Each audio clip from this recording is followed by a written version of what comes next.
chewy noises left and right. Yes. Yeah. I think our sound was coming through. It's possible no sound was coming through. I'm going to talk twice as much at this point, just in case. Just in case. On the off chance that y'all couldn't hear us, now you can. Welcome to the stream. We're at lovely Guardian Games. Hello, Alexis Farts. Thank you for confirming that our sound is on. And if you couldn't hear, we do have 114 people playing here in bucolic downtown Portland, Oregon. We're excited to be here. We just got a visit from one of the judges at the event. I can't wait to see what tough calls he makes as the show goes on. Probably the toughest calls is this is one of the this is the last weekend for PQs across the season. So this is pretty much the end of season 1 before we get to Galactics, which is really the official. But this is kind of it for sets, and so we're closing it all off with the Lawless time. Wow. I can't believe Galactics is so soon. I am so excited about going to Vegas and seeing what everybody is doing here. Hey, you can hear me now. I can hear me now. Oh, yeah. There you go. Great. We got sound. We got sound. There we go. We started off with some weird sound issues. We should be good now. Everything seems to be coming through. And, yeah, I think we're solid. But this match is pretty much on par. It's 6-5. Yes, it's 26 to a health base to a 33 health base. But both players just going back and forth here. And we see everyone's favorite card, Aggressive Negotiations, get played. You know, until last weekend, I had never heard anyone use the phrase ag-neg to describe it. And I was just, what? It's such a ubiquitous card in the current meta. Like, everybody and their mother is using it. The Leia deck is using it, which is fun because Leia's Disclose ability it's so good for you to splash a card that's a different aspect in there. So one more time for chat. In case you couldn't hear me the first 2 times, we have 114 players playing in beautiful Guardian games, and there's a Chewbacca with mastery on him, so that's a huge problem for the Leia player to deal with. And I always love seeing a giant Wookiee delivering the beatdown. And if you did not know, we've got it up on the screen here. Mastery is an upgrade that gives +3/+3 to something and costs 1 less to play on a unique unit like a leader. And what Nick is doing with Chewie is, like, Nick just wants to push damage. There's a huge deficit because of the starting base health being so different. And the longer Leia goes, the more experience is going on to stuff, the more BT0 is going to build up a board state that Chewie's is not going to be able to deal with all by his little lonesome Wookiee self here. No, he's hitting hard, obviously. 13 of a 33 health base. It's a good hit. But when you see, Secretive Sage still on the board after a few turns, still has that shield. Maz Kanata going to hit for 4. Mm-hmm. BT just has a couple of options here. And BT's an excellent player. BT has actually made top 8 7 times in PQs this season. They got into believe it was top 16 at the last battle in Atlanta. And, have always done really well. So I know they got the points they need to go to Galactics, which is really great for them, and the Team Babu Freaks. I think most of them are going to be representing. So great player bringing something really interesting today. Love to see it. Yes. And also, I just appreciate the Babu Frick playmat. As someone that coveted that mat at Sectors, it was one of the main things that got me to go to that event because I love that card. Because the last time Guardian had a PQ during Legends of the Force, I brought a droid-centered Babu Frick combo Mando Data Vault deck. It was the most janky thing ever. I had somebody tell me, "Oh, your deck is so cute," as they were wiping the floor with me. So, I came in, I did a few rounds, I won 1 match and went home feeling like I put in the effort. God, bless it. But here, seeing that cool art used by a player that knows what they're doing, I think he's representing it nicely. Yeah. So this is interesting here. I would be wondering what Nick's plan is at this point, because when you've only got 1 unit, we're like a Sentinel or some removal away from the Chewie player kind of losing their momentum here.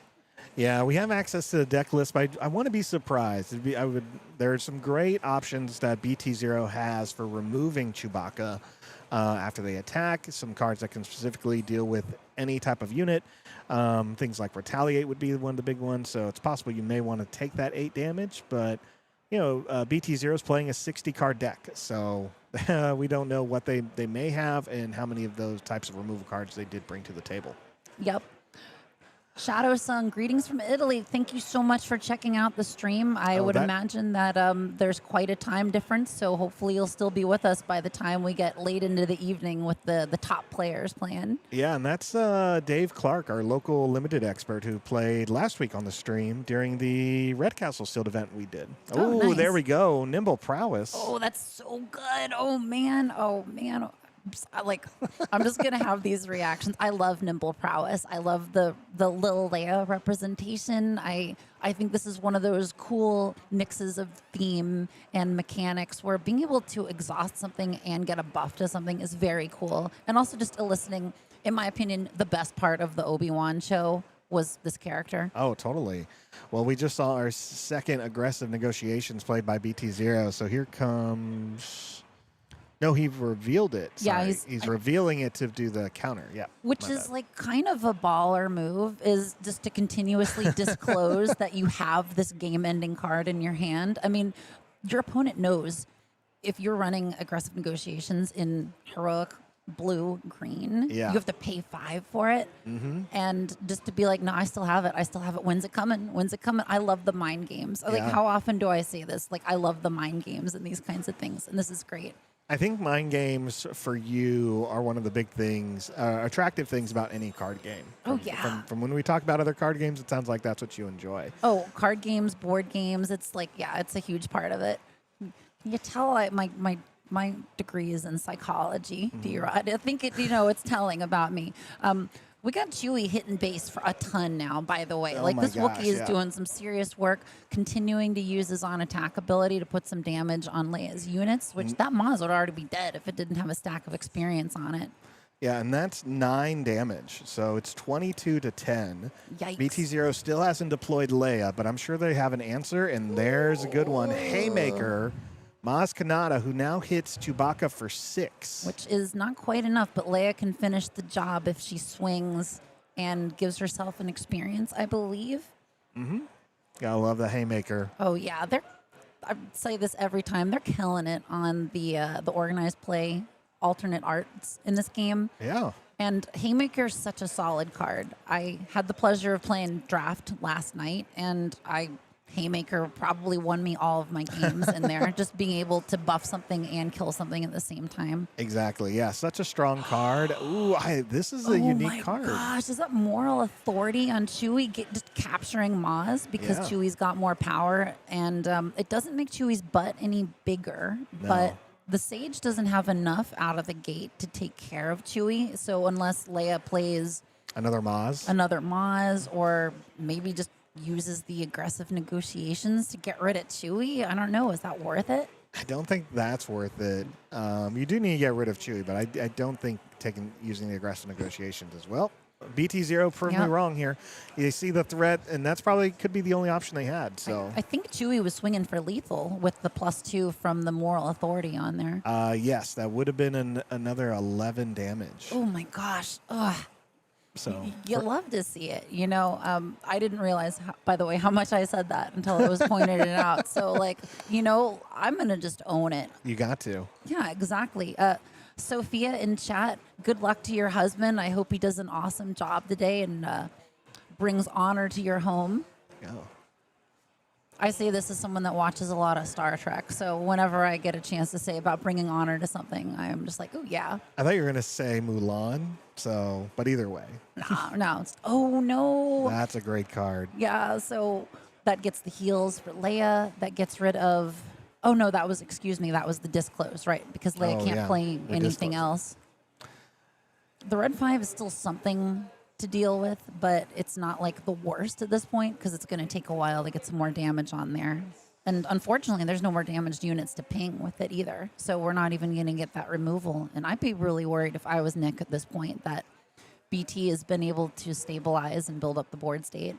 Yeah, this is a great board state on the ground arena that BT has. You got your leader still. You have the pumped up Maz Kanata, and you still have a Secretive Sage that was played turn 1. Yep. So right now it's just about controlling a little bit more of that space. If he has the restore, which I'm sure he does, well, I'm sure we'll see that hit the board pretty quickly here. Yep, and we know he's got the removal because he's been disclosing it to buff Maz. So yeah, this is a tough one for Chewy. Yeah. I am curious on how quickly Chewbacca matches should go. Sometimes aggro matches run out of gas after a certain amount of turns. Chewbacca is an interesting one with that ability to kind of create credit tokens, kind of gives them that ability to just kind of jump into a different resource lane that I wasn't expecting. So yeah, I kind of wonder if this is where they should be. Is 6 resources, pseudo resources, the right spot for them, or if they go higher? My experience playing Chewy, I was really trying hard to make Chewy work for a while, is that, like, I think it runs out of gas real fast. The getting the credits to replace your resources, it is nice, but being that you can only use them once and they're gone, you got to build them back up again. And it makes it hard to have big units at the end to really close things out. Like, what would we be looking for as a Chewy player if we're like, okay, we got to stabilize this game at this point, and we got 4 resources and 2 credits to do it? Oof. And red, white, blue. Wow.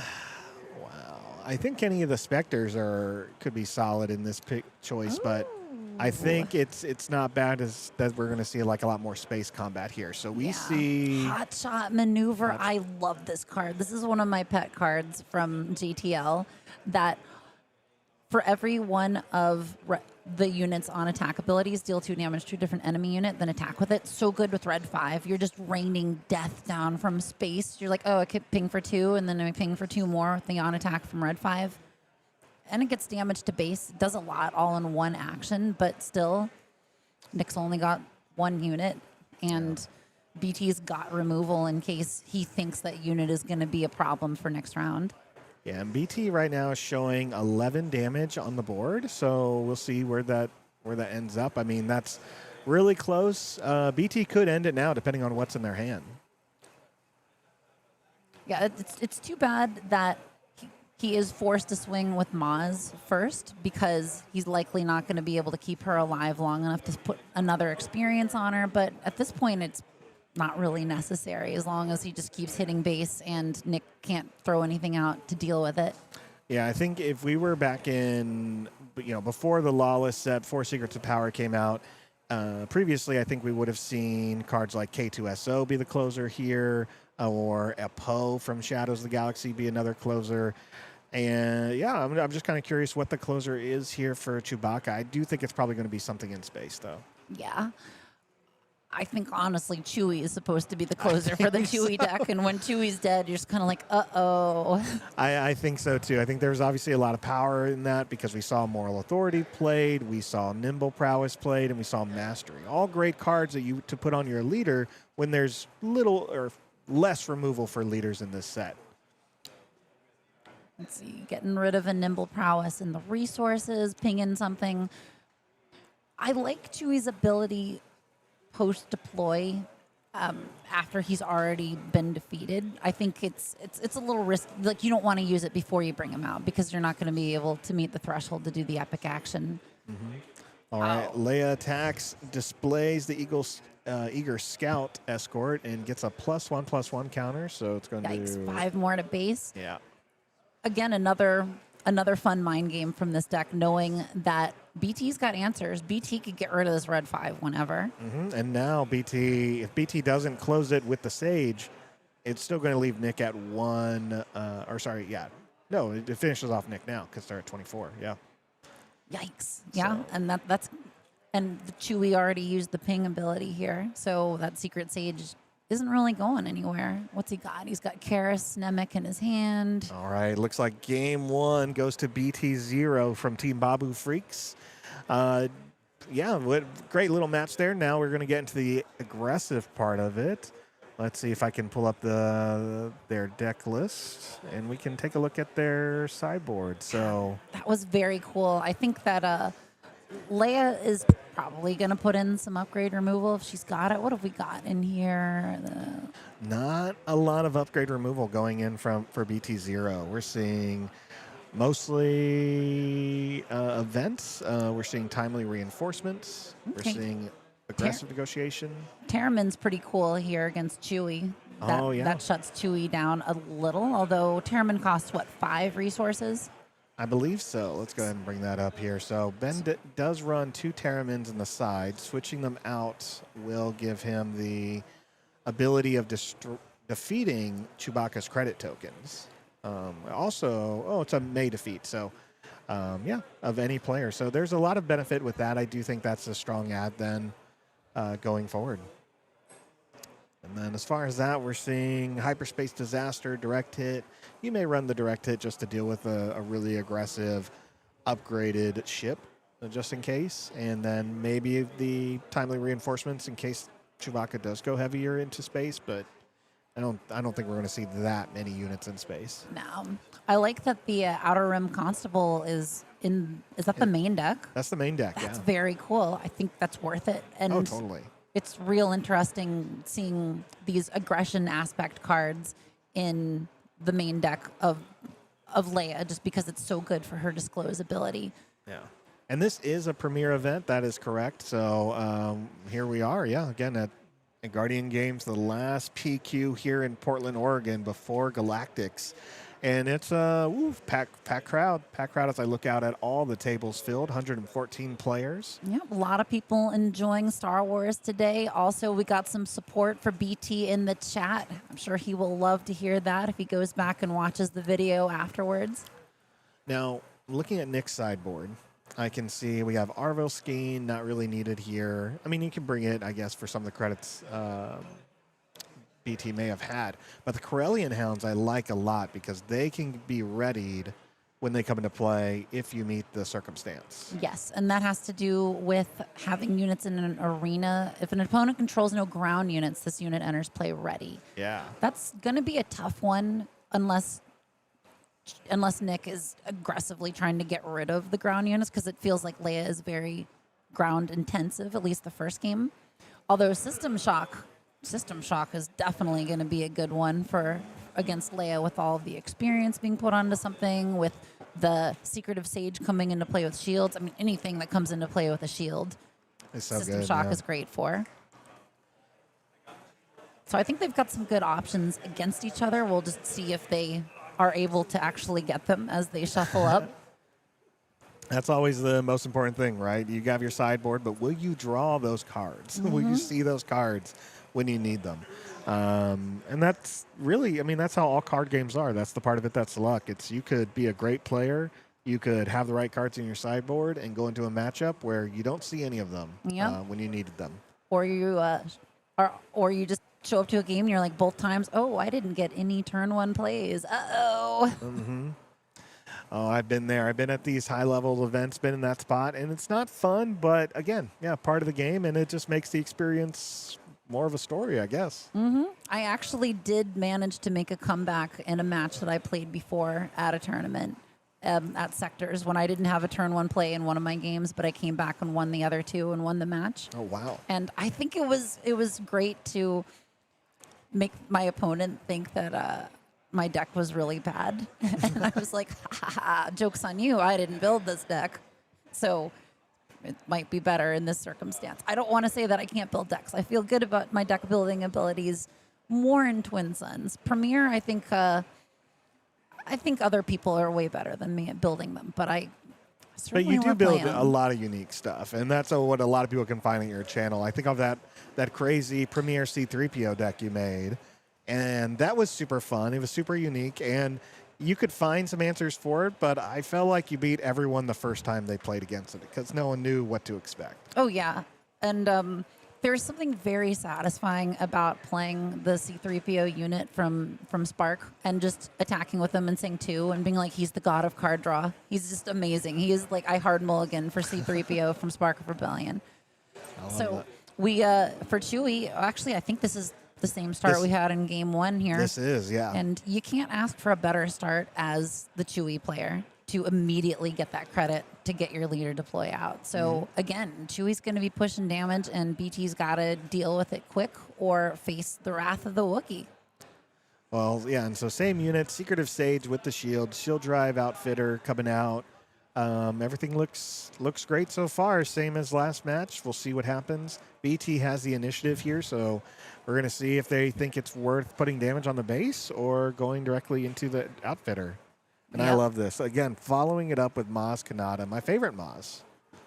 Yeah, this one is pretty good. I like that she satisfies a lot of requirements for playing cards. She builds up your board state. She's a 3/4 for 3, which is pretty solid. And she's got a win played that lets you attack with something else. Like, there's so much that happens when you play this. Yeah. No, really, the only downside this card has is only having the Underworld trait, in my opinion. And it's good that they did it, because if there's a card I think about for a lot of my Force decks, it's Maz Kanata. And I'm just debating, is it worth throwing it in there? Most time it is. But I also just love having a lot of tribal synergy. Yeah, it's tough to say I'm going to devote a slot to something not Force in a Force deck. Oh, we can see here, we got the Chewy deploy as expected, defeating the credit to get him out, and immediately swing in, defeating another resource to do some damage to the Secretive Sage to finish it off. So we're... I think like play for play, the same as game 1 at this point. Yeah, 2 damage on the Sage. The Sage went a little bit faster this time, is now out of play, and that was a good move on Chewbacca. Still gets the pressure on the board, and now BT has to just respond. But, again, this is a similar situation BT was in last game.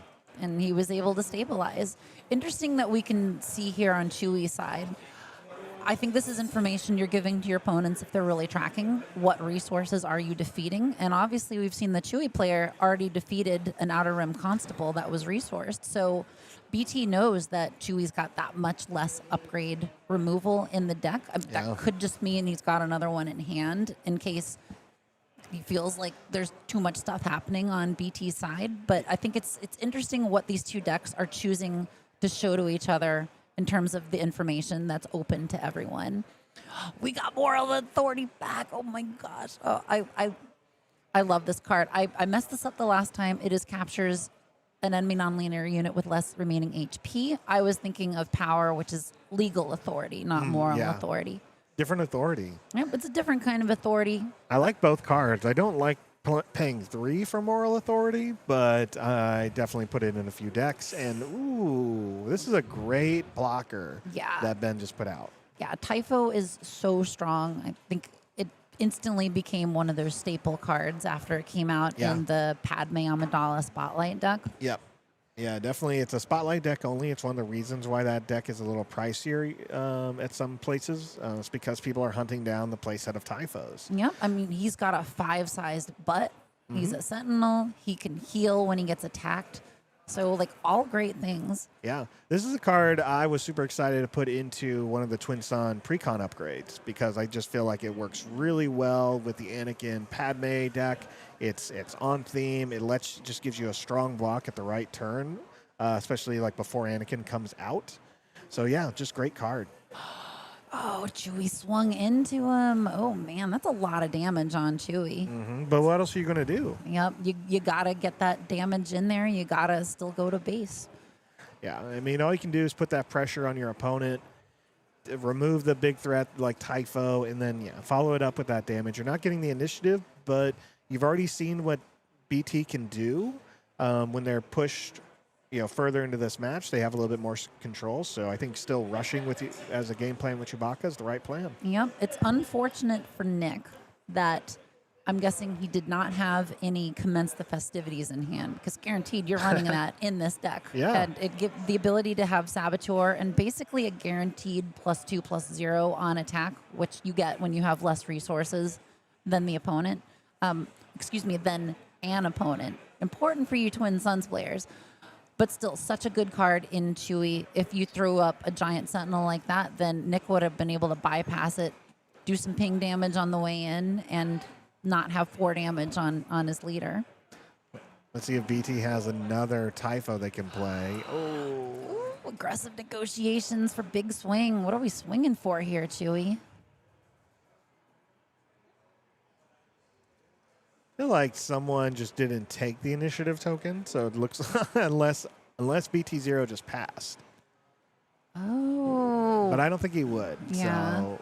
So because if he was first, he would have played the Typho.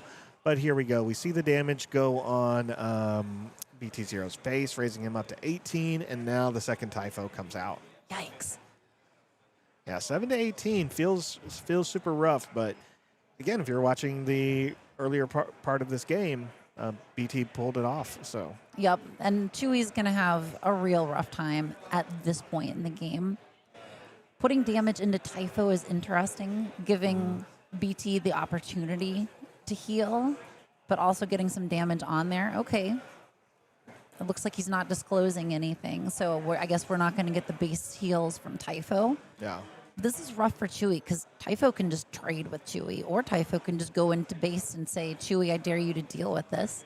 Yeah, because you're not going to play another moral authority. Well, you can play another moral authority and give them back the Maz, and they'll lose the Sentinel. But there really isn't anything else that you can play that's going to go around Typho. Yep. The only thing is commence the festivities. Yeah. Oh, lots Razi. I Is love that that. enough? That's enough. Oh, even with the shield, it's enough. Yikes. What a cool card. What a cool, flexible, interesting card.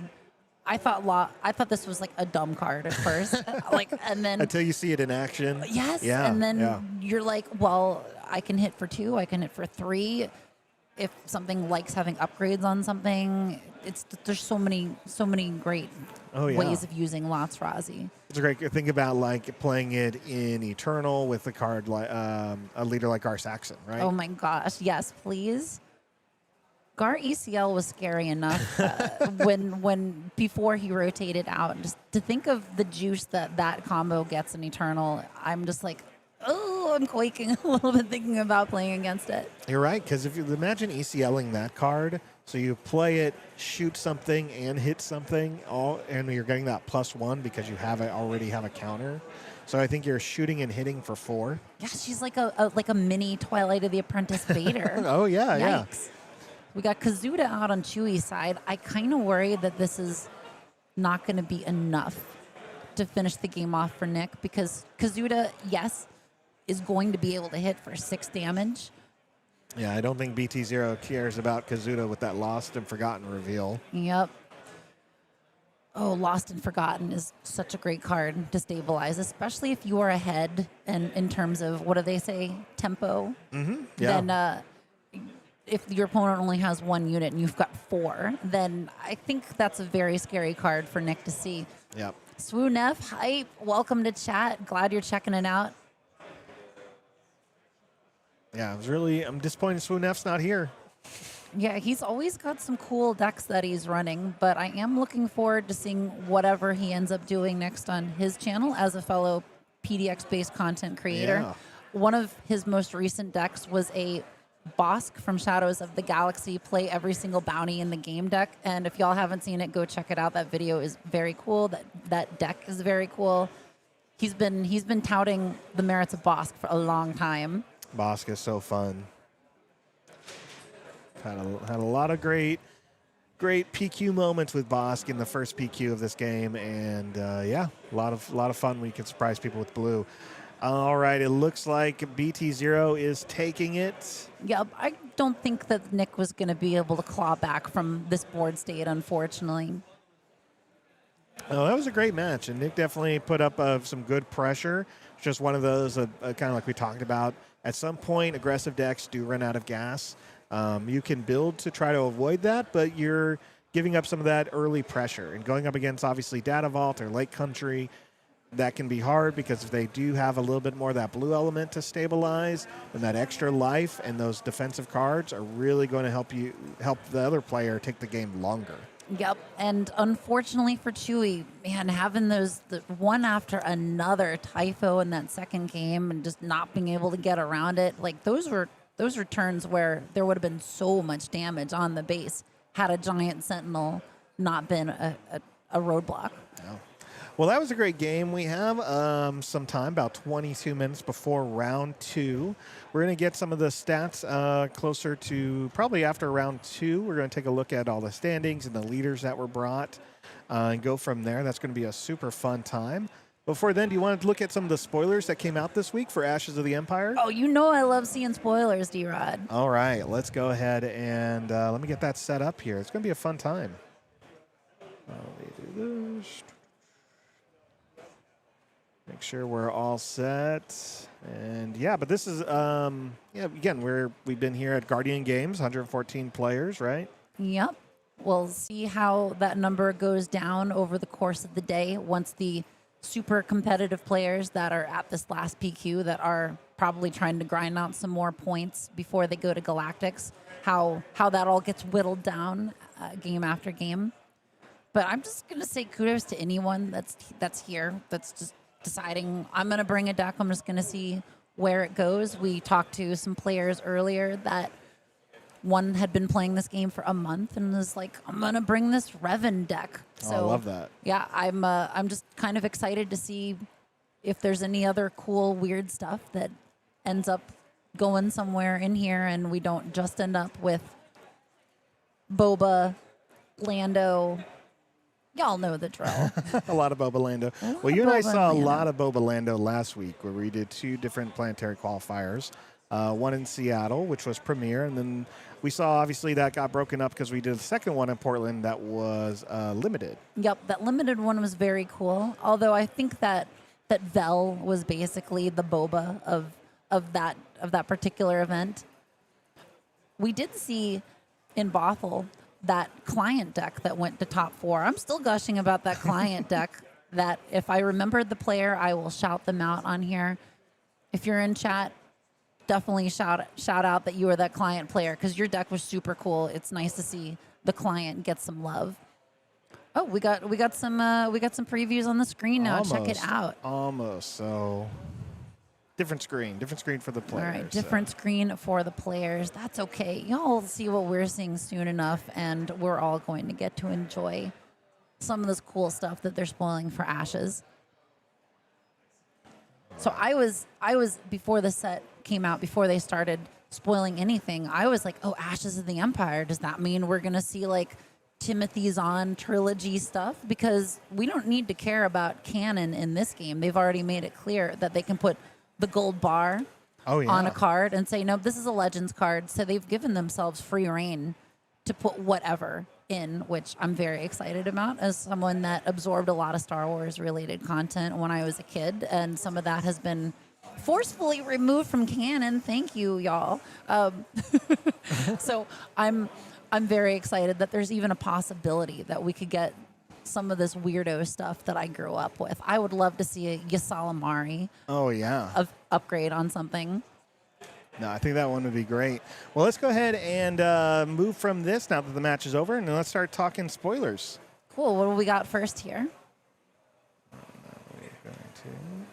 All right, first card is going to be one of my favorites, and that is Grand Admiral Thrawn. Now, I predicted we were going to get a Grand Admiral Thrawn from what I saw in our personal leader pools that we were doing, but I predicted he was going to be green.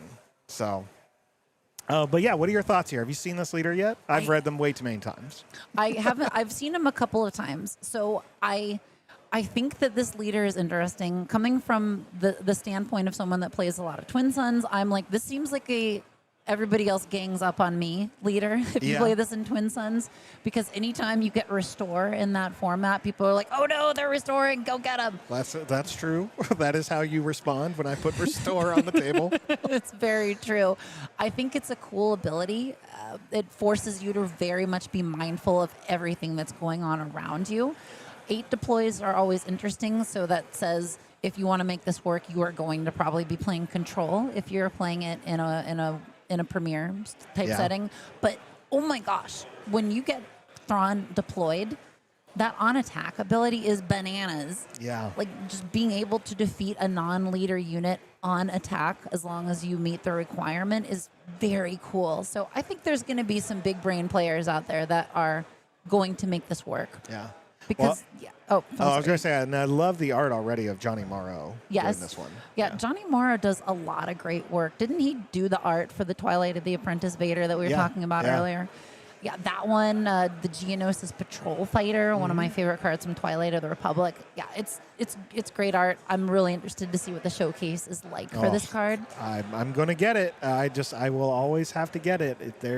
That's where this game has done very well. A lot of times in card games, at least there was a tradition or a way of processing a lot of them was when they build essentially new leaders in games, whether they're champions or anything like that, whatever you want to call them, a lot of times they'll spend a lot more effort making newer characters, and then you kind of lose that vibe when you're just like, oh, I like playing my mains, but now I'm playing a couple of like comic book characters I don't know because that's the abilities that work well for me as a player.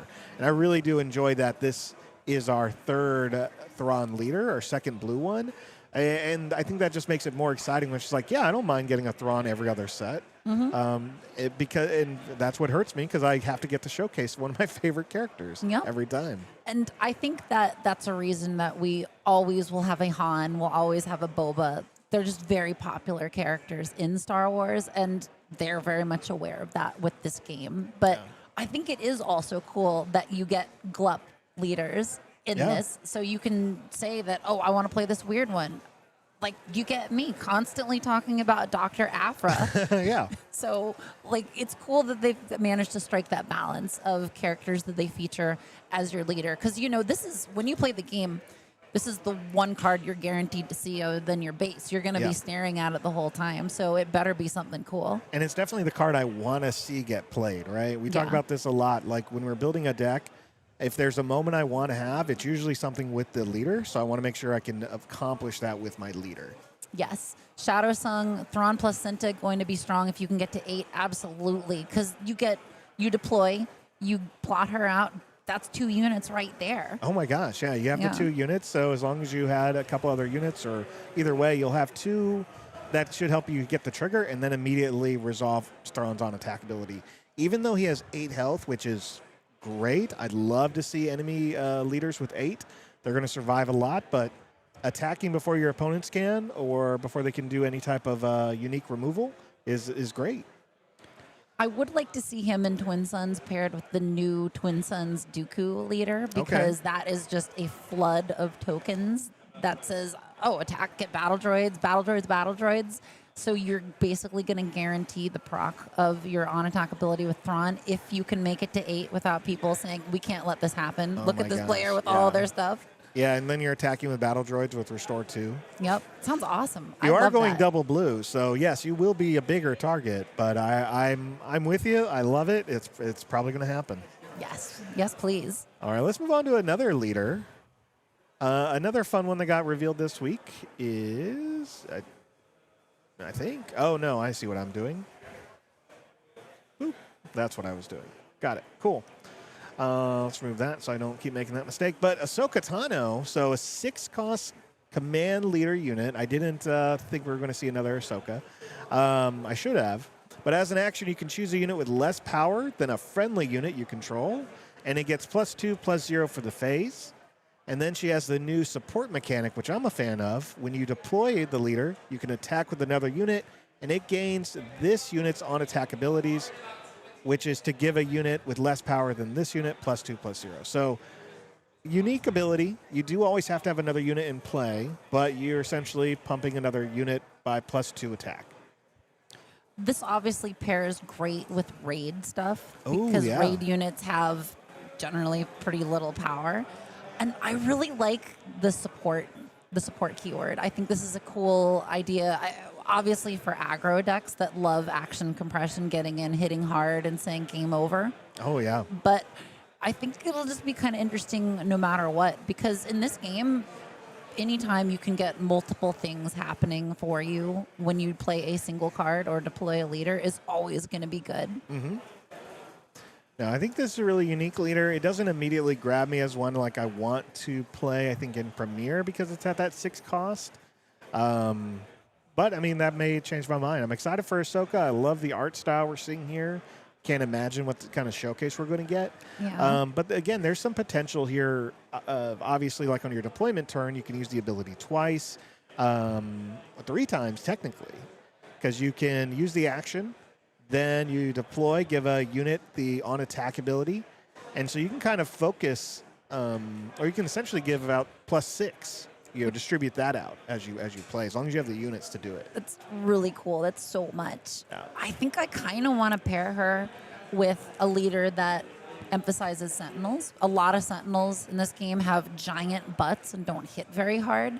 So if you have this Ahsoka with Legends of the Force Ahsoka, or with the Chewie leader from Spark of the Rebellion, you're pumping out a lot of little dudes that are going to armor you up so much, and nobody's going to want to hit into them because, it's getting buffed.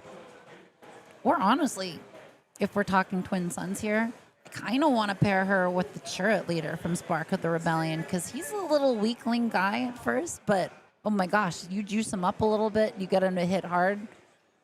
I think it could be a lot of fun. I think this is a cool leader. I can't wait to see what other cards are given to sort of support her. Yeah. Because I feel like Ahsoka always gets like a lightsaber or some sort of thematic upgrade or something. There's a lot of cards with her face on it. Yeah, we see some complimentary cards already spoiled, which I'm excited to get to. We got around 10 minutes till the next round. Players still playing. So let's take a look at the last leader that was revealed this week. A new Mando, an aggressive Mando. We see red-white, so heroic, 6 cost, 4/6. When you take the initiative, you may pay 1 resource. If you do, draw a card. And then when they're deployed, it has the support mechanic as well. And on attack, if you have the initiative, you may draw a card. So obviously, I'm immediately thinking Premier, because Twin Suns, it's a little bit harder to get that initiative consistently. Mm-hmm. Not that I'm opposed to trying, and I've already, I already enjoy playing the Mandalorian decks, but immediately I think this is a stronger Premier leader than Twin Suns leader. Yes. It's a lot easier in Premier to, once you have the initiative, keep the initiative, especially if you're playing cards that have this sort of action compression. If you have more cards with support in this deck to say, I play a card with support, it does its thing, it attacks with another thing, I take the initiative. I play a card next round, attack with a thing, do all my stuff at once. I think once you get the ball rolling with that, it'll be hard to stop it. Yeah. No, and there are a couple of already we've been seeing some of those aggression initiative type cards. That seems to be one of the consistent abilities we're seeing in aggression. It's like if you take the initiative, deal 2 damage with Zaitan Moji, which is I think double aggression. So there's a couple of cards you can already start playing that work with it, and there's all those other unique ones that are more like, if no one's taking the initiative yet, do this, which I like as well. Yes. So. And of course, as much as people don't want to hear this because the card has been so prevalent in competitive play, this leader really feeds aggressive negotiations. Oh my gosh, yeah. Yeah, yikes, dude. And I think that's a great play, because if you're going first every time, if you're just trying to fill up your hand because you already have aggressive negotiations, wow.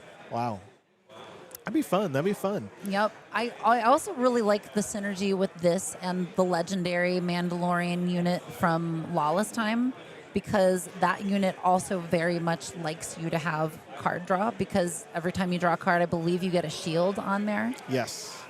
So I don't know if Vigilance is necessarily the pairing with this, but I think thematically they did a good job of saying, well, this is what this Mando does, and it synergizes with this Mando ability. So I'm sure someone out there will make at least a thematic deck. Will it work? We'll see. Well, now that's all I'm thinking about. Some Chio fans, some blue-red Mando, some Ornithopters, things like that. Things that are going to give me consistent draw without having to take more of my time, because I want to move fast. Yes. With a deck like Mando. I want that initiative every time, so probably not going to play a lot of 1-drops. I'm just going to try to be on tempo and make sure every card is putting something into my hand with either an attack or on played ability. Yes, exactly. And we've got someone in the chat mentioning the yes, Grogu. That is one we will definitely be talking about here, because of course you got to play the new Grogu unit that they spoiled, where it's kind of ghastly to think about Grogu as wandering around in a dead droid's body. I mean, is a droid ever living? What? I mean, we're just getting into the metaphysical aspect of it here. I mean, it's just a body at that point, because the head is removed, or the programming chip in the head is removed. So it's more of just like a large power lifter. Right. Grogu's just doing his best I can't remember her name from Alien, Sigourney Weaver's character, Ripley, doing his best Ripley impression. That's you know? true. Or if you are really a glutton for punishment, the mech suits from the third Matrix movie. Yeah. But they did humanity did what they could to make those mech suits. Yep, it's true. All right, we got 7 minutes left in the round. We're going to save the rest of our spoilers, which are going to be non-spoilers, to just do later today in between some of the breaks as the time comes up. So we're going to use this time to get set up for the next match. I believe we're going to get a Thrawn Red, which is going to be exciting, and whoever they're going to be playing. But I think there's around 10 more matches going, so we'll probably be back in 7 to 10 minutes. All right, we'll see everyone then.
All right, welcome back.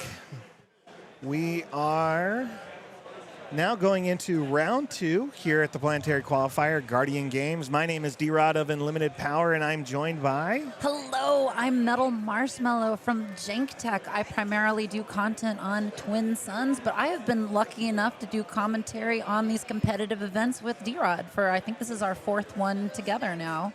Yeah. And yeah, it's been an awesome time seeing all the stuff these players are throwing at each other. And these players here for round 2, this is a cool deck here with Thrawn from Jump to Lightspeed with a red splash base. Yeah, versus Leia Dadival, similar deck that we saw in round 1. And we have Stephen G. and then Corey from the Hollow Table Gaming Network, another local content creator here. They've done some commentary on some of our previous PQs, like last weekend when we did the sealed event at Red Castle Games. So it's fun to see them here. We did pick Corey because we really wanted to see this Grand Admiral red deck. I've seen the deck list. I think it's really good. I think it's going to be a fun matchup. And throughout today, we are going to focus on a couple of more feature matches on some special decks. So you will see some oddities, like where none of these players won their first round. And that's okay, because I want to see that variety. We're going to see a lot of those dominant meta decks probably in the top 8.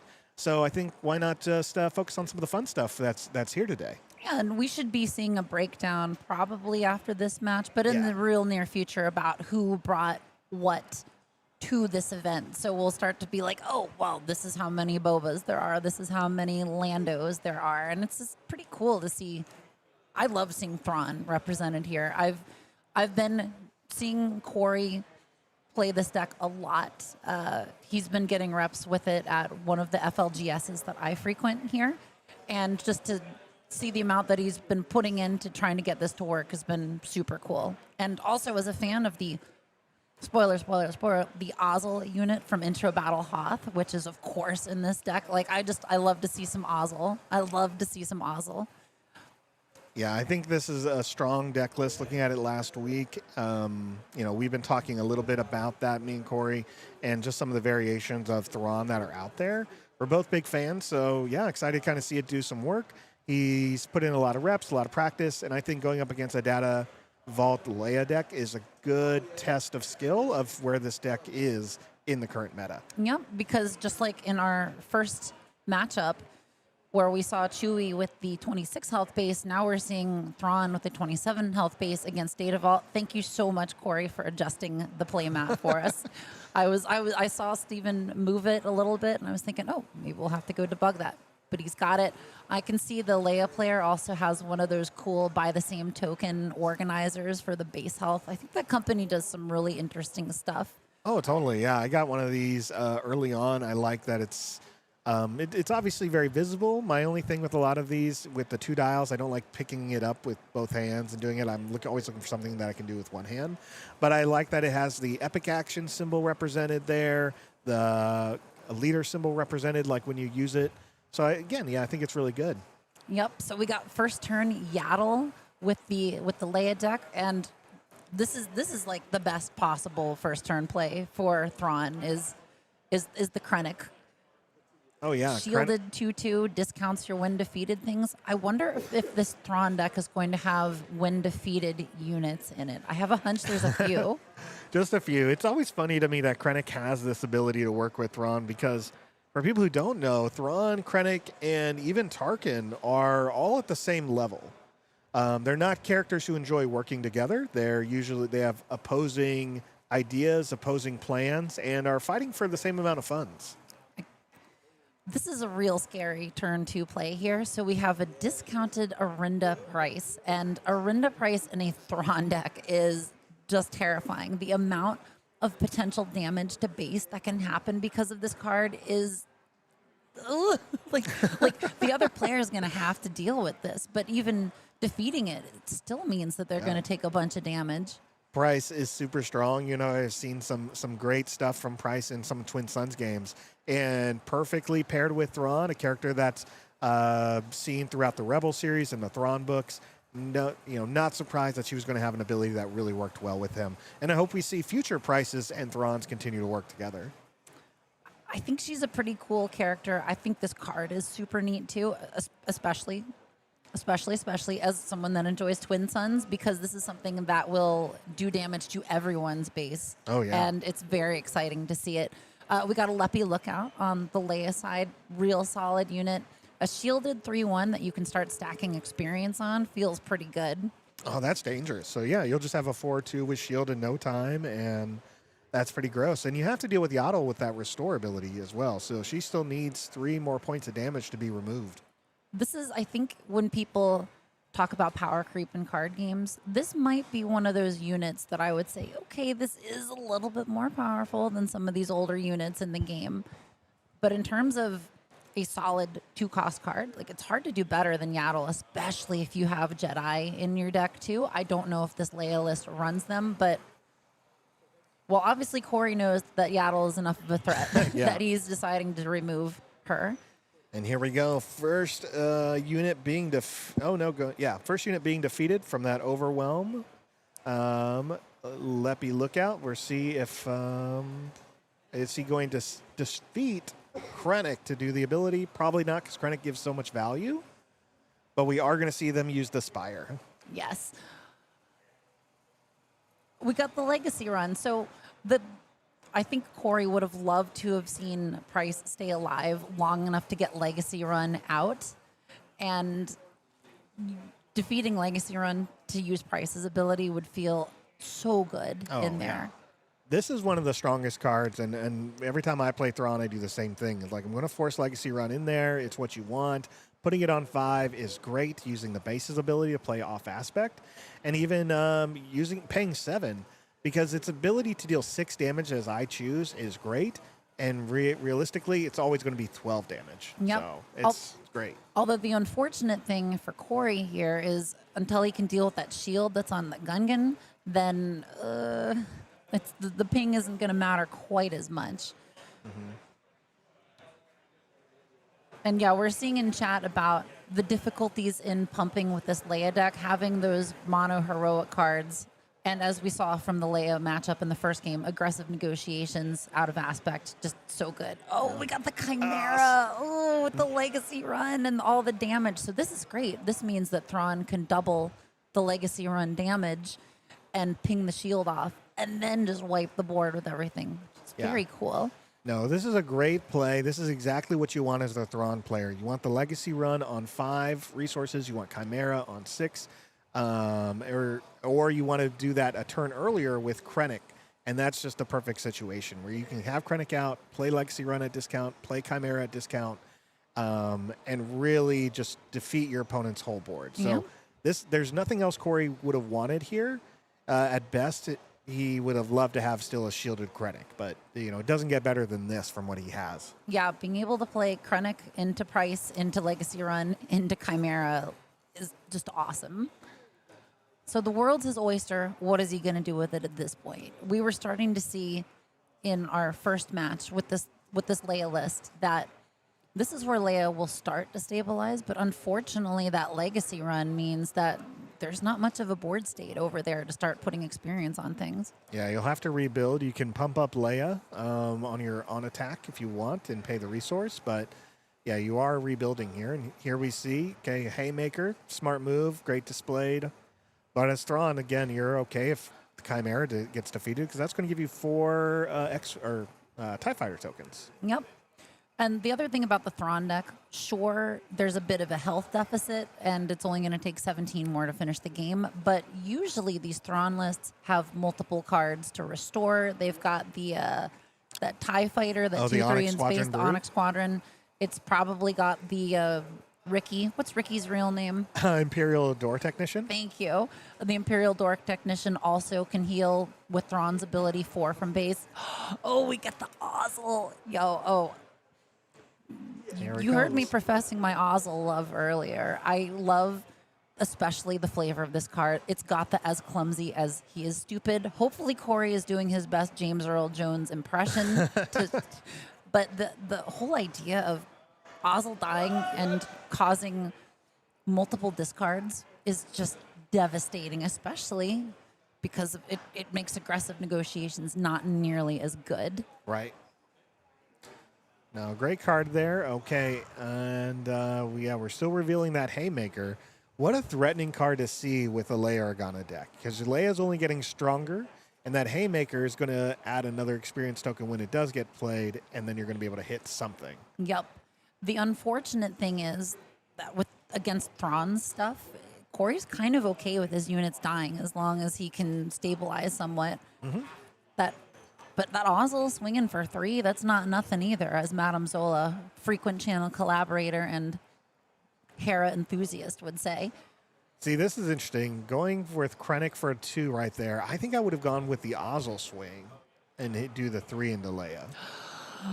Ooh, the Keller and Beck. That's going to be real nice. So if Leia doesn't have any more resources, that means Keller can still get a 3-dropper cheaper, essentially for nothing. Yep. We see a couple of options. We see Maz Kanata, but nothing out there to really trigger. Ooh, Lots. That's cool. A great choice. Lots is going to allow them to do the ability right now. And there we go. Yep. Perfect. So you're still going to be able to do the discard ability, but I would say, doing that before Kelleran came out would have been nicer. This is real rough over here, though, for Corey, unfortunately, because Kelleran swings for 7, Leia's swinging for 6. Oh, our favorite card. Shadow of Stygian Prime. This card did some work at that Bothell PQ, and it's doing work here again, shutting down Kelleran. He can't ready. 2 damage to base during on the regroup phase. Yeah, you're not ready. You're not worried about Kelleran at this moment now. Yes, It's still worth noting that since Corey played Shadow of Stygian Prime on a unique unit, at least if the Leia player doesn't want that hanging around, they can just play another Keller and Beck. Yeah.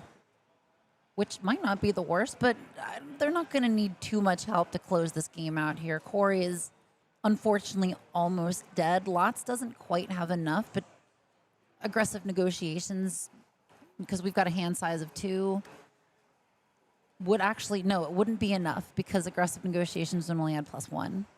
Right, +1 for every card in your hand. Yep. So but it would be one of the 2 cards in the hand. Well, Corey still has 4 cards in hand. Oh, no, Corey does, but the Leia player wouldn't be able to close out if they had aggressive negotiations. Oh my gosh, that is a big chimera all of a sudden. Yeah, so Emergency Powers is going to give them a +1/+1 for as many resources they want to play. So that's 6, so that's 11, but that's not enough to close the game. Yep. Still a cool match. He was very close on it, but things just got kind of out of hand over there. Yeah. Well, I enjoyed watching that match, and now we're going to go into game 2, where both opponents can use their sideboard. So earlier in the match, you talked about power creep. For people in the audience who haven't heard that term in games before, how would you describe power creep in Star Wars Unlimited? So power creep refers to the tendency of trading card games like this one to gradually introduce cards that are more powerful than older cards. They'll start out with a core set where the cards are a little bit weaker, and then over time, well, the stats will be a little bit better. A prime example of this is probably that Yaddle. Yaddle was released in the 5th set of this game. She's a 2/4 with an awesome ability. But if you look back at some of the earlier units in this game, you see things like, what's a good example of something that wouldn't probably be played now because there's just better cards? What is a good example of that? I'm trying to think of a card that was immediately just like replaced because something else came out better. It's hard because the first set was really strong. All the cards I'm thinking of are still good. Oh my gosh, I'm like, oh, that shielded smuggler from set 1. Well, that was a 2/2 with a shield for 2, so that was still actually decent. I mean, how would you compare something like Surprise Strike to Aggressive Negotiations on Commence the Festivities? So they do cost 1 more. Yes. They do have another ability where one says, if you have less resources, you get this bonus. The other one says it's damage based on cards in your hand. But we're definitely seeing that as frequently as we saw Surprise Strike and Hot Shot Blaster in decks. And it's still a lot of damage, but I guess it's more conditional with some of the newer cards that you can have these sudden bursts. I'd say that Star Wars has been pretty good at preventing power creep for a lot of it. It is hard as someone that used to play Mace Windu, and I think this is an example of power creep. Mace Windu, the leader from Twilight of the Republic, had an ability where you exhaust the leader to do a damage to a damaged unit, and if it had 4 or more damage on it, at that point you deal another damage to it. A lot of these early units had 3, maybe 4 health for 2 resource or 3 resource units. Yeah. And once they started putting out units that had 5 health that cost 2 or 3 resources, it made Mace's ability a lot less effective. It made him immediately less viable. I think that's maybe a better example of power creep is that you see these larger butts, and by butts I mean more health. These larger butt units harder to defeat by those kinds of older methods. Yeah. In the chat, Shadow Song mentions that Commence the Festivities is basically a newer version of Precision Fire from Set 1, where it was 1 cost for 2 conditional damage. So you're paying additional 1 cost for 2 more damage. So I mean, again, there's a lot of cards, kind of like you said, like just like immediately like, well, there's no reason to play this anymore. And that's definitely some stuff we're seeing. That's common in games because games aren't just made for premier formats or multiplayer formats. They also have to consider what it is like in limited play. I think they've done a really good job balancing the packs in this game for limited play. I've played a lot of draft of this game, and cards that have 0 value in this format, you absolutely just lose your mind if you get it past you in draft. I've had plenty of drafts where I have said no to the rare or a legendary in a pack because a common is going to do more work for me. Yeah. A good example of that is there is a 3/4 Saboteur Villainous Only Bounty Hunter from a Lawless time. I'm trying to remember the name of the card. It is being able to hit for 3 guaranteed is always going to be super useful. Or anything that has, the Callous Bounty Hunter. Callous Bounty Hunter is a card I will take over a lot of other cards in Limited just because it gets damage done to base. And we're talking about power creep earlier. I think this is a more powerful unit than some that we saw earlier. In the first set, Spark of Rebellion, there was a staple card called Cell Block Guard that came in. It was like everybody used it in their decks, but it was a 3/3 for 3 Sentinel. So this it's got slightly beefier health, and I think it's not a huge difference with the stats, but it's still just like a little bit more. Yeah. But I think that also reflects some of the design ideas they had going forward into this game, where they wanted units to stick around a little bit longer. So it might be intentional. We'll see as the game plays out. Well, game 2 here started, and we got Night Sister Warrior with the Great When Defeated ability, and a Gungi coming out for the Leia player. So speaking of cards with big butts, Gungi definitely has additional health there, and putting experience counter on something like him is definitely going to be a big threat. Yeah, you're not getting rid of that Wookiee anytime soon. Love seeing Night Sister Warrior as a turn play pretty much anytime. Ooh, turn 2 Ozzel. Oh, love that. Oh no, we have immediately got the Leia disclosed, showing a mastery, which could go on Gungi later on. Oh my gosh, yeah, no. That's going to be super easy to play, and now you have a 3/6 unit. And Corey just goes straight for the base. Both of them just going straight in, not worrying about the any type of trading. Yep. Oh my gosh, we've got Yaddle and Gungi over here. This is going to be really tough for Corey to punch through these units if he has to remove them by doing damage to them. Yeah. I would imagine this is a Thrawn deck. It probably has no glory, only results in it. It probably has some of those other blue removal events later on, lost and forgotten. I'd be surprised if it didn't have that in there. And I'm pretty sure Condemn is in here too. So he's still got some answers for these, but we'll just see how much damage ends up on the board. Well, 4 resources, and we're going straight for, what is that, Hana? Yep, Hana is great. 3/5, raid 2, restore 2. It does so much work. It doesn't directly synergize with Thrawn's ability, but it's still really good. And unfortunately for Corey, we got the swing with Yaddle immediately. So Yaddle has restore 1 on attack. Each other friendly Jedi gets restore 1 for this phase. So unfortunately for Corey, Gungi's also a Jedi. So more restore. It's not looking good here. Corey goes with the Ozzel play to trigger off of Thrawn's move. So he has his Ozzel defeated by running into a unit. Decides to make Steven, the layup player, discard 2 cards. Steven's apparently having some tough choices. It's an interesting play. It could be the right play. But I don't know. I don't know if it's the play I'd go for. I don't know if I'd want to get cards out of their hand right now or put more cards in mine. It does set up being able to get rid of Gungi a little bit more later. I do like that it denies Leia options, and especially for this deck where the player needs to disclose the right cards in order to put experience on stuff. Having to decide, well, this is a card I need for disclose, but this is a card I want to play later. It's like some tough decisions that you have to make right here, where at first you're just like, oh, I'm doing fine. I'm just going to play this card at this time. I got more options. Oh, oh man. Yikes. Yeah, that mastery we knew was going to show up here. Yeah, that is a truckload of damage. Yeah. And also restore 1 because of Yaddle swinging. Yeah. So that's 2 to 12. Yeah, Corey's going to have to get rid of that Wookiee real soon. I hate using that phrase because y'all might know at this point, I'm very pro Wookiee, but you can't let a Wookiee that beefy survive if you want to take the game. No, and neither unit can finish it off. Hana can't finish it off.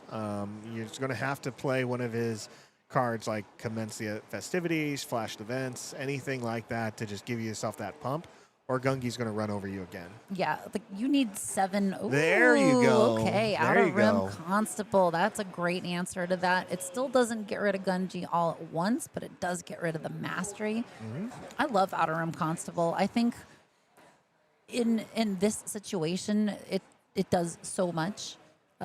Worth noting, it can get rid of the Boba Fett pilot when it's deployed onto something, so that's really cool. Unfortunately, we've also got Haymaker, so that's going to beef Gungi up again and get rid of something else. So this Leia player is doing a pretty good job at controlling Corey's board. At least he gets a couple of cards out of the deal. Yeah, swings with the Night Sister into Gungi. You definitely wanted the Hana to swing to finish it off and give you that restore, so Corey's definitely put on the back foot here. A lot of damage, and Steven has completely healed his base. Yep. Oh, that is so rough. Yeah, Corey's sitting at 10 health remaining, while his opponent still has 33 health remaining. So this is definitely a decisive turn here. Corey has to remove these units and set up some type of defense, either through healing or a sentinel unit, but something has to be done here to give him, essentially the stabilization he needs to stay in this game. Yep. We do see a no glory only results in his hand, but that's not. It'll delay the end of the game, but I don't think it'll stop it. No, it won't stop the pressure here because you still have Leia who can deploy. You have Leia's ability, so a lot of damage still present. And there we go. So it does take care of the biggest threat, but it uses majority of Corey's resources. Yep. He's still got the Thrawn deploy. He could swing into Yaddle if he really wanted to go there, because Yaddle, despite the experience from Leia, is still on the board, restoring, damaging the base. Yep. Yeah, I think that was the only move there with Thrawn. But even though Leia doesn't have much going on that side, still a ton of resources. Corey's leader is wounded. Yeah, and Corey just does not have the answers with one resource there to do anything. So he's going to go up to 25. He's still going to draw his next 2 cards, but it's possible. Yep, that's it. That's too many units to deal with. That Amidala. That Amidala is actually pretty rough for Corey if he's trying to kill it with something like a legacy run. Yeah. No, I think Corey put in some of the good cards in here. There's definitely a lot more pressure from Leia. I like Corey's idea with this deck. I think it's super fun. It's hard to tell if he was just not getting the right cards or if he just doesn't have the right early game package to deal with the threats that are hitting so hard. Yes, I saw some condemns in there. That would have been amazing for him. I saw some droid missile platforms in there. If he could have hit in space big a bunch, those things, 4 damage, or the person removing them causes a bunch of indirect. That's pretty good too. Yeah. Although I think Leia can kind of absorb indirect. If you sprinkle it among your units, you can buffer that damage by saying, okay, I can just put an experience on it later and it matters less. Because all of those units had such big tushes anyway. So unfortunately for Corey, didn't get that early game pressure, but still, cool deck. Yeah. I hope he has better luck with it in subsequent rounds today, because I like what it's doing. Yeah, I really wish Corey luck through the rest of this event. I have no problem when I take a first loss or even a second loss in an event, even when those losses mean that's the most I can have. I really enjoy having my losses early and just climbing to the top from there. Yes, because that means that you get to play against the other people that lost, so you might actually be able to win a couple of games a little bit easier. Yeah. All right, well, we're going to pull up some stats here in just a minute, or just a second. So let's go ahead and end this match. I really appreciate both players playing on stream, showing off some of their creativity, and again, the competitive spirit here in the Northwest. So with that, though, let's go ahead and get set up for our next screen of stats. I'm just going to update this from last week.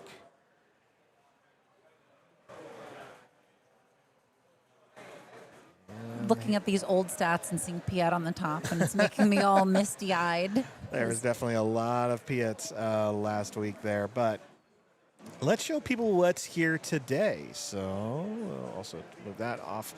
So no surprise there. Lando is the most represented. 18 players playing Lando today out of 114. And then we've got 14 playing the Boba Fett deck, which I'm guessing is probably the Lake Country version of it. Mm-hmm. And then we see, so both for 9, we see Chewie and Green Obi-Wan climbing up. We thought it was really cool last week where we saw Carson Caruso playing really well with that Obi-Wan Green out there. And obviously we saw Chewbacca in that first match, so we saw how competitive and quick that one is.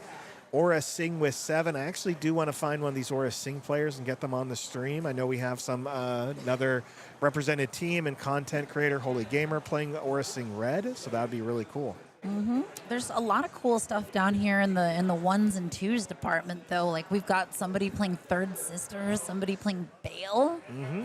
That's real neat. We even got one of the Jump to Lightspeed Lando Calrissians, which I think that leader took a PQ a couple of weeks ago, if I remember right. Yeah, I'd have to double check there. But all the one-cost leaders look still fun to play. We got Chancellor Palpatine, the new Young Han, Poe. We talked to the Revan player who's here. And Memphis Nest, I would enjoy seeing that. And obviously, I think we both love seeing Jabba the Hutt. Oh, yeah. Yeah, I love those Hutts. On a side note, I've been hearing that the Mando and Grogu movie's got a lot of Hutts in it. So I think that's what's going to get me into the theater and seeing some Hutts doing Hutt stuff. It's all Hutt stuff all the time. A great time. Awesome. And I'll only say that it has probably one of the best soundtracks I've heard in, I don't want to say cinema, but it's definitely up there for Star Wars soundtracks. But it's a solid jam. That's awesome. I loved the music in the Mandalorian series. And it's the same composer, right? Same composer. And it just felt like someone said, like, okay, this is what we like. And he's like, all right, let me show you what I can do with it. And just, a lot of range there with... while making it familiar. Very good. Cool. Very excited about that. What do you think about the leaders that we see two ofs here? I think it's also another interesting group here. I've seen one of the Padme players walking around. He's somebody that I've had the pleasure of playing a lot of games with locally. Always makes super interesting decks. So I bet that Padme deck is probably doing well for him. We saw Dryden last week at Bothell, so I thought that was a pretty cool deck. I'd be really interested to see Sebulba and the client. I think because obviously that client deck that we saw at that Bothell PQ was just kind of just like took everybody like by surprise. Where did this client deck come from? How are they doing top? How did they get to top 4? Like, again, I'm just going to keep gushing about that deck, y'all. That was real cool. Also interesting seeing the pilot Vader with just 2. Like, Vader, how just your star has fallen. 2 pilot Vaders, 2 Piets. Yeah, a little bit lower than I expected for a 114-person PQ. I know, my poor, sweet Prince Piet. I miss you so much. Yeah. I know, some of the matchups here, a lot of the decks are really geared towards what we're seeing at the high end. Lando and Boba is definitely what a lot of people practice for. I know one of the things Corey mentioned to me about the Admiral Thrawn deck was like, it is made to deal with a lot of these Boba Fett decks. It can handle a Lando deck. Yep. And so sometimes the oddities may have the other tools that either you're not prepared for or just it works a little bit more efficiently than what your deck can do.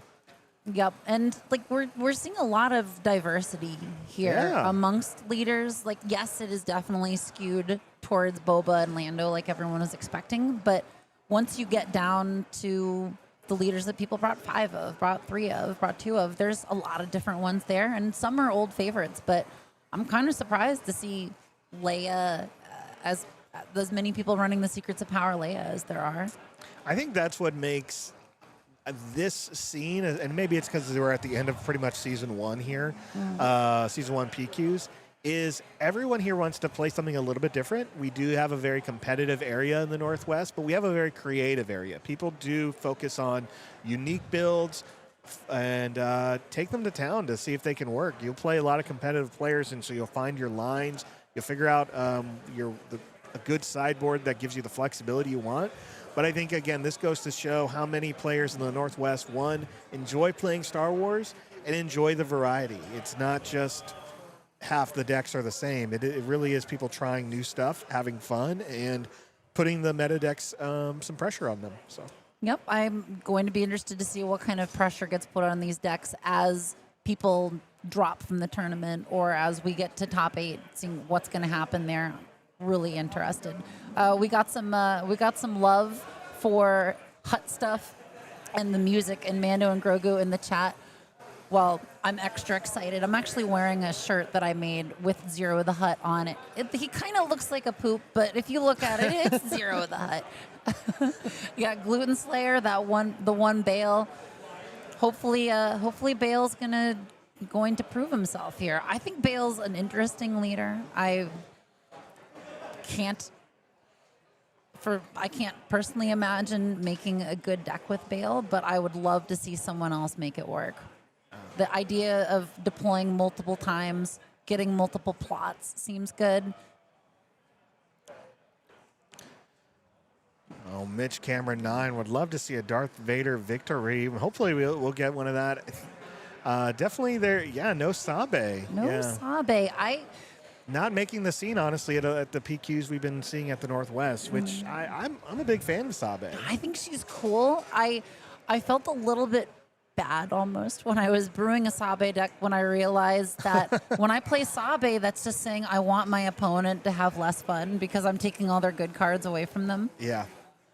I mean, faith in your friends, some Sabe, like it was a good time. I enjoy playing Sabe. I really enjoy the pressure she puts on opponents. Yep.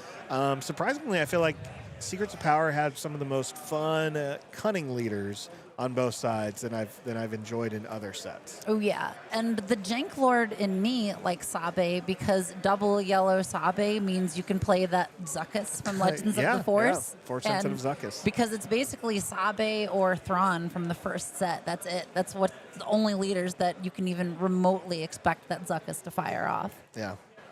I mean, you can force it into any force deck, but I mean, it's not doing anything for you. There are other options, but you can definitely force it if you want to. Yeah. That's actually one of my favorite things about the Zuckuss species, which is escaping me. They are Gand. They are Gand, yeah. Gand. And all Gand are force sensitive. Okay. It was really cool in one of the newer books, the new trilogy, in the Captain Phasma book, they meet a Gand who finally shows off a little bit more of that force sensitivity in the new series. Before that, the most you knew about Gand were from some of the Bounty Hunter books and Rogue Squadron books. Yes, I remember because I read the Tales from the Bounty Hunters book ad nauseum when I was younger. I thought it was always interesting seeing 4LOM watching Zuckuss meditating. And, whenever Zuckuss meditates, he receives insights, and 4LOM tries meditating himself later on. And I was like, is there any way that 4LOM could be the force droid trait that they're going to spoil for this set when they did their article about here's what traits things are going to have? And it ended up being yes, Yoda, yes, Grogu. But I was kind of hoping they could figure out a way of making 4LOM force sensitive because I'm like a longtime Zuckuss and 4LOM fan. That's one of my favorite couples in this game. And anytime I get new Zuckuss and 4LOM, I'm eating good. Yeah, and then we do have their ship, the Mist Hunter, which is great. So, and I really love their underworld synergies. And that's, we talked about this earlier. I really like how we keep getting more repetitive unique units rather than trying to branch out too fast. Yes. So I don't hate having 3 Zuckasses. I don't hate having 2 4LOMs.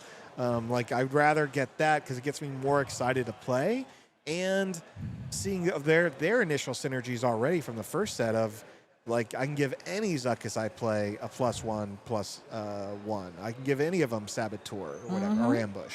Which is extra good considering that the Zuckuss from Lawless time, the more he's hitting for, the more damage he's doing on attack. Super good. Yes, and also the fact that we get more of the same unique units doing different things is great for those few of you out there that are still trying to make Hunter work. Like, I swear, guys, it'll happen at some point. At some point, yeah, you'll get there. No, we'll definitely get there, that's for sure. We have around 20 minutes left. How are you feeling? You want to look at some spoilers? Oh, let's do a couple of spoilers. Let's bring up our spoilers. Switch over. All right, here we go. So we're going to jump back into spoilers. So we're done with leaders, 20 minutes left here. And for Ashes of the Empire, and what do we have on the screen, Fee? Ooh, the Scion shuttle at Morgan's bidding. So this is a Morgan Elsbeth related thing, I'm guessing. Yes. As an Imperial vehicle transport for 2, it's got support. And while this unit is attacking, the defending unit gets -1/-1. That's pretty cool. Being able to debuff things can be strong. It's not a bad turn 2 play, but I think it's a bad turn 1 play. Yes. I could see this going in a Revan deck. Okay. That would be kind of cool. Yeah. Yeah, that'd be ideal. It would work really well with something like that. I think this is one that it's not going to be like a general purpose card where you see it in a draft, for example, and you're like, oh my gosh, I got to use this. But I think this is one where it could definitely complement some other things and be a good support piece. And obviously the support trait means that you get to use the abilities of this card more than one time, Yeah. which might get a little bit more juice for the squeeze there and help to wreak havoc on the other person's units, get rid of their stuff with minimal casualties to your own side. So, I could tell you what deck probably could try this is actually those Boba decks. Because you'll get to be able to attack with a unit quicker. It's a transport, so it meets some of those extra piloting skills you may be looking for. And again, yeah, just it's keeping your unit alive. So again, like swinging with the bomber really quick if you need to, while putting out a unit, or allowing one of your ships to hit a unit and giving them the -1/-1. I see there's value in switching to like a Boba Blue because of a card like this. yes, I could actually see this going into Corey's Thrawn deck that we just saw too, yeah. because that makes it so the trades are a little bit better for him, Yeah. and it gets maybe his units can stay alive a little bit longer while they're trading into stuff, and he can kill them when he needs to kill them. Yeah. So yeah, that something like this could actually be cool there. I guess I could also see this in a Talzin deck, because if you can debuff something with Talzin and then debuff it further with this, then you're more likely to swing into it with no consequences. There's definitely a reason why it's unique, and I think it's because of some of the stuff we've already talked about. Like playing multiples in a turn is just going to be too rough or too many options. So, yeah, I think they were smart to make this a unique card, even though it's just a shuttle dedicated to one ship. So, like, I could assume the Scion ship has multiple shuttles, but it does not, apparently. Nope, it's just the one. All right, let's move into the next card here. Another blue one at Gar Saxon. Gar Saxon. Ooh. So 3/4 for 3 in Vigilance and Villainy, Mandalorian and Trooper. When you play an upgrade on this unit, you may create a Mandalorian token. Use this ability only once each round. That seems real good. That does. And we're going to take a quick look at the Mandalorian token. So people can can play an upgrade to get a 0-cost 2/2 shielded unit into play. Yeah, that's bananas. Yeah. So what kind of upgrades would we want to put on this? Oh, I mean, Mastery seems good for the following turn. Oh my gosh! Or the other one that Corey just played in the last game, Emergency Powers does not work with this. Correct. Because you're not playing those experience onto this. You are just creating experience tokens. Right, yeah. No, I think that Craving Power is always solid because you can just become a quick 5/6, deal 5 damage, and get a token. So I think that's really strong with someone like Gar Saxon. Yeah, what else? I think in a Twin Suns context, the Fiery Alliance would be great with this because it makes him better. It attacks with something else. It creates the Mandalorian token. It could be a lot of things all at once. Yeah. I mean, obviously, if we talk about Twin Suns, a great upgrade that should go on Gar Saxon would be the Darksaber. Oh, yeah. Either Darksabers. Oh, can yeah. go on. Put them both in there. Yeah. Heck yeah. That's the nice part about playing Dark Side Mandalorians is you have 2 Darksabers to play with. Yep. And once you start swinging with that Darksaber, you're putting experience on the token that you just made. Oh my gosh, That yeah. is so cool. All your tokens, too, Oh, that's nasty, and I got to build that. Holy moly. Right? I'm ready. I'm ready. Well, let's look at my favorite card. Talk about my favorite leader earlier, and they're not going to show us Thrawn without showing his flagship. And this is some Star Destroyer art I love to see. It's so cool. I love when ships are in atmosphere, overshadowing terrain and buildings. And this is a great one. Chimera, a frightening reality. 7 costs, 6/6 Imperial vehicle capital ship. When played, you may choose a friendly unit and an enemy non-leader unit. If you do, defeat them both. Which seems really good if you played it in a JTL Thrawn deck, too. Yeah, it works with the regular JTL Thrawn, as we just watched. And then when an enemy unit is defeated, heal 2 damage from your base. Oh, my gosh. Dude, I want to see this in a deck with an HK. Oh, yeah. Oh, my gosh. Like, do a damage to their base and heal your base? Are you kidding me? Oh, my gosh. Also, the art on this thing, I have so many playmats, but if they put this on a playmat, D-Rod, I don't think I could say no to it. I'm not saying no to any Chimera Thrawn playmat at all. And I will only be annoyed if they are top sector or top regional playmats. That's where my annoyance will live, and eBay will be my friend, I think. Yep. Also, it's a capital ship. Who Yep. else can play capital ships at a discount? That's right, your girl's boy Piet. And I think at a 7 cost, this fits really nicely into Piet's curve because you can play it for 5 resources after he deploys. And getting that when played ability is really cool to wipe things up a little bit. Let's talk about that. So with Piet, you deploy, you lower it by 2. Piet deploys on 5. Yes. So that means I could resupply or play something similar a turn earlier. Any type of ramp. If I can ramp once, play, cheer it out a turn early, then that means I could get this out 3 turns early. I think I'm doing the math right. Let's see. What are our ramp options at this point? And are we talking about just Premier? I guess Premier would really be the one we should be talking about. So I think with ramp, you just have the Underworld. Yeah, which doesn't person. get you much Nope. right now, unless you can swing with a Gonk droid and get that out a turn early. And that is something that they do play, a lot of Piets. So they could play, they could do a Gonk, then deploy Piet, and get the Chimera out the same turn as Piet. Yes. So. Oh, no, you can already get the Chimera already out the do same it, turn as Piet. Yeah, it's the challenge with Piet is getting an 8 cost unit out the turn he deploys. But getting like this out at 5 resources seems really good. Yeah. I mean, as long as you have another unit to defeat, if you're Piet, you can just pick a couple of the fun ones, or you're already playing maybe some other capital ships that have some great when defeated effects. But yeah, this is a solid card. I'm super happy about it. It's a legendary that I'm going to have to get multiple copies of.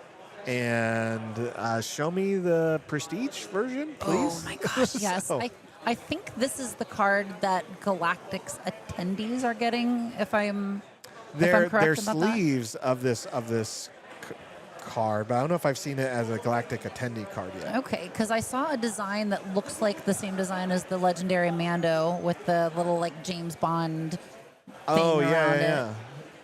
If it is, I'm gonna get so overwhelmingly hyped, but we'll see. This is all speculation until it comes out. I mean, anything Thrawn or Chimera that makes the prize wall at Galactics, it's yes, that's where a lot of my focus will go to Yes. for grinding it out.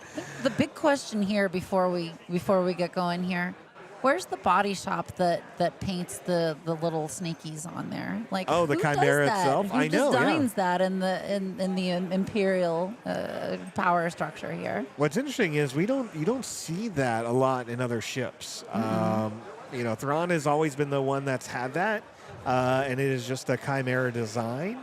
But let's take a look at the last spoiler probably here before we take a quick 10-minute break, and it is another ship that does have some design on it. Unfortunately, it's on the bottom of this ship. So the Mandalorian flagship here, which used to be, I think it was Gideon's light cruiser, but it is another Gideon ship. This one does have some Mandalorian design underneath it. Okay, that's extremely cool. So it is a 4/8 for 7, which is like, okay. Yeah. But while you control a leader unit, it gains ambush, and likely at 7 resources, you should have a leader unit unless things go terribly wrong. Yeah. But +1, +0 for each other friendly Mandalorian unit. So if you're running this with some Mandalorian leaders, then already you get a buff. If you have tokens that, I'm guessing since this is a set where it's already, they showed us those Mando tokens almost immediately, then hopefully you'll have a few Mando tokens. So this thing could probably get pretty swole. I think so. I think you can plan on probably something like this hitting for 6 or 7, if not more, when you play it. I think having ambush is the right thing, the right way to play it, because you don't want to have a big threatening card that's not going to do anything when it comes into play. And again, I think this is really good as we watched last week in the Bothell area. Capital ships are just the late game enders for a lot of these meta decks. So when you're throwing in an aggressive one that's heroic, it's going to really be able to stand up against these villainous ones. So it has the answer for a lot of the Star Destroyers that are coming out, all those other capital ships, and maybe removing some threats with planetary bombardments.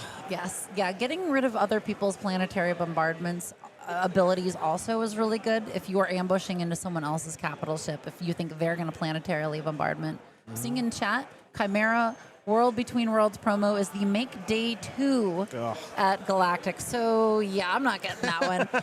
I will covet it from a distance. That will be my only drive. If for some reason I make it from the open and finish day 1 into day 2, then at least that'll be it. That'll be my only thing all day 1. Like, yeah, it's just Chimera World Between Worlds. If not, someone can find me and maybe they can offload it.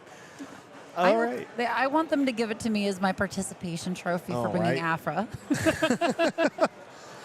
I do love the Chimera. So we have 10 minutes before the next round. It could start a little sooner as matches are wrapping up. Let me just take a quick look, see how many more matches we have in waiting. We have some fun stuff coming up here in the next couple of rounds. Couple of unique decks. Looks like we have 10 more matches in the next 10 minutes that need to wrap up.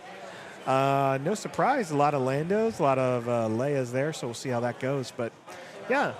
Anything else, Fee, you want to mention before we go to a quick break? I think I'm just pumped to see what the next few decks are. I'm excited to get our next players corralled and seeing if we can get a little bit set up for our next match. And, yeah, just enjoying the vibes here at Guardian during this beautiful overcast day in Portland. Yes, a beautiful overcast, like 60 degrees outside day, but I'm loving it. Let's go ahead and take a quick break. We'll be back in about 10 minutes or so.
And welcome back to the Planetary Qualifier here at Guardian Games in Portland, Oregon, or as I like to call it, Swoo City, USA.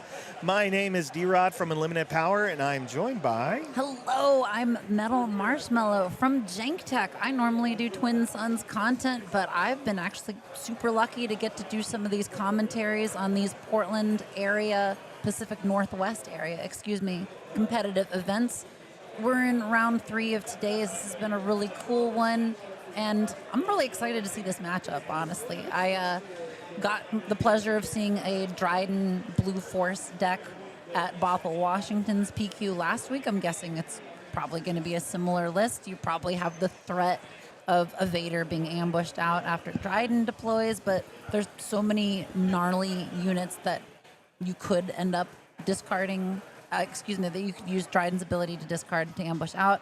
Obviously, Force is very much empowered by ambush because it immediately gets you the Force by attacking with a Force unit. Yeah. The Talzin's Assassin is just a terror in this deck. Oh my gosh, that unit does so much work for removal at minimal consequences to Dryden. But we've got Aura Singh over here. I saw a little bit of the list beforehand. It looks majorly control-oriented, so that was an interesting matchup into control that we saw last time we commented. So, yeah, this should be interesting. Yeah, we have Holy Gamer running the Aura Singh, and they're from the Inland Empire team, and that's a Northern Washington team. So we've watched them play before at the Portland sectors, and I was lucky enough to watch that match that we featured, and I'm excited to see them here today. They did get a top 8 at the... I was going to say Salem. That's not it. Not Salem. It's Spokane. So they've done really, really well. And then we have Luke over here with, again, that Dryden Voss. So I'm excited for this matchup. I like the variety here. Both players have 1 loss, 1 win. So this is a good time for either of them to kind of continue their push forward. And I think both of them have the strong decks to do it. I agree. I think these look like really cool decks to be playing. We know Holy Gamer's pedigree is impressive, and also we can see they've got the sleeves from Galactics last year, so definitely dedicated to doing high-level events and doing really cool stuff. Also, I'm just excited to see no disintegrations get played in this Aura Singh deck because that card is so cool. Oh my gosh, the ability to do almost all the damage you need in order to defeat something and then finish it off with Aura Singh, it's got to be one of the most satisfying things in that deck.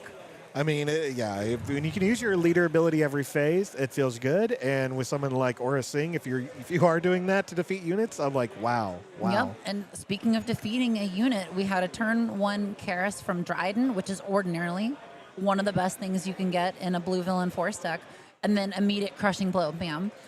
And that means that since Holy Gamer isn't playing any units yet, they're not getting the maximum value out of the Karis. No, and Dryden wants to see the Force token get trigger each time. So that's the best answer you can always do is just remove any Force units before they can attack, and you're going to take away the momentum of any Force player. Yep, and speaking of removal, Holy Gamer is not short of removal this game. Oh my gosh, we've seen Crushing Blow into the tree remembers. Yeah. So real effective stuff. I love it. I love it. Oh my gosh, that poor getaway freighter just went out the airlock. Oh, this is rough for Dryden. Like, we're going to get to late game real soon for Holy Gamer if this onslaught of removal keeps up. Wow. I mean, I know this is great. It's unit removal, unit removal, unit removal. So definitely a good control package here. And again, Dryden has done no damage, has not generated the Force. Holy Gamers just removed everything, and they have the initiative, so in this spot it can be a little bit rougher, right? Because they've just spent 6. They got rid of Kanata with Lost and Forgotten, and Dryden still has all their resources. So yep. But it's not really the worst thing sometimes to just do a soft pass if you've got so much removal. Oh, and look at this. Just playing Vader to have a unit out and just saying, I dare you to get rid of it. I mean, that's all you can do with Vader right now is just put him out into play. You don't have the Force, no other units. And Holy Gamer doesn't need to play units. They're going for that longer game here. Yep, and for sure we're going to see stuff like single reactor ignition in this deck. I mean, come on, it's control blue-red villainy. It's going to be in there. I love it. That's what I want to see from a lot of times control players is you just tap all your resources your first turn and play something controlling like the Cantwell. Yep, Cantwell, so good. Vader is just going to sit there looking stupid for a while until that Cantwell goes away. Well, if you can't ready, well, too much. Yeah, poor Vader. You know, Poor he's Vader. trying his best, bless his heart. This is interesting that we've got Aura Singh. They're at 7 resources. They're at 7 resources already. This is a wild game. Like, so this means that Holy Gamer can keep Aura Singh's deploy kind of just on ice. It's like whenever he needs to just kill something that has, 5 or less remaining HP, if it's not a leader, Yeah. just deploy Aura Singh, boom, it's gone. Like, that's a very cool option in a control deck that you're already removing everything to just have that constant threat of additional removal. Well, 6 damage gets put on Luke's base, and now they have their Dryden Voss deployed, and Holy Gamer does not care. Oh my gosh, this is just gnarly, dude. Like, we've got the Devastator come out, the swag top 8 Devastator, in fact. So, no glory only results on there, which isn't probably ideal. I wonder if this list has Planetary Bombardment in it. Oh my gosh. No glory only results great for getting rid of the Devastator. You obviously hope that it can be on something that also has a cool when defeated effect, but whatever, you still get rid of it, so fine. Yeah. This is very cool. Like, normally control decks I'm not as excited about, but the ideas behind this Aura Singh deck I think is really, really kind of a cool twist on the control formula. Yeah, I'm interested to see kind of where it's going to go. I would say it feels very traditional control, at least from what we've seen of just a typical back and forth. You're responding more, you're reacting more, but the opponent's not doing much to you. Yes. Which I love to see. And again, now we're going from 10 to 16. Yes, and hopefully they don't accidentally swing with that Vader, because that Vader should not be going anywhere. Right. Yeah, I'm sure Holy's going to remind them when they attempt to swing. Yep, there we go. There's our exhausted Vader. Yeah, you got to deal with that Cantwell. You kind of think that maybe they should have just played the No Glory on the Cantwell. If they could. Oh, right, because they would have gotten Vader back. They would have gotten an additional swing. Although Devastator does hit for 9, so that's also kind of difficult to deal with. Oh, you want to see it in a red blue deck. I mean, right? You're already going the late game with capital ships. Planetary Bombardment for 6 is a great play when it can do 12 indirect damage. So good. Obviously, they're going to stick a lot of it on Vader because Vader is just not doing anything for anyone. So, no. Okay, fine. He could have got them the Force if he really needed the Force, but I think a lot of Dryden's package early on is Force sensitive, but here's a good opportunity where you could have used it. Yep. But so much Force stuff is just ground. So once you've got a space chonkus up there, then it's going to be hard to deal with it. Yeah, and I did forget that Vader is exhausted, so yeah, there's no point. Might as well remove it. And Aura Singh did a great move by deploying. She just removes the thing that uses the Force to fill up his hand. So. Yeah.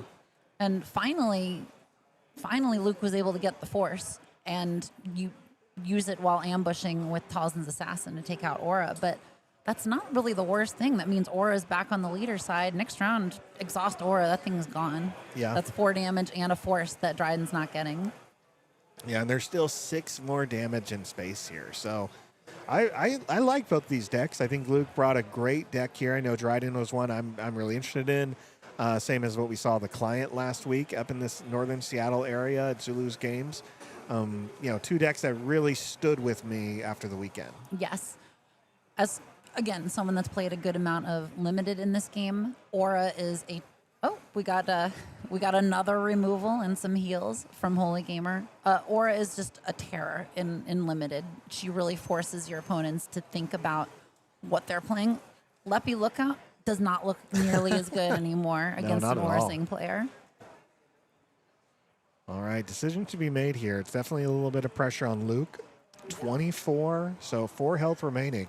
Yep, and that's a Cantwell swing away from death right there. Yep, and there it is. Do they have an answer to stop the Cantwell from finishing them off? They have plenty of resources. So discarding Anakin to get an ambush on the Purgle King. Yo! Wow, that's not a card. I was not expecting that. That's unfortunately not. Well, let's back up. Purgle King with the card draw and the restore, actually pretty cool top end for Dryden because it does help deal with some of this big space stuff and provides enough of a.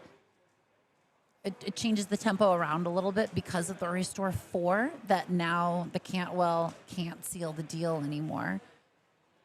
What is it? So unless Holy Gamer is playing aggressive negotiations, which could be in this deck, getting that restore 4 is definitely that's a pretty good for big Dryden game here. changer. Yeah, they're back up to 26 though. Yep.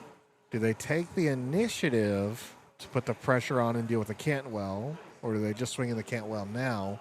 Although if they take the initiative, there's always the chance that Holy Gamer could just play a Devastator and do 4 indirect damage just to base. That's true. And no point. Oh, there we go. Great way of using the Force. Yeah. Okay, I think Yoda is worth paying 10 for if Yeah. you're doing this sort of control-oriented play style. But okay, how about we just do 4 more damage to base with this board wipe here? Well, Wow, this has been a really interesting match to watch here. yeah. So Yoda gets Oh. played, and then they're going to take damage back. Yes, and the Kelleran is from Uncle Owen. Yeah. Right now, okay. It took me a moment to realize what was happening here. That restore from the Purgle King absolutely saved Yeah. Dryden here. But again, like, there's enough cards that do damage directly to base. What is it? Collateral damage would actually win the game for Holy Gamer right now. What a great play overall, right? So you play the Purgle King on one turn, you play Yoda after the other. So 2 strong healing cards that your opponents have to deal with immediately. Yes. And I think that's another sign of the flexibility that control decks have. Like, this is a heroic or a villain deck, but it's playing Purgle King, which is not really villain, and you're playing Yoda for a lot more. Yep. And you're still getting a lot of value out of it, which is really good. And playing Keller and Beck also decent because we had these heroic units go to the discard. Well, that makes Anakin's on an when played ability that Oh, much yeah. better If there were units. if there were units. And I don't think Holy Gamer is out of this one at this Not at point. all. Like, there's a lot of swinging power, but there's such a small amount of damage that needs to happen because neither of Luke's units on the board are going to do any restoring. I mean, yeah, that is 12 worth of swinging, but also that's not enough to finish the game on Luke's side. Oh, it's 25-16. Holy Gamer's doing really well at like holding this game, taking care of multiple units. Has not had to have many units on board. I think they've only seen 2. Yeah, it hasn't been a whole lot. I want to say we've only seen we've seen 3 units because we know they played the thing that got Devastator. Yep. So all right, no glory, only results. There we go. That's how they got removed that Devastator. And it looks like Luke is just going to take the initiative. Yeah, I kind of wonder if Holy Gamer is in top deck mode at this point, though. I wish I could see how many cards were in his hand. It could be in top deck, but decks like this usually, they'll do fine. It's just a part of the math there, but they got to have a response and they got to take the initiative. Yep.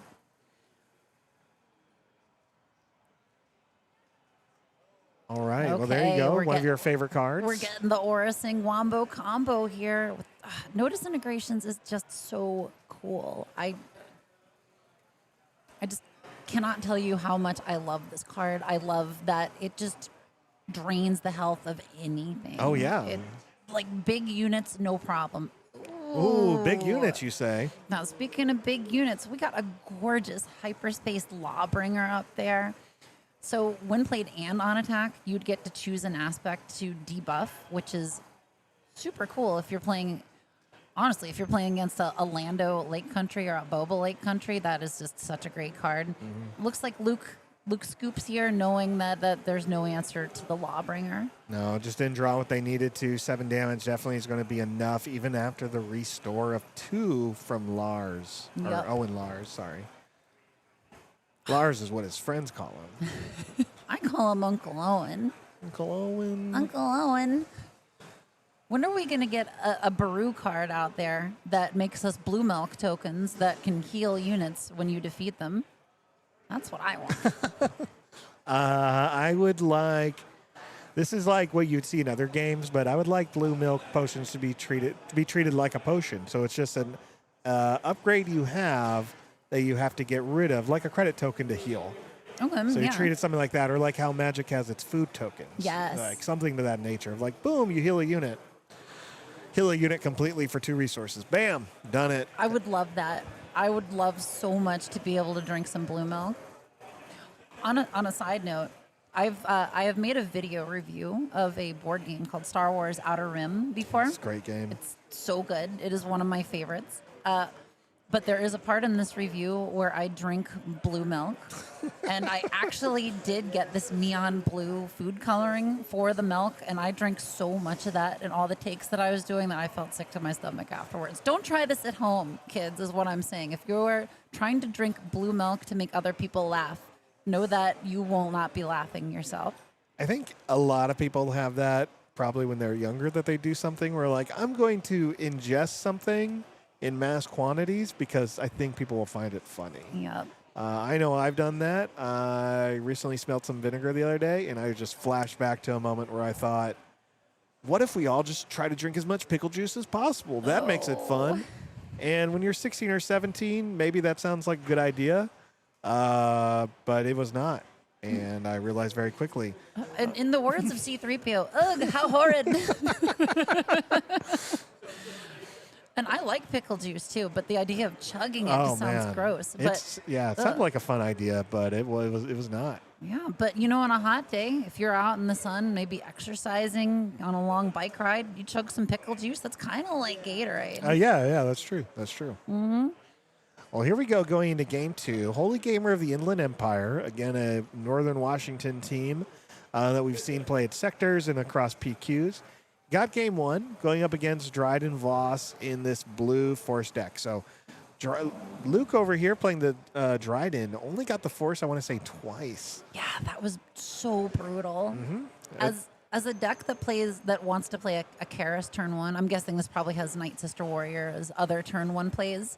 Yeah. Not being able to get the Force and start to do the things that Force decks want to use is just so difficult to try to get your engine working. Yeah, you just lose some of that extra momentum. You know, your units are good. Your Force units are good, but their stats are a little undervalued because you're getting other value if you meet the condition. So if you're not using the Force abilities, then what are you really doing putting out like a 2-4? Mm-hmm. Like you need a 2-4 that can do something with that Force and give you that advantage. Exactly. And honestly, Karis is way less threatening if you're playing this control deck that doesn't have any units for her to smash into and debuff something else. No. Okay, we already see some... I'm like whispering in here. We already see some removal in Holy Gamer's hand. A silence descends over the room. And there we go. Holy Gamer still had the initiative, but he does take the initiative after Owen Lars is played by Luke, the Dryden player. So Owen is such a pain in the butt. I love it. It's so hard not to play Owen in so many decks. Mm-hmm. Like, I'm a big Moisture Farmer lover from that card's release in Shadows. And Luke is just, obviously he's a Moisture Farmer, and that's his whole shtick. Yeah. His butt is slightly smaller, but his other abilities more than compensate for it. Getting to look through 5 cards to get a Force unit, oh my gosh. Yeah. Well, no surprise here that Holy Gamer is going to have the removal answers for the units that Luke puts out. Mm-hmm. And all you got to do is take out the units doing damage. You don't care about Owen because you're not hitting Luke yet. You're not hitting Dryden Voss's base. Yes. Ooh, that Shuttle ST-149. I love the art on the Prestige version of this card so much. This is an interesting one. Shuttle ST-149 is not like the end all be all of units. It's a 3/4 in space for 4 that's shielded and lets you transfer token upgrades around. Yeah. This could actually be really interesting with advantage tokens later on, but Ooh, wow. it is kind of cool with this deck if you are planning on ambushing a Vader out. If you're like, well, let's give something else a shield. Yeah. So I like that in there. And honestly, like maybe they just need to get a unit out. And Yeah. that's a pretty solid one.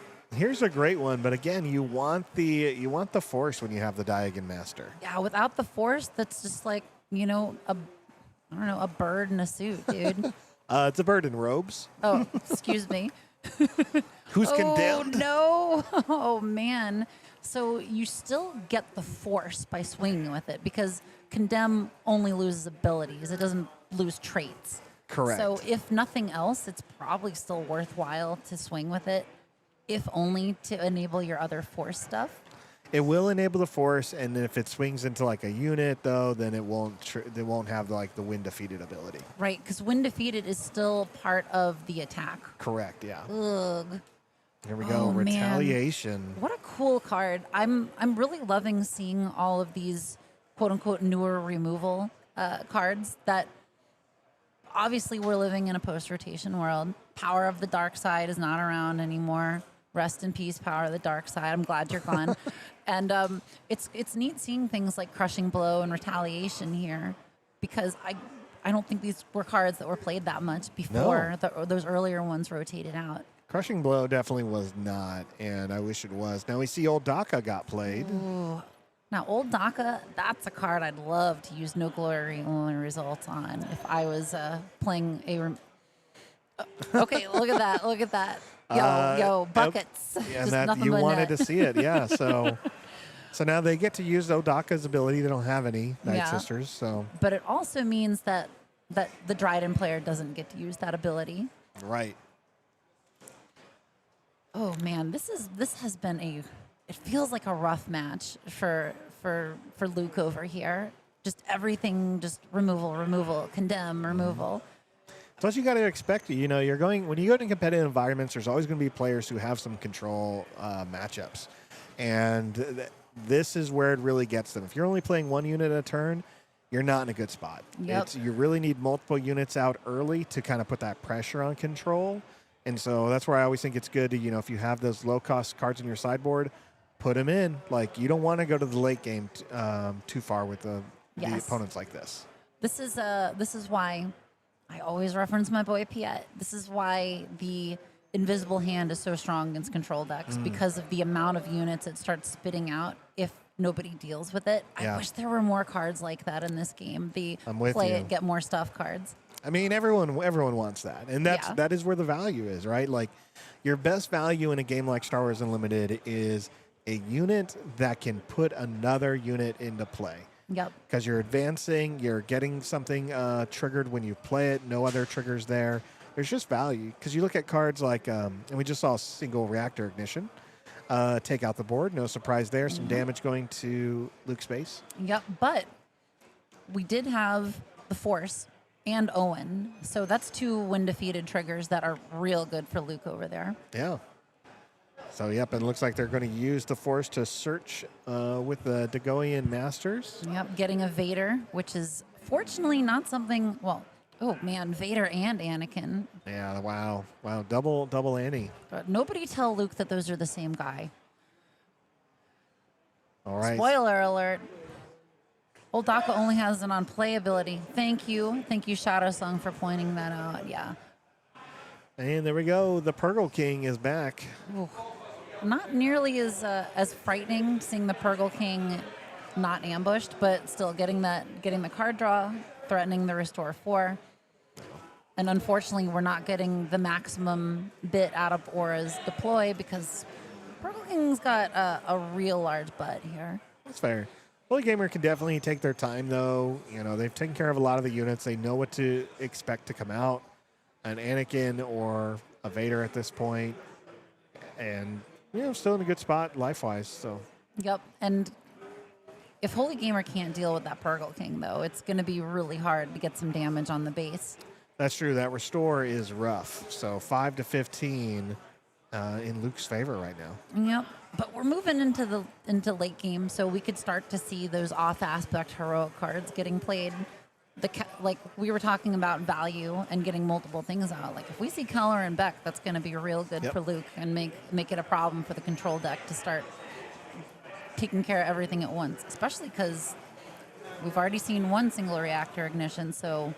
Yeah, exactly. There's not enough cards to do with a wide variety of units. He has the Devastator to do a little bit of damage if he wants to spread it around, but when you're looking at a card like the Purgle King, Devastator's not going to do too much with that initial damage when played. I always want to see someone use Protect the Pod with Purgle King. Just like the idea that you can do 12 damage to something. Degoyan Master being blanked by Condemn, we're seeing the question in the chat. That only happens when Degoyan is attacking. But we still get the when defeated triggers because it was defeated because of Holy Gamer playing the single reactor ignition. Yeah. So yeah, there was a lot of stuff that happened there all at once. And here's the example again we just talked about. The Devastator comes out, but there's not enough damage there to really take care of the Purgle King. Probably should have put some damage in there so you can slam into it with the Devastator, but it's possible Holy Gamer has another another option for that. If he's holding on to, what is it, Retaliation, Lost and Forgotten, Condemn would be pretty nice against the Purgle King too. That would definitely shut it down. That'd be pretty good, yeah. Well, we'll see. It's 15-8. Luke's favor. Yep. But we also know Holy Gamer is running Planetary Bombardment, and when you've got Devastator out, that says, I can potentially do 12 damage to your base. Or to your Purgle. Or to your Purgle King. Who would want to hurt the Purgle King? Look at his little grin. I do love the idea that the Devastator would have to use the most powerful, all guns fire on this thing. It's, for those who don't know it, there's a famous video that's been on the internet for 20 years of just a whale being blown up in Oregon, and that's would be thematic. I did not know this. Oh, you did not know that? Yeah. No, but, whoa. Okay, a lot of stuff just happened here. So we had the Cantwell exhausting the Purgle King. Yes. And then we had Yoda blowing up the Devastator. And, of course, getting those big heals. This is going to be rough to deal with for Holy Gamer at this point. Yeah, great explosive turn there by Luke. A lot of strong value, but the Purgle King will not exhaust or will not ready now. And the Cantwell is just going to do its damage up top. Yep. We still got to be really, really scared of Yoda's ability to do the damage. Right? Am I remembering this right? Yoda is when you use the Force. When you use the Force, you do damage equal to twice the number of units that you have. And when played, you get to use the Force to heal. Yes. Bring that up. Yes, awesome. So, I mean, this means we've got Yoda's got a big butt, the Purgle King's got a big butt. Unless Holy Gamer is playing some Major League removal here, those units are going to stick. And if he's able to use the Force, maybe get another unit that has a when played use the Force effect, then that's 8 damage that Yoda can do to something. Yeah, Luke has a tough decision to make here. They're in a good spot, but if you make the wrong move, that can be what just sets you back. Single reactor. Oh, okay. I think that's exactly what Holy Gamer needed right now. Get a little bit of damage, get this problematic stuff off the board, right, and try to claw back a little bit. Because we've seen with control decks that they can dirtle a bit and say, well, okay, fine. Even if I'm at 2 damage on my base away from death, I can still make it. Yeah. Well, and again, they had the Force. They get to use the Master. Holy Gamer's put back in a good spot. At most, Luke could probably put out 2 more units. We saw them get the Night Sister. There it comes. And looks like that's it. So it's 2 units on the board, 13-22. It's anyone's game at this point. Yep. I feel like a Lawbringer would be really nice. Ooh, for Holy Gamer. That'd be super strong right now. Of course, it does give Dryden a card from the Night Sister Warrior, but it does debuff the Degoyan Master and at least make it so they're not as immediately threatening the end of the game. Well, out of the airlock. Nice. Oh, and they didn't have the Force. Oh, they did no. Not have the Force. They didn't get the win defeated. Okay, cool. I love the artwork on Out the Airlock so much. Oh my Knowledge and gosh. defense. Ugh. Hey, they both draw cards. Wow, it's like having it's Chiofane in home. Yeah. Oh, wow. Lawbringer Oh, on the that's Dryden. cool. All right. I shouldn't be too surprised that we were going to see Lawbringer on the Dryden side. I mean, it can't all be force end users when you have the potential of. I mean, you're going to have the resources already. You might as well play the really strong, impactful capital ships. Yeah, I think I always expect. Oh There you man, go. no glory only results on the Lawbringer. Now I feel like we're seeing your classic control versus control. Yep. And again, like we were just saying, Caloran's going to get more stuff out. It's This- going to make it much harder for a Holy Gamer to stabilize here. Yeah, they get a 7/7 out. They have enough resources to put something else out and pay the cost. And it looks like it's going to be old Daka, who's a 6/6. So. Yep. No, man, it would have been so cool for Luke had any of their night units Oh, been yeah. out. Like even getting the card draw would be like pretty huge. But I guess Dryden's ability hasn't really come into play at all this match. Not But really. I guess that's what happens when you play against a control deck that's not playing a whole lot of stuff. Yeah, there's just not enough units for it, and the units that they could hit are usually just too high cost, and they're in space arenas. So Yeah, at most, we're probably going to see that used against the leader if we go into Game 3. well, it looks like this is going to be over real soon unless there's a board wipe because either one of those units. Yep. I guess Holy Gamer did not have the answer for two of those at once because being 6 away from lethal. Womp womp. All right, looks like we're going to go down to Game 3, which is super exciting. I love when that happens. Yeah, these have been cool matches. It's really interesting to see a hard control deck versus, I guess I wouldn't call Dryden necessarily hard control because it's got units for the most part, but it's still playing a lot of, I'm going to remove your stuff, I'm going to remove your stuff. And it looks like a Holy Gamer wants Luke to start off with the initiative. That makes sense. Yep. Because they want to be Kelleran- reactive. And Kelleran is heroic, yes, chat. The Dryden deck is running a few heroic units out of aspect, not only because they're really good in game things like Kelleran and Yoda, but also because they're running the Anakin unit from Legends of the Force that likes to have heroism and villainy in the discards. Yeah, I think it's just Kelleran and Yoda. Guess I could look at the deck list. if I really want But to. They are playing a Lando. Interesting enough. oh, right, the Trust Me Lando is the Sentinel from Lawless time, I correct? believe so. Yeah, Rebel Underworld Lando.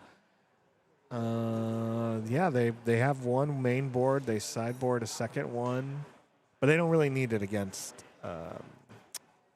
Holy Gamer's deck here. So that's probably not going to come in.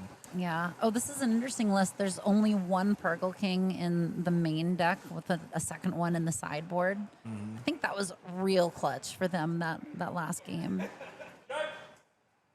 Yeah, we see a Neiman Strike. We see a Shatterpoint. Hyperspace Disaster is probably going to stay in their main board there. And 2 Craving Powers main boarded. So I think it's going to be an interesting Game 3. 22 minutes left. Which is actually pretty brisk, Yeah. considering the kinds of decks that these are. I feel like the line for the bathroom's already way too long. Yep. We're going to have to start flashing a pass. Right? Like, oh, excuse me, press. Yeah, press. Just hand out stickers and then just end up in the front of the line. Oh, that sounds good. I don't know. To get to the front, that might require initiative tokens and dice. That's fair. Some people, everyone got initiative tokens today. Some fun green-black ones. Heck yeah. Yeah, you've got some cool swag here today, D-Rod. I like the badge stickers, too. Oh, Those yeah. are real cool. Digging those. There we go. So Crushing Blow and now Condemn on Maz Kanata. Yeah. Holy Gamer's making sure they're not taking any damage in these early couple of turns. Yep. Oh, calling the bluff. Look at that.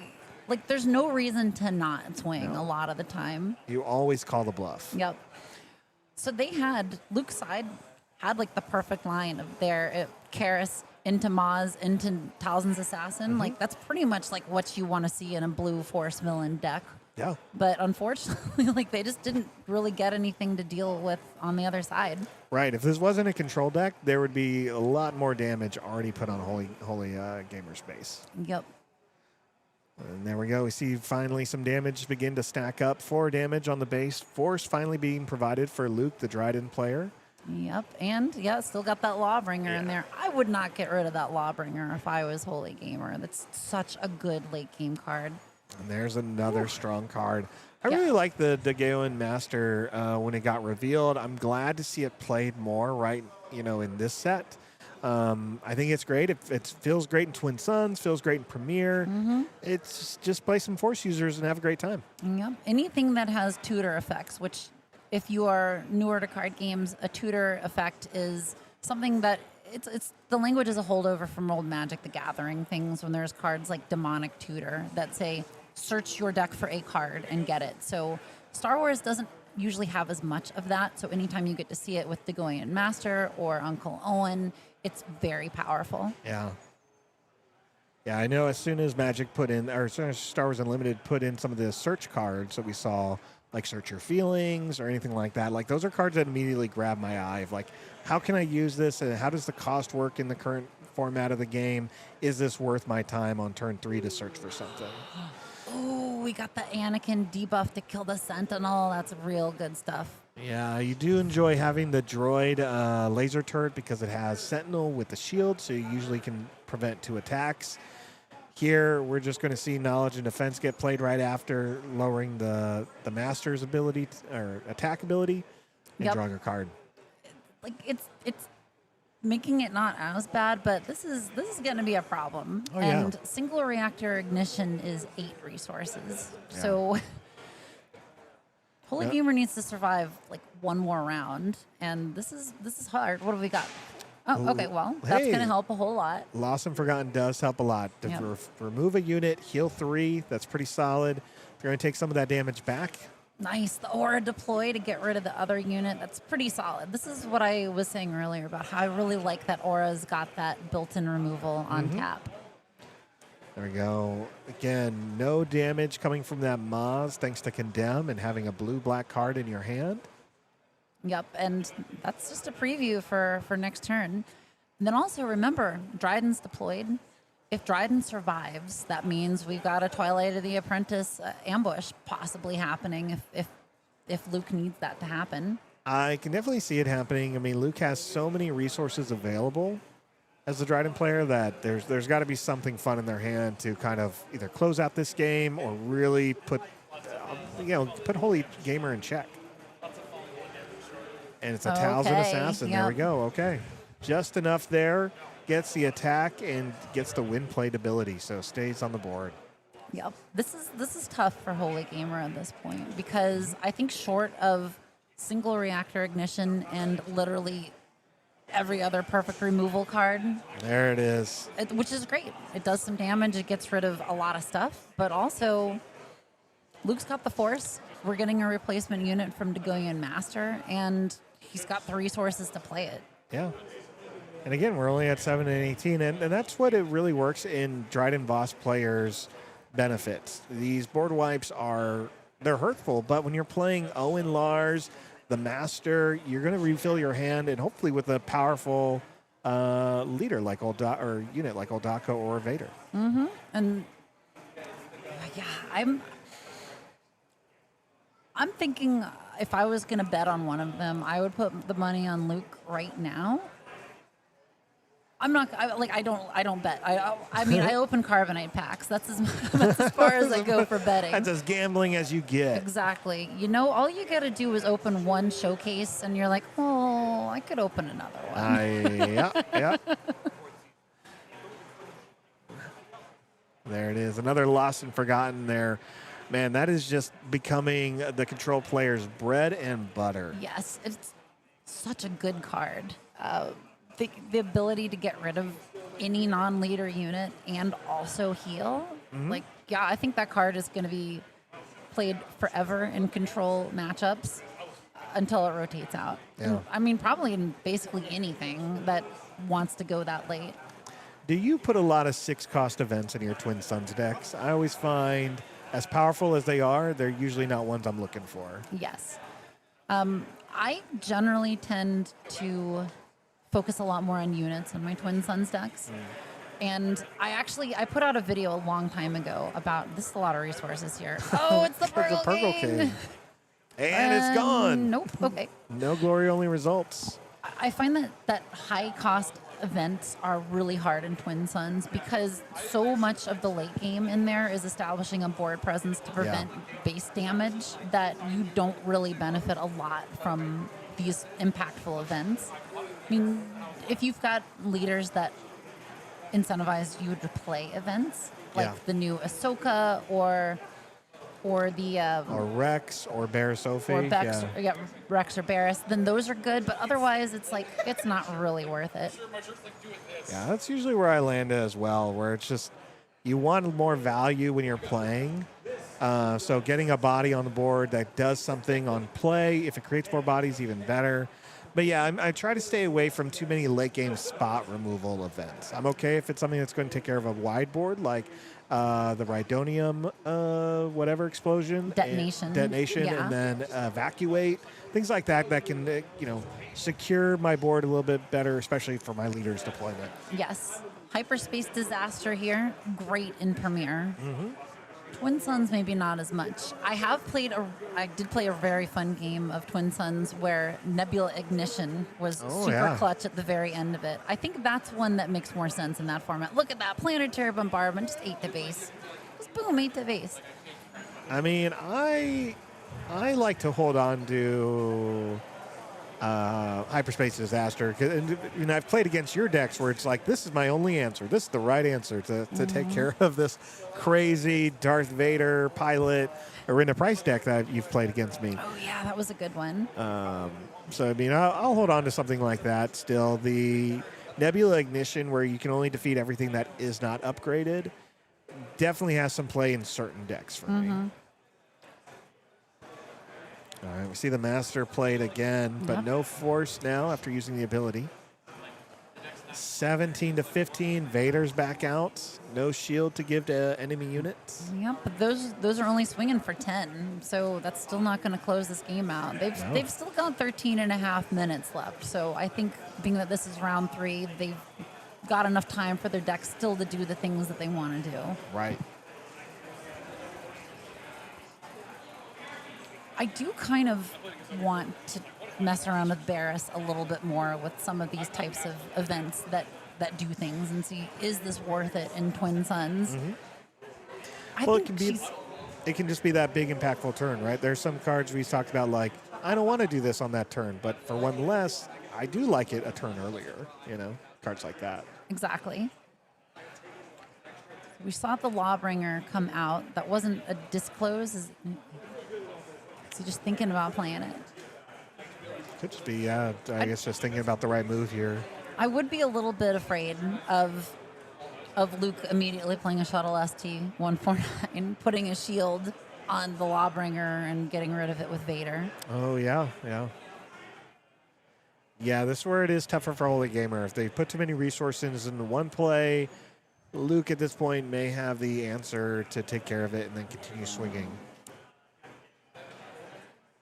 This is one of those things I like so much about this game is the tension in this part of it. Because we talk about, retaliation, good move. We talk about how in games like Magic, you can just dump stuff onto the board and just say, oh, well, I can all of a sudden repopulate. Oh, look at this. We got all the Planetary Bombardment after the Vader swing, So we went retaliation, then bombardment. So he passed to take the swing. Yes. Defeat the unit. Yeah. But of course, then gets the force from the Vader swing, which then means that there's an Anakin from the Dagoyan. Just like, oh my gosh, you can't keep a good man down. That's what they say. Oh my gosh! Whoa. Now we got Keller and Beck being played for 9. Oh my god! Like as a control player, this Dryden deck seems so tough for this control player to play against. Like you're just spitting out stuff. You're like, oh, well, we got Kelleran for 9, but then we're playing Anakin for 3. Yikes. Is that what just happened here? I think for a little less, right? Kelleran lowers it more than 3. Let's bring it up on the screen. That's what it's there for. 5 less. Yeah. Wow. So yes, so gets it out there, and again, Holy Gamer going through their discard pile, seeing what options they have left. They can find a defender. That'd be pretty good if they can. Again, need that pressure. Okay, Lost and Forgotten's going to buy them the time they need. Defeat Kelleran, heal 3. Mm-hmm. Wow, what a game! What I a know. game! It's just been so back and forth.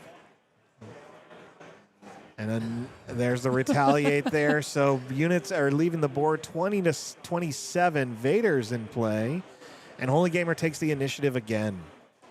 So chat's saying Dryden sure should have put all damage on base claimed in 1, right?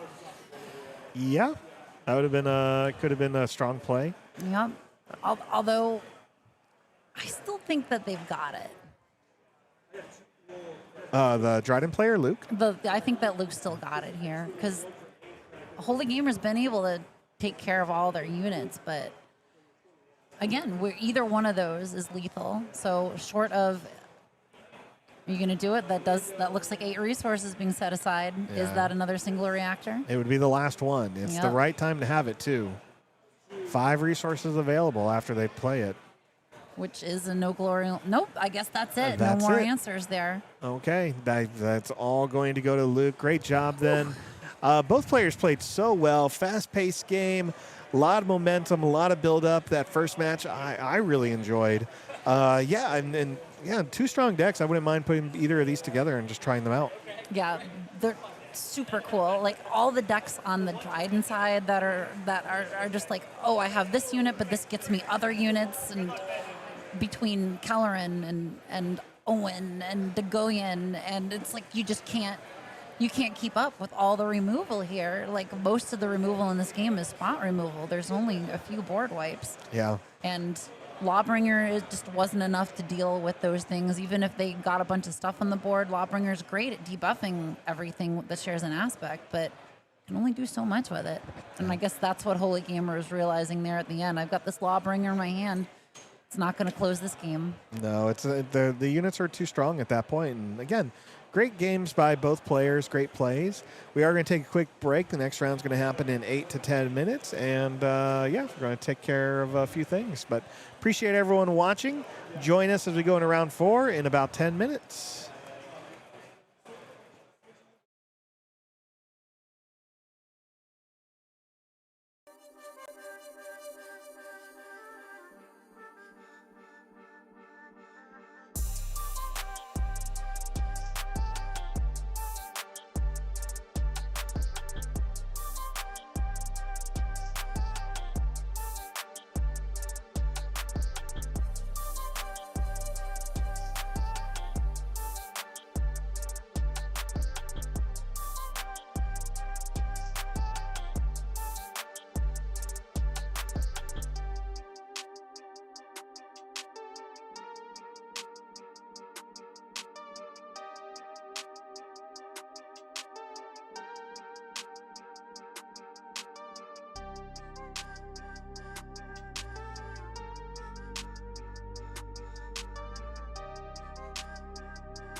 And welcome back to the Planetary Qualifier here in Portland, Oregon, a.k.a. Swoosh City, USA at Guardian Games.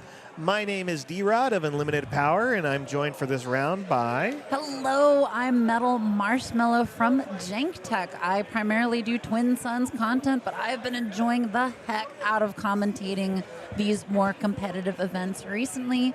And oh my gosh, speaking of competitive, that last round that we saw with those control decks against each other was awesome. Oh, yeah. Dryden Blue, Force Blue versus Aura Sing Red. So a lot of big capital shifts, a lot of removal, and, yeah, some really interesting plays. Yep. So speaking of interesting plays, I bet we're going to see some cool stuff from this Padme Red deck.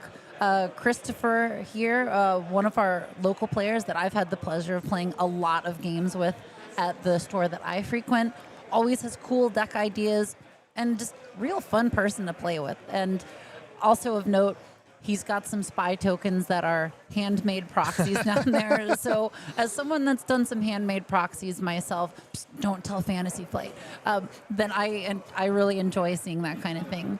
And then we've got our first Lando Lake Country. One of the decks that's being played, I think actually more than anything else. Is Lando the top one or is Boba the top one? Lando is the top one. 18 players today brought the Lando deck, so of course we were going to see it. And here we go. We see the Canyon Frontrunner and Faith in Your Friends getting played. So two of the new cunning cards making the scene here. But with Padme's Disclose Ping ability, that Canyon Frontrunner is not going to be long for this world, I think. Yeah, so with Padme, you reveal or discard one or more card from your hand, and you may exhaust the leader. If you do, deal 1 damage to the unit. And Padme has gotten quite a bit more juiced up with some of these newer cards in Lawless time. I haven't actually seen a Padme deck get made, but we got some cool stuff here being disclosed. So looking forward to seeing Lightmaker and... Those are spy tokens. Those are spy tokens. I just love it.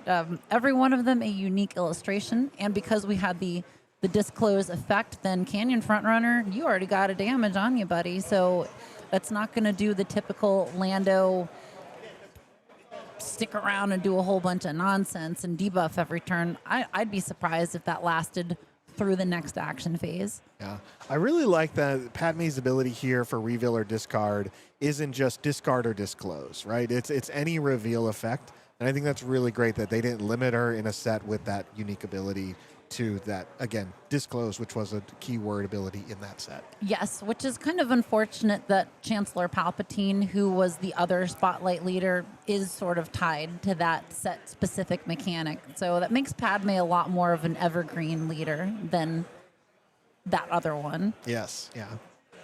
The coordinate Padme? No, I meant this Padme in this particular. Padme. By Chancellor Palpatine, excuse me. You just said his name. I literally just forgot it.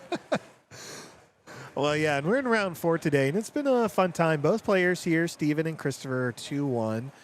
You mentioned you've played against Christopher. I have as well. Very great player. Comes from more of a Dragon Ball background.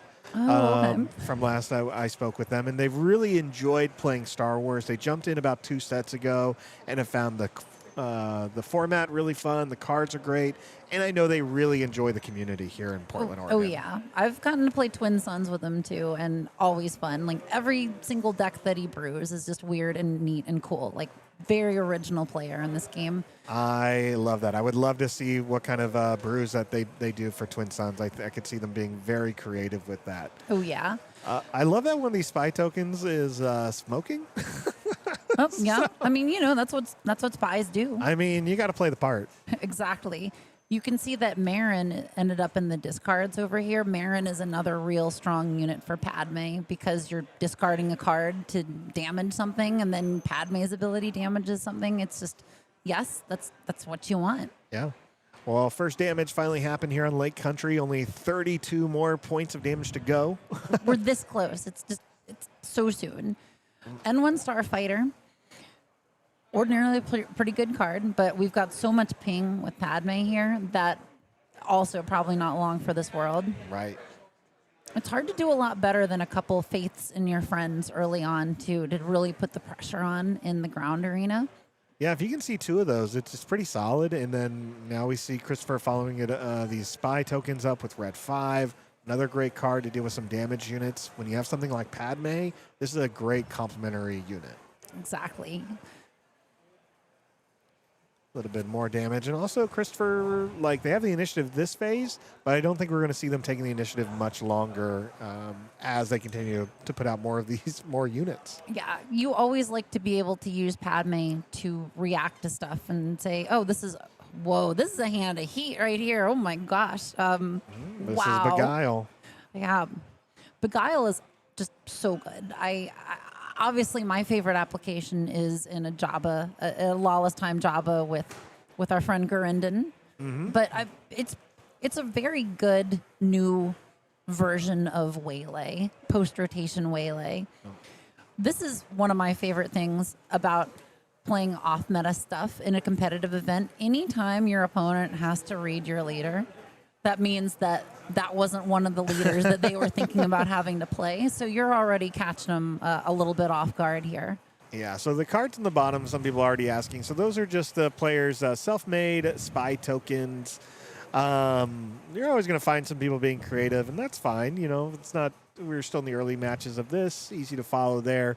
At most, we just need to make sure to remember they have raid 2, which is the clearest symbol. So. Yep. Unfortunately, Christopher did put the keyword in red like it is represented. He put all the different colors on there the same way they're formatted originally. So at a glance, it's hopefully going to be easier to parse.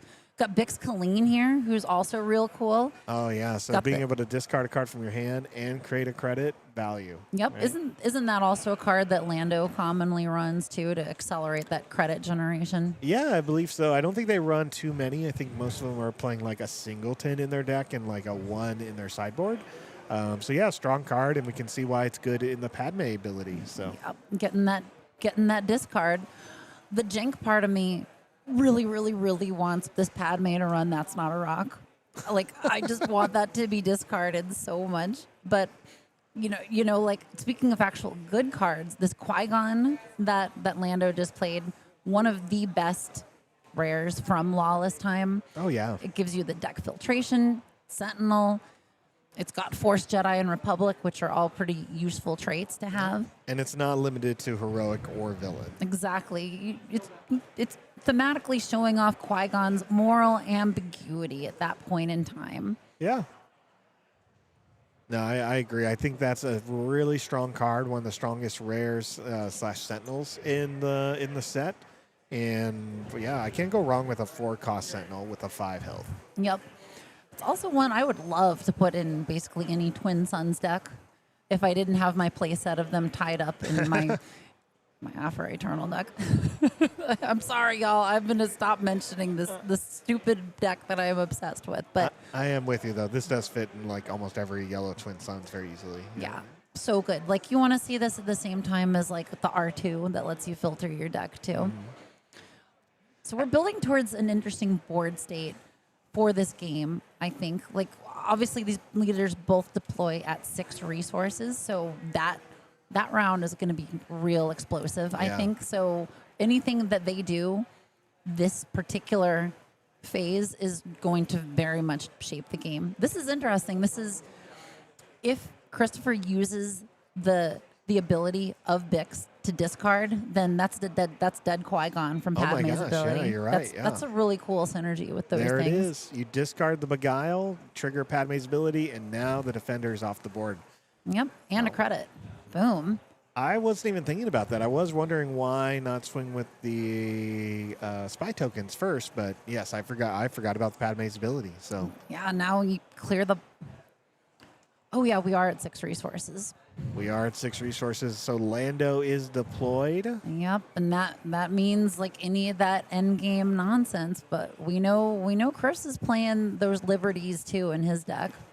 Yeah, let me see what Chris is going to do here. I think you take the time and see what Lando ends up trying to pull off with the extra credit and resources. Looks like that's the play. He puts 8 damage on Lake Country's base, and Lando returns the favor, but with 4 more damage. The thing I like about all the spies from Faith in Your Friends is it gives you a lot of, you can kind of dirtle and let the other person play all their stuff out. And you're just like, okay, fine, I'll just attack with the spy. Yeah. And you want to attack with them first anyway. Like, it's not just like, oh, you can use them. It's like, well, you really should. Yeah. Because they don't hit back. No, they're such a tempting target But again, if you're hitting a spy, that's damage that's not going to base. Uh-oh, that's a lot of resources. That is so far 6, 7. Okay, so 7 resources. Okay, Qui-Gon. yeah. I loved seeing, if you can put more Qui-Gons in your deck, that's awesome. Yeah.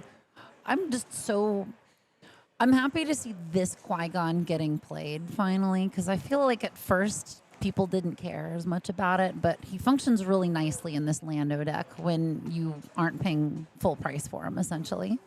Oh, we just see Sudden Ferocity, plot mechanic, played on the Padme deploy. So we're going to have a stronger Padme who's a 6/8. Yeah, that's very good. Those are awesome stats for a leader to have. I love Sudden Ferocity. I think it is maybe one of the stronger plot cards. I know people love Cinta. Dude, the Light Maker, right? Because he got the credits from Bix Colleen. This is good. This is What a game. Yeah, this has been some cool stuff back and forth here. I really like what this Padme deck is doing here. Oh, man. Okay, here we go. Initiative is on Steven's side, the Lando player. A lot of big cards are out. If Qui-Gon is defeated, it can bounce a unit. Is that any arena? Does Qui-Gon discriminate between arenas? Does Qui-Gon discriminate is the first question. Oh, okay. It is a ground unit. So that's actually not as bad for Christopher. For Christopher, because Lightmaker is still safe. Yeah. And you don't really want to, do you want to ambush in with your Liberty, right? Like, all it's going to do is hit the Lightmaker and then you exhaust the ground. Yep. Now, this is a great game, great board presence for both players. Love to see this momentum back and forth. It has not really been a one-sided match. Yeah. And it's a 16 on a 34 health base versus 10 on a 30. Like, we're still pretty close at this point. It could go either way, but man, that Sudden Ferocity on Padme and the Lightmaker out, it's just, that seems more threatening to me. I know the Qui-Gon hits for a lot, but I feel like he most of the time just swings into stuff. Yeah, I mean, it's most time what you want to do. And here comes the Liberty. Yeah, that makes sense. You know, like, if the Lightmaker was allowed to swing into it, then that was everything in the ground arena on Lando's side getting exhausted. Yeah. Well, here it is. The Liberty's out, so it'll exhaust the Lightmaker. I think Christopher's in the right move here. Put the 4 damage on the base. It's probably where it's going. And maybe discard another card. I love that when Padme is deployed, you can just do the ability as many times as you have the ability to reveal or discard to. As many triggers, yeah. Exactly. And what makes her strong is that, again, this is a reactive trigger, right? So it's one of those things of just like, did this happen? Great, I will just do this now. Done. You know, you don't see that on many leaders, and it is one of the things that make so many leaders much better than others. Yes. I mean, this is why Django was such a huge problem, because once he deployed, it was just exhaust, bleh. Yeah, War Juggernaut, and 7 things are exhausted. Cool. Yep. Oh, gosh, I love the War Juggernaut so much, man. What a card. What a card. 20-10. It's a good spot. We still have this Padme that's going to be difficult to use spot removal on. She has 8 health, so Qui-Gon can't do any damage or can't finish her off. Nope, just going to base. Honestly, I think if I was in Chris's position here, Another Liberty hits the play, exhausting. That's cool. Oh, I forgot he had been holding that Liberty in his hand for a while, because we saw that because he disclosed it way back earlier from Faith in Your Friends. Yeah. So right now, Chris will probably not have the initiative, but he'll be able to do 10 additional damage to Steven, who at this point just needs to claim. So it'll be 30-17.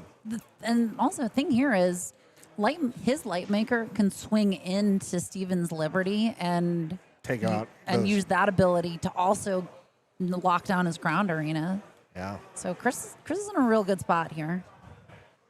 Wow, a great game by Chris, again, who's not been playing Star Wars very long. I want to say they've only been in for 2 sets.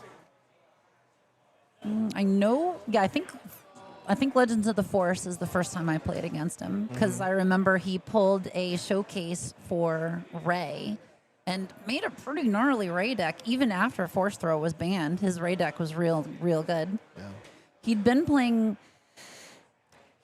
Barris for a while too, blue, because of course you want to play blue with Barris so you can get that Shin Flurry Vader at 6. Oh, and right. it was actually that deck that I had been building a Lawless Time Vader blue Force deck, and I got destroyed so much by his Barris deck that I was like, I think I'm going to give up on my dreams of making Vader good. Well, again, he's a very talented player. I ran into him shortly after Secrets of Power.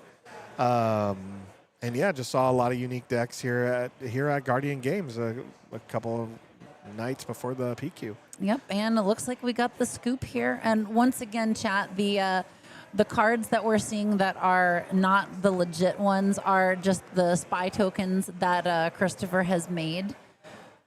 And I think it's fine to use stand-ins for tokens, right? They don't want you to use proxies for like the rest of the cards in your decks, but tokens, Right. as long as it's represented by something everybody agrees on, is fine. Yeah, you just have to make sure you're properly wording the tokens. That way the information is visible. So, for example, some limited power tokens I made, I don't have the aspect symbol, but I had to make sure to at least write, this is a villain.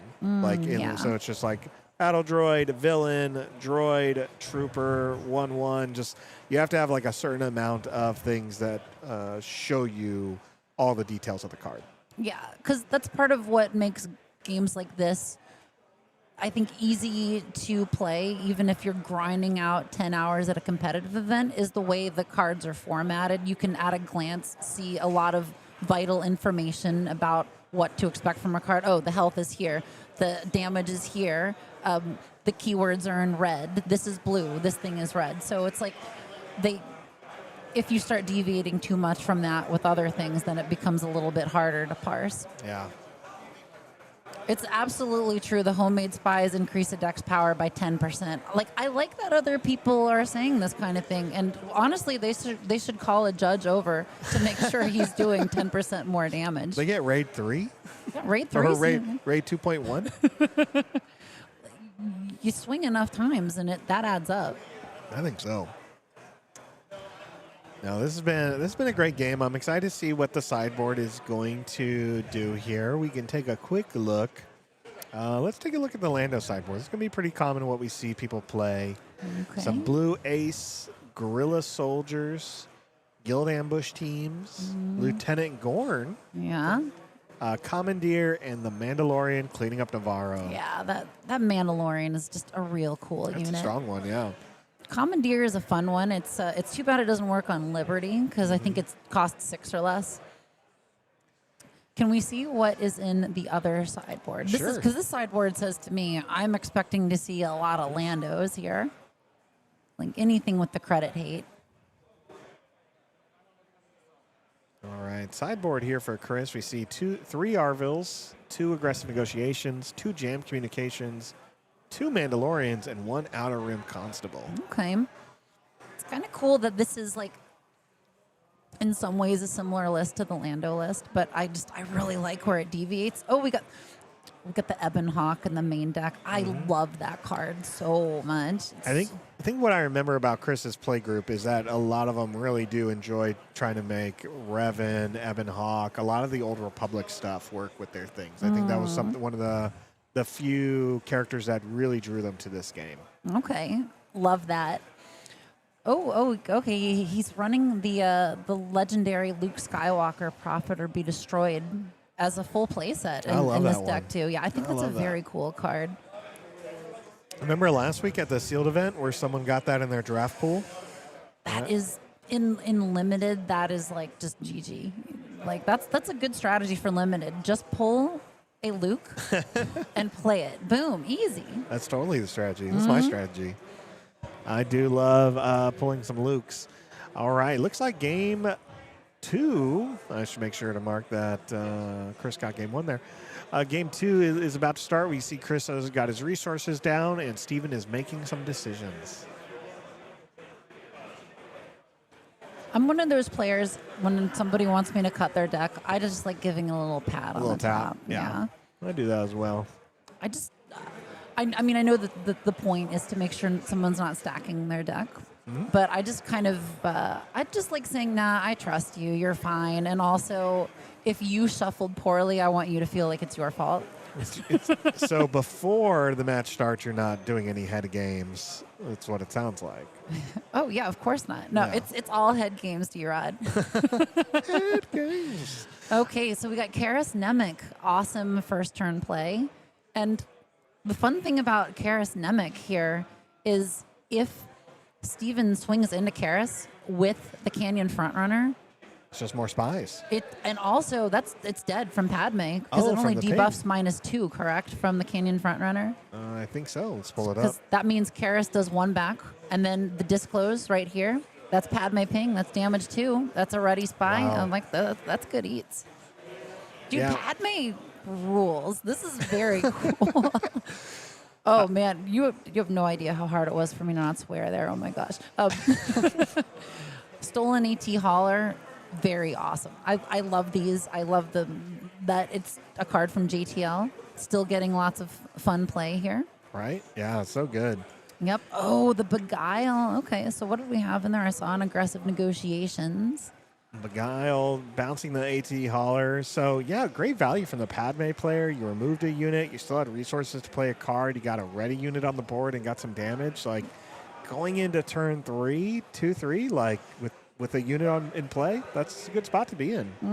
And the deck is at maximum swag level because of the custom spies. So, yeah, like, seriously, raid 2.1. Here we go. 4 damage, and we're double checking that Padme ability, seeing what happens here when we do certain abilities. Yeah, he wanted to make sure it's when the owner of Padme reveals, not just anyone. Oh, that would be bananas. Oh, man. And that's sideboard in play here, right? Because all 3 Arvils were from the sideboard. Yeah, and Arvil's great against the Landos. They're defeating when you play it, and on attack means it's a threat you have to deal with. Yeah, I think even if it was a when played, it would still be real good. But having it also on attack, this is going to shut down Lando's engine. And as someone that's playing against Lando, that's exactly what Christopher wants to see. You do not want Lando to get a single credit because that means, boom, Liberty on the deploy turn. Yeah. Or Qui-Gon on the deploy turn. And you're negating the whole point of Lando doing his cool turn a credit into 3 credits on deploy. I really like the art they chose for Arvil here because it is such a great scene. In one hand, he's holding essentially a prize that I think is worth like $40,000 credits.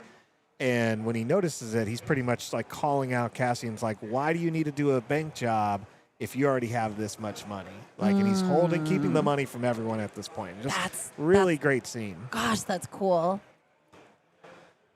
All right, stolen AT freighter or hauler actually gets to do some damage here. Okay, Master Codebreaker seems like a staple in this deck because the gambits that you get here, I, of course, watch this is the gambit that Lando really wants, but Axe Forget's not too bad too. Yeah, Axe Forget's easy to play. Yep, and that will get Arvil back to hand, which unfortunately for Christopher means he's probably going to have to swing with it now, but it can still play it again if Lando is able to get a credit. So it's not the worst thing. And this is the first time we saw the Codebreaker all day today. We haven't seen any Lando matches, but even in game 1, we didn't see Codebreaker get played, and that is such a key card for Lando players to see in their opening hand. I feel like it's like if you're playing a blue villain force, getting Karis turn 1 is like your ideal. I think in Lando Lake Country, getting Master Codebreaker turn 1 is like ideal. Although Canyon Frontrunner is still pretty good.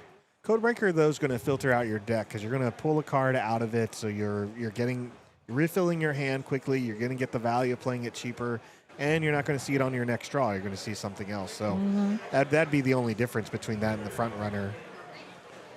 So this is an interesting decision. What Lando is trying to do? Yeah. Axe Forgets. And I think you just save Arvil until the next credit comes out. No point in replaying them. All right. Okay. So getting Bix out, though, we're getting a chunkier unit. We're getting credit generation. And then if Lando wants a credit, then I'm sure Chris is just going to take initiative and immediately play Arvel and get rid of it. Yep. There we go. See the nice promo credit token, the metal one there, using the big dice. And oh, satisfying getting the damage on stolen AT. It's always fun to see damage on this because you're like, oh, I'm this much closer to oh, returning the spy. Oh, man. axing the spy. That's cool. That I love the whole idea that when a token leaves play, it's just gone. You can't have a token unit back in your hand. Oh, no. So no, Steven didn't even try for the credit, which I think makes sense. Yeah, I mean, if you know they have Arvel and you want to have them at least not have the resources, let's see, Vic's going again. Yep, and that's going to be a big problem for Lando because we're at 6 resources now, and normally you want that tempo of, well, I've got all this money to spend. Look at that. Gets a credit and gets to do the damage. All they lost was 1 card. That's just so cool. Yeah, I'd love to see Padme have a life beyond Tarkin Town. Obviously, Tarkin Town was such a good base for her, but I think she's pretty dang. Oh my! Wow! Whoa!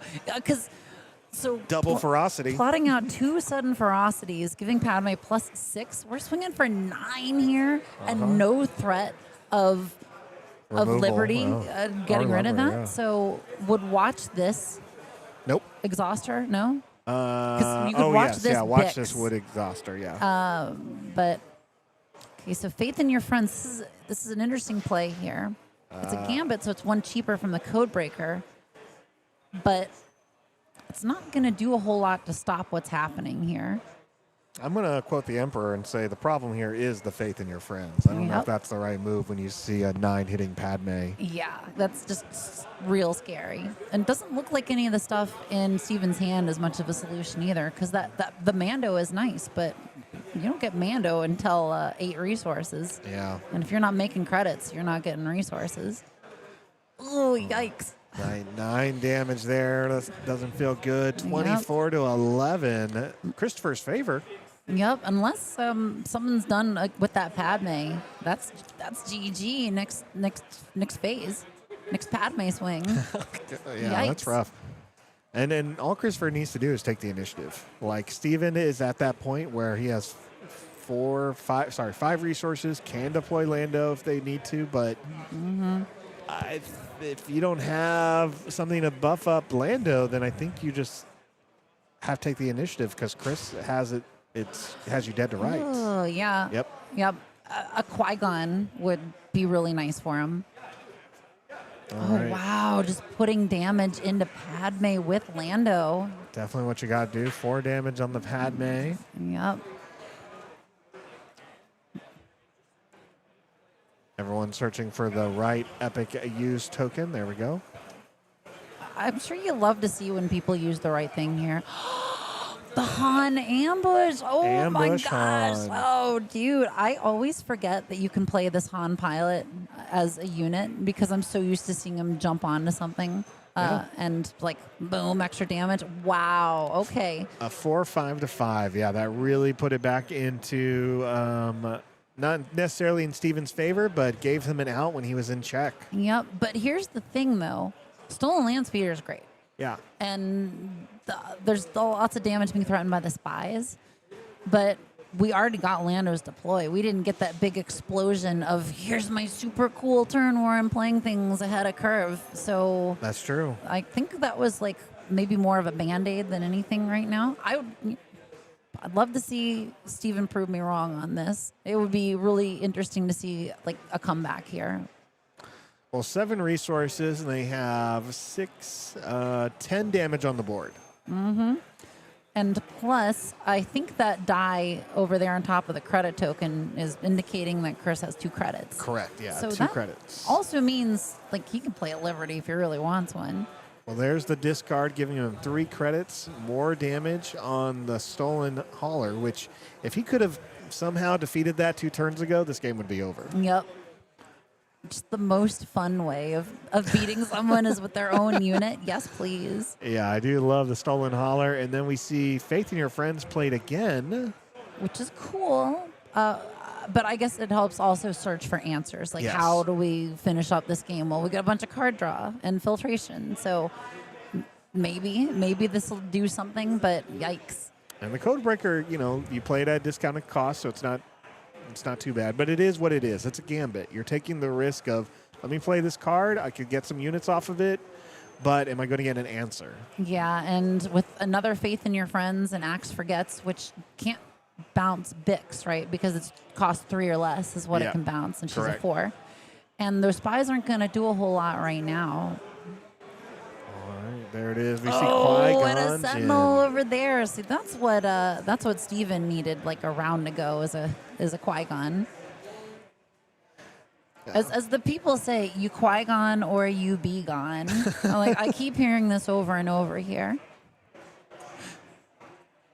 Well, I love Qui-Gon. I now need someone to alter this one a little bit and have him have some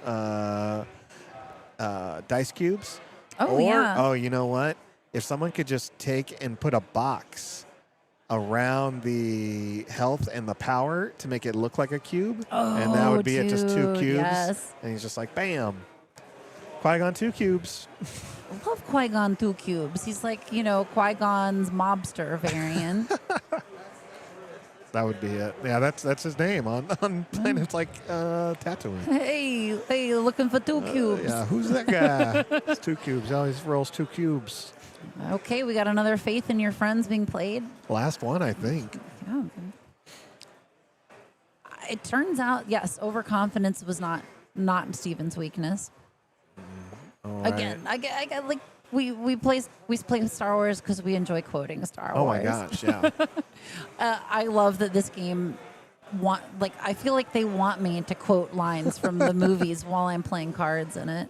Again, this is the last PQ pretty much of season 1. A lot of them wrapping up this weekend, but I do feel like now going into season 2 that this whole soundboard button just needs to we'll just fill that out. Yes, I will do Star my. Wars noises.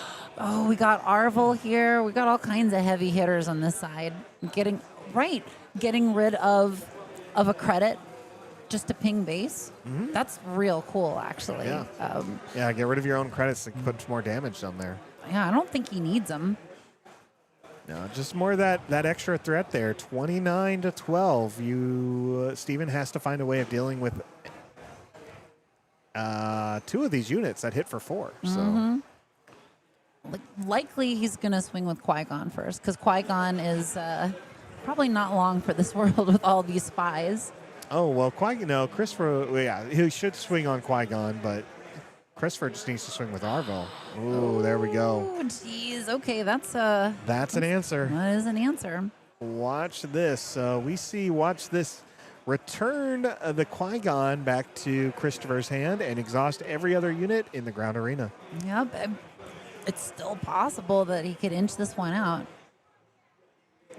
Yeah, he's just doing the math on what is on the table. 9 plus 4, so 13 damage. Yikes. It's still not enough to close the game out, but it's certainly going to get him there. Yeah, it's not enough. Chris has the time as well to play a couple of cards out, so if he can put out a few more options, that's great. The key here for Chris is going to be going first. Yes. There is a card, and I know it's from Twilight of the Republic, that I always wanted to see in situations like this. I believe it's Clear the Field. Yes. Clear the Field would really hit the spot right here. Yeah, Clear the Field. I'll bring that up, but it's a 2-cost card from Twilight. And it does choose a non-leader unit that costs 3 or less, return it, and each enemy non-leader unit with the same name as it to its owner's hands. Yeah, be like, this is what I think of your friends, okay? Yeah. That's what I think of your store-bought tokens. I love going into stores and buying spy tokens. That's my new thing. Exactly. You're just like, do you sell singles? I'm looking for a spy. Yeah, I'm looking for a spy token. Oh, And Luke. there he is. Okay, that's real cool. Luke Skywalker, you have to make a decision when it's played. Yep, to either deal 5 damage to a unit, which you get to choose as the player that plays this, which means Chris is going to be like, oh, I'm going to damage the stolen AT hauler. Yo, you did do it. Oh, man, that's cool. Yeah. There you go. So he can take the hauler, put that into play, give another body out there in an arena that Steven doesn't have any blockers for. So even if he does watch this again, like he can take the initiative and do watch this, it won't matter. Yep. Oh, we got Madam Zola in the chat. Hello, Madam Zola. We were talking about you earlier and how awesome you were. Yeah, so stoked to see a Padme deck. This he's been playing it really well too. It's been super cool to watch. There it is. Christopher takes the initiative. Smart move there. 7 damage still sitting on the board for Steven, the Lando player, with 3 resources left, but that isn't enough to close out this game with Christopher. Okay, Qui-Gon's lightsaber is some good damage, but it's damage. Can Steven push enough damage to all of these units? So that takes care of the Luke. I don't think we've got enough. Well, they can trade into all the other ones there and then put a few into Bix Colleen. Yeah, I think Christopher's problem here, or mistake, was they didn't play the stolen hauler out of the discard pile. Oh, he claimed already. He claimed. Oh, he no. took the initiative, so he lost the opportunity to play a unit out of the discard. Oh, that is so rough. Wow. Doesn't need it because they have the initiative and they have Bix out, but that would have been just another answer to have. But again, no, Bix isn't enough though. Bix gets to 33. Oh yeah, like Country's 34. Yep, that would have been it. Arvelskian in the hand will close the game out though because he's got credits to defeat. Because you have the credit. Wow, yeah. Just go for the Is that Arvel it? move. No. Oh, collateral damage. Oh, wow. Wow, still mixed it up. Yeah. Great plays by Christopher and Steven. Yeah. Oh, that was so cool. That was super fun. That Padme deck is no joke.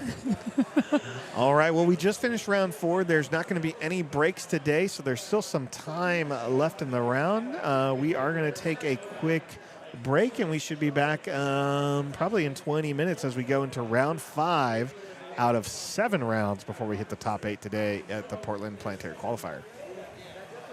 All right, we'll see everyone when we come back. Thanks for watching. Enjoy the break.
Welcome to round 5 here at the Planetary Qualifier at Guardian Games in Portland, Oregon, also known as Sioux City, USA. My name is D-Rod of Unlimited Power, and I am joined by... Hello, I'm Metal Marshmallow of Janktech, a series where I normally discuss Twin Suns deck building and alternate formats. But in this case, I am pleased as punch to continue to be here in lovely Sioux City, commentating now round 5 of the PQ at Guardian Games. Yeah, and here we go. We do love some Twin Suns, but the past 2 weekends have been filled with planetary qualifiers across the state of Washington and Oregon. And this is our 3rd one of the past 2 weeks, but the 4th one so far of this set. Yeah, it's been an awesome time. I've been loving doing these things, loving seeing all the decks represented. And in this case, holy smokes, we got Third Sister here, y'all. And if anyone pays any attention to my content at all, you know I am an unapologetic Third Sister enjoyer. I love her so much, and I'm glad that at least one other person here also believes in Third Sister. Yeah, Dan W., local judge and a member of the Gone Guy team, a store where we had a Eternal PQ just a few weeks ago. It's running Third Sister Blue, really exciting. And they're going against Corey from Hollow Table Games Network, who we did have earlier play this Grand Admiral Thrawn red deck. So this is going to be pretty exciting.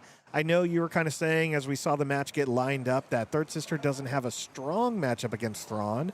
What do you think works in Third Sister's favor in a matchup like this? So if you are playing Third Sister Blue, you are playing Shadow Cloaking. Shadow Cloaking is the card from Lawless time that makes Third Sister extra good. So that is a 5-cost event. It is villainous and vigilance and aggression. It readies the unit and puts a shield on it, which for Third Sister, she's only got a 4-size butt, so she dies to a stiff breeze, unfortunately. So if Corey is able to get things that damage out on the board, especially the Legacy run, Third Sister is just going to be gone. She cannot compete with the amount of damage from Legacy run, but one of the things that she's very good at is doing these big bursts of damage. Yeah. Her ability to deploy hidden or to give things hidden, I think is one of the more underrated abilities in this game. I love using her as a secondary leader in Twin Suns. I think she's awesome for that. But in this case, being able to put Hana on the board, Hana's hidden, you're not going to be able to swing into it. I would assume that, well, I guess you don't need to play it hidden here because Corey doesn't have anything else. But yeah, but it is great to do that, right? exactly. Yeah. And coming into the deploy turn, being able to get her out and hit for 10 if you have Shadow Cloaking is pretty good. Wow. That's a lot of damage. And considering we're already threatening, well, 5 total from 000, 5 from Hana, 2 more from BT, that's a lot of damage being pumped out real quick. Mm-hmm. Dan loves aggressive decks. I've talked to Dan a lot about some of his unique aggressive decks in the past. Really some great ones there. And so I think seeing these 3 units that he's already played, these are all great hidden units with strong on-attack abilities. We see 2 different types of discard and on-attack abilities between BT1 and 000. But even, again, Hana having that restore, you're right. Like, that's a great one to hide because it only hits for 3 if it's defending, but hits for 5 on the attack. Yep. Oh, and getting BT, getting Hana erased from existence, very good. With Third Sister, you're going to want to play as much as you can before deploying her.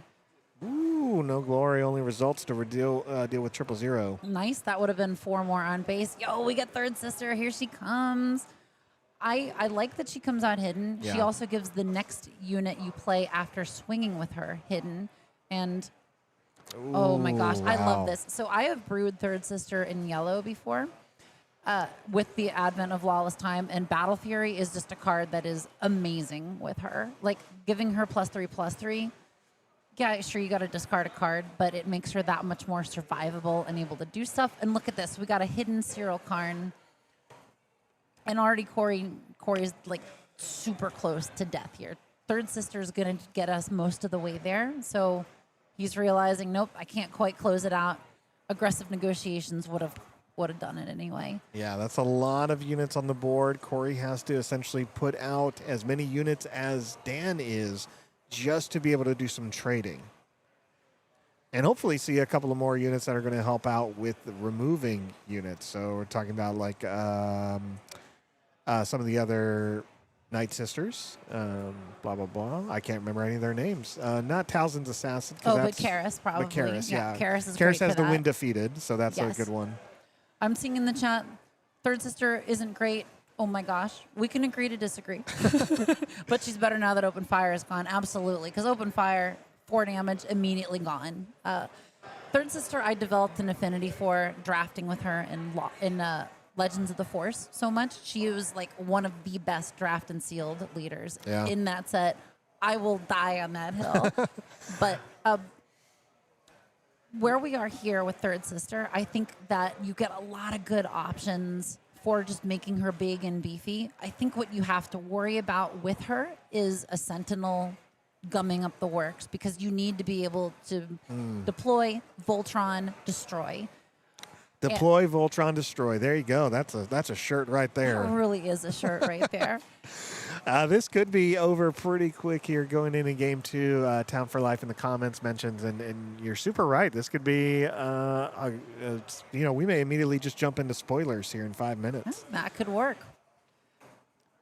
That's my girl, third sister, showing us how good she is. I do think she's good, and I've learned enough from Twin Sons matches, which people can find on both of our channels, some Twin Sons matches where you really show off what Twin Sons does in a multiplayer game. Yes, I very much enjoyed playing third sister with Tobias, making things hidden and then giving them to someone else so that they can stay alive long enough.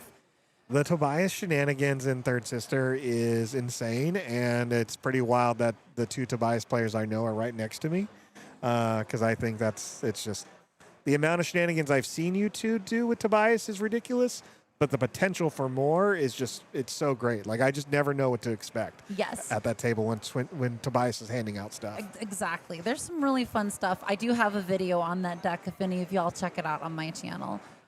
And we're seeing here in chat, she's good, but she's too fair. The great decks right now do same thing, I'm guessing, unfair. It's true, but Boba and Lando don't deploy until 6 resources, and Third Sister is trying to close the game.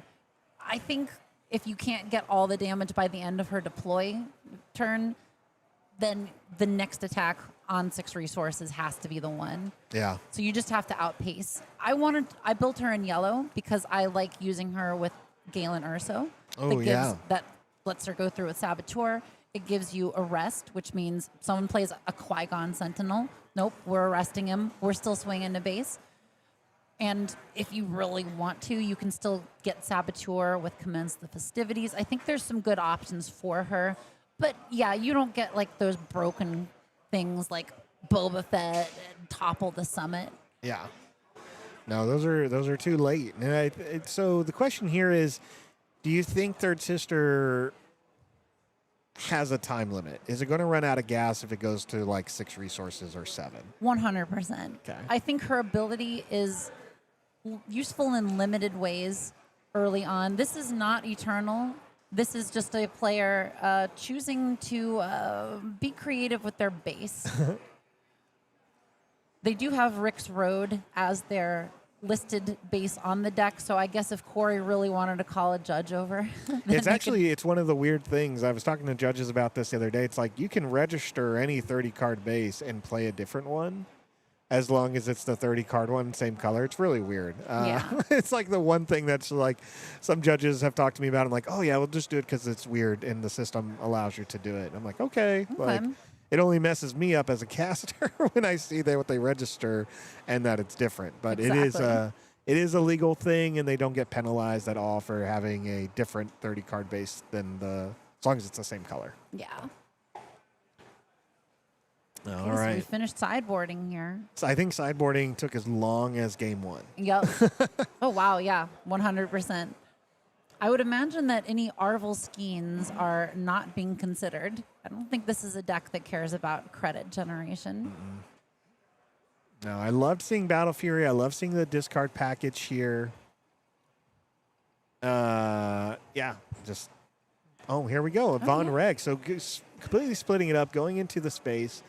Von Reg, is this a package you think goes like a card you would think of to go with Third Sister? I mean, if you're putting Battle Fury on that, it gets real dang good. That's a good point. Yeah. And as we're seeing here in chat, a lot of the removal that could deal with Third Sister as soon as she deployed rotated. Yes. That is why she got so much better. Yeah. Power of the Dark Side and Open Fire being like some of the biggest ones. Overwhelming Barrage also kills her. If you're playing against Boba Lake Country, you've still got that 5 damage by disclosing a bunch of aggression card. I can't remember what it's called. This is a great reason right here to play Third Sister in these colors. You get hidden IG. Wow. And as you can see here, Corey's like, I want to ping off the shield and kill my guy and discard. And Daniel's like, no, it's hidden. It's hidden. You can't do anything. It. See y'all, Third Sister. Yeah. Yep. And that slows down Corey's momentum because he doesn't get to use Tehran's ability this phase. Charged with Treason. Thank you, chat. Yes, that is the one I was thinking of. That card is one of the few insta-kill Third Sister cards. But that also means Boba's using his entire turn, basically, to play that card. All right, so now Corey gets to use the Admiral Ozzel ability. He swings it into IG-88 just to get the shield off. Yep, you can see here we do have Shadow Cloaking in Daniel's hand.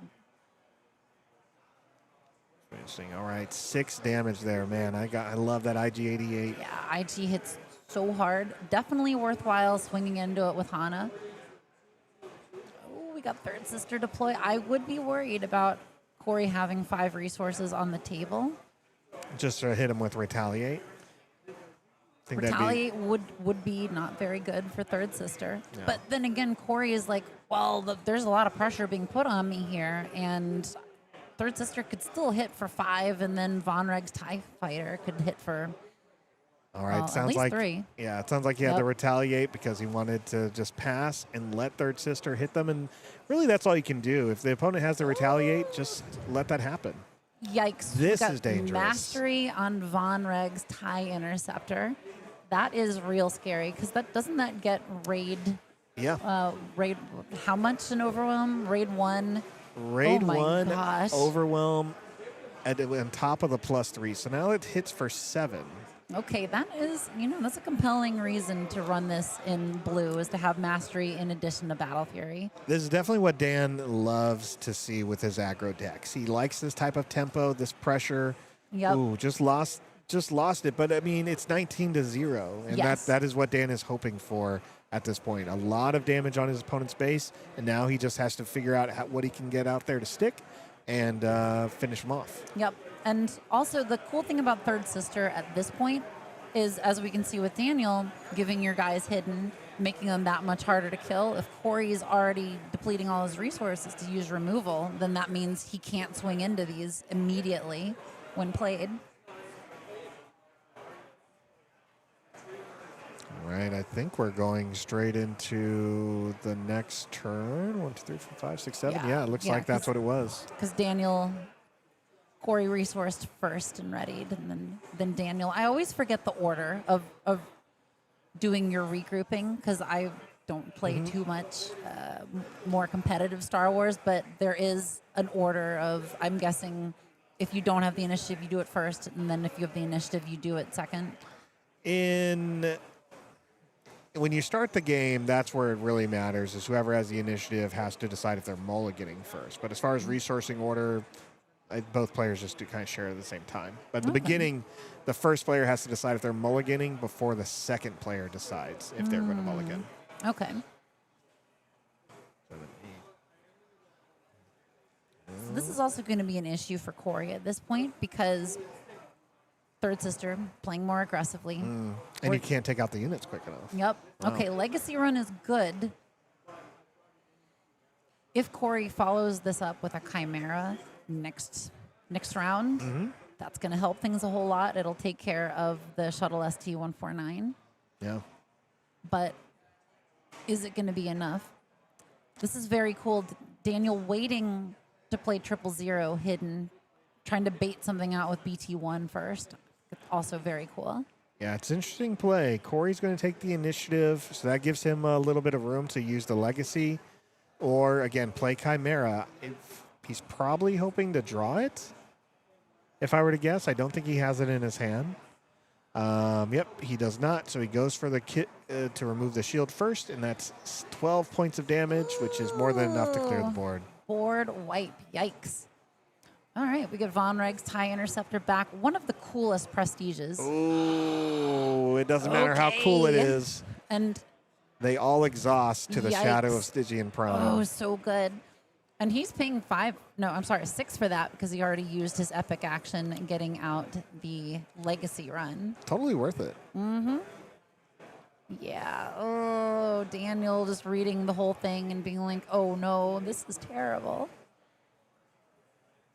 Yeah, he's just like, wait a minute. Yep. Nope, it's definitely going to be doing that. Yep, and then he takes 4 more damage from the Thrawn attack. So That's rough. if he has a third Von Reg, that would be great. He can remove the Prime, but if not, he's just going to have it deal damage to him every turn. Seeing in chat, that is my least favorite upgrade for my opponent to have. Yes. Oh my gosh. Would you rather have someone play Shadow of Stygian Prime or Condemn on your stuff, D-Rod? Because they're both pretty awful to deal with. Condemn. I'd rather have condemn. Yeah. Because if they don't have the card in their hand, I'm dealing my damage like normal. Yep.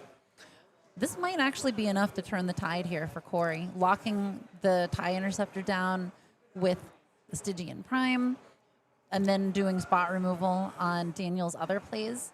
Yeah, I mean, now it's up to 20, and it's about to be 22 at the start of the phase. So it's a tie game here now. Yeah, and does he have enough cards in hand to slow down Thrawn? Yeah. I mean, I don't think he's playing the Lawbringer. Lawbringer would definitely give him what he needs. Yeah. BT1 hidden. Not a big deal. There goes 4 more damage. Yep, and that's enough to close the game out if those other 2 units get in. Yeah.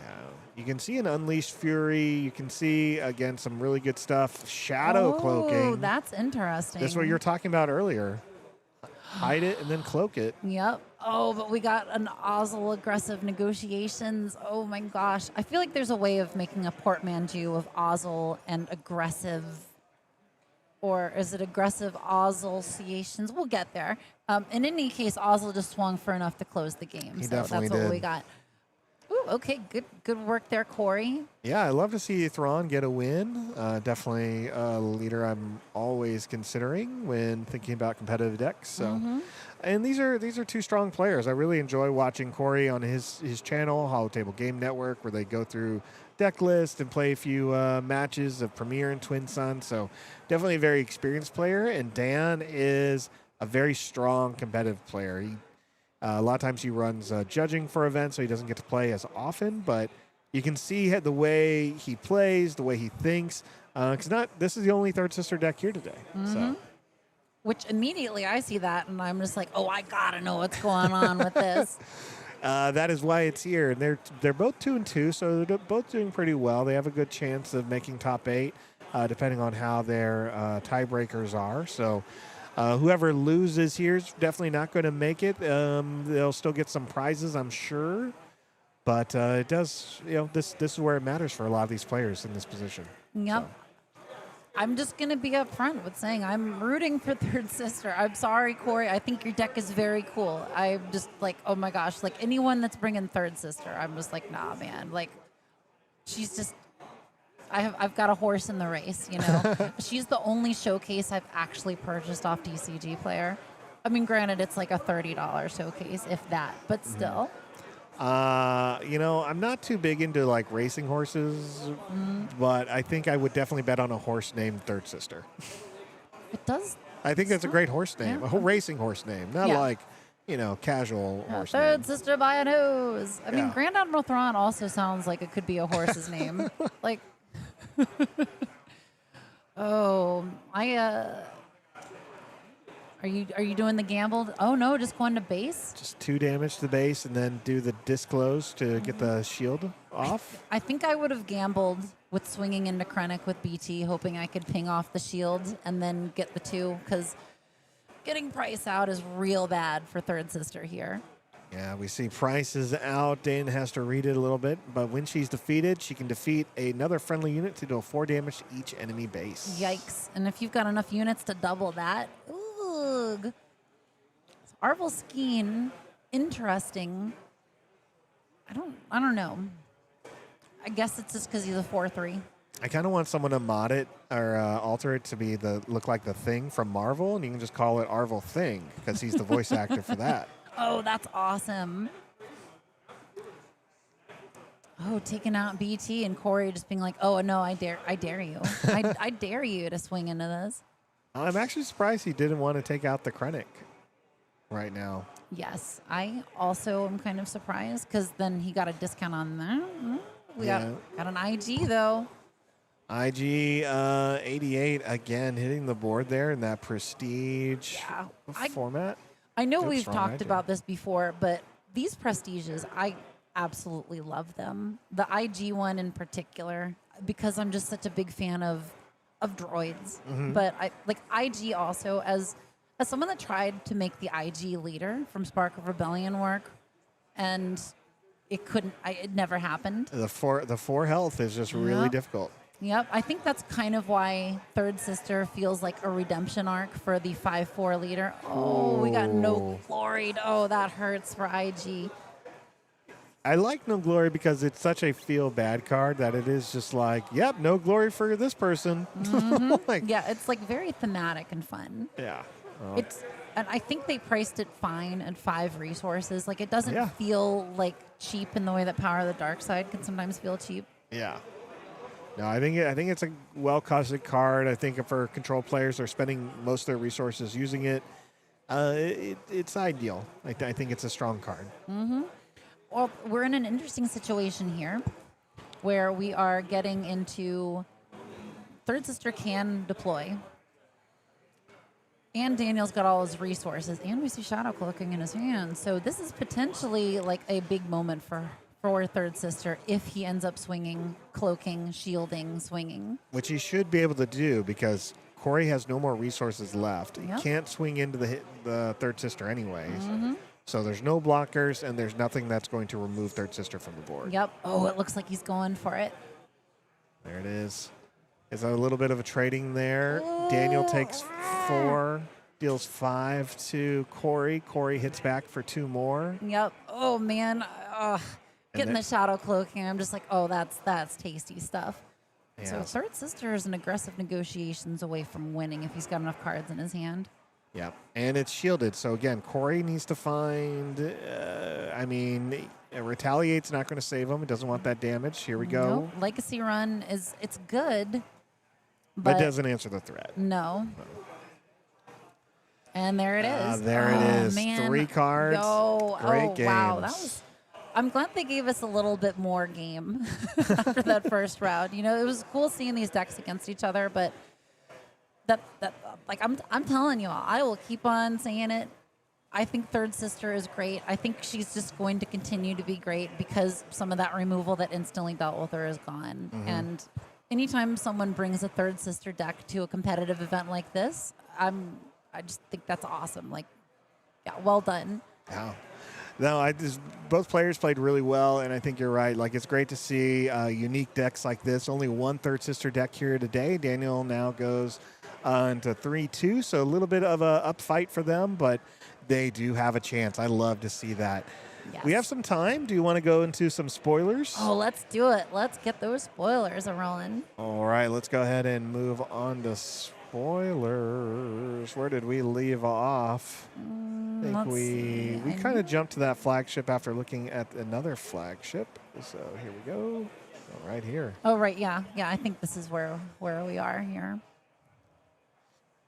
All right. Well, let's look at my favorite Doctor Who voice actor, Hu Yang.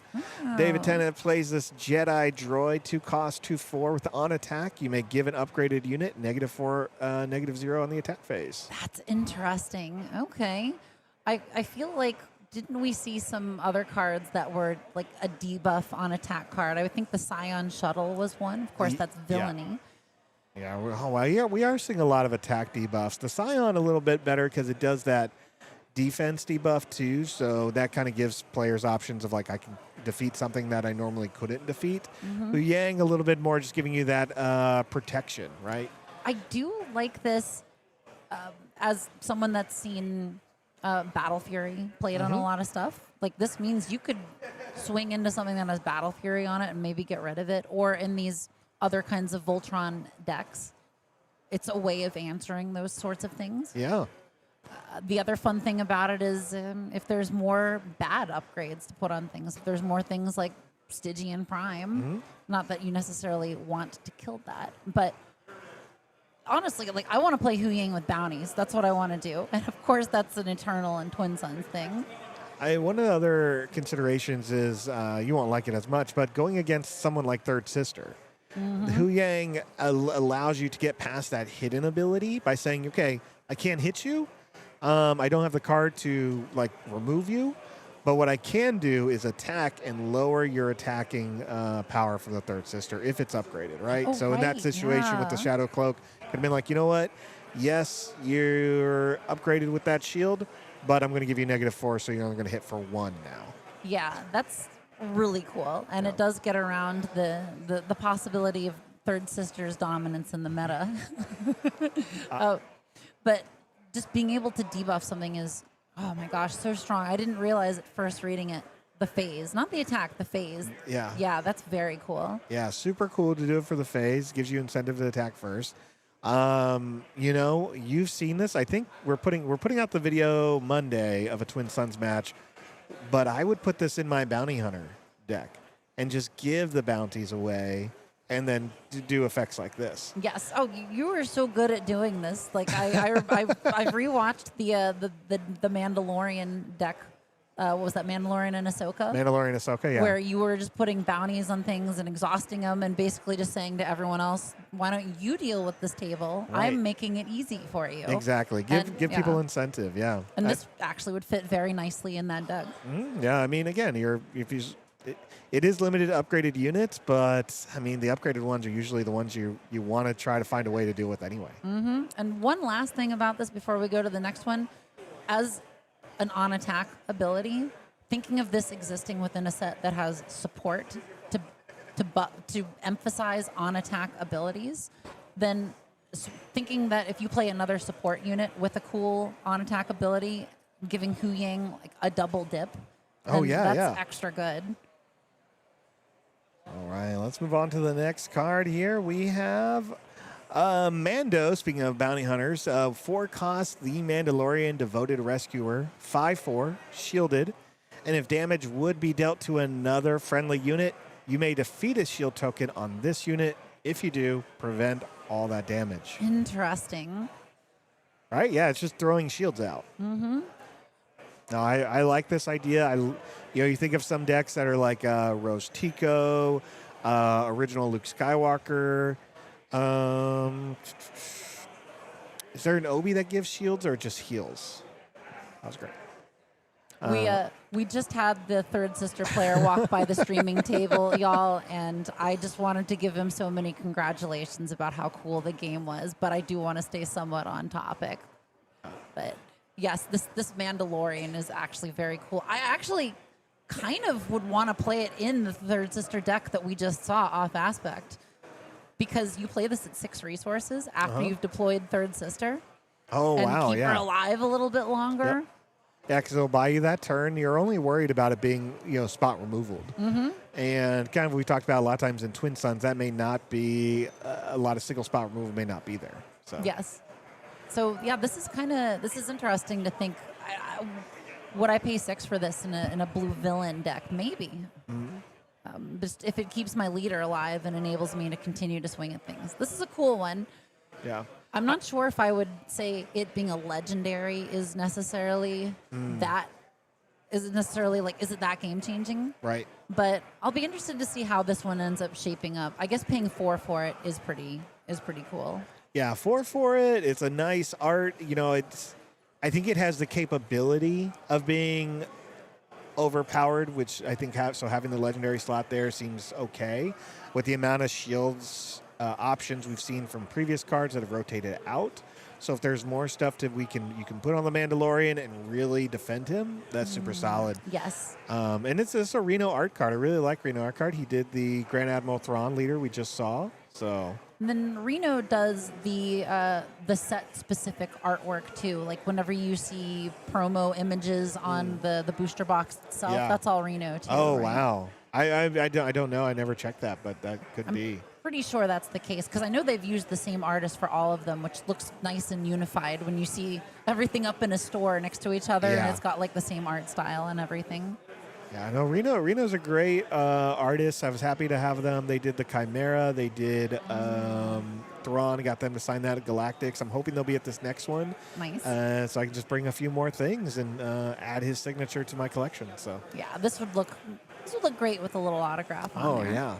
And I think that same art is the playmat for those doing the day one, I think, or the open. So this is great art for a playmat. I kind of like.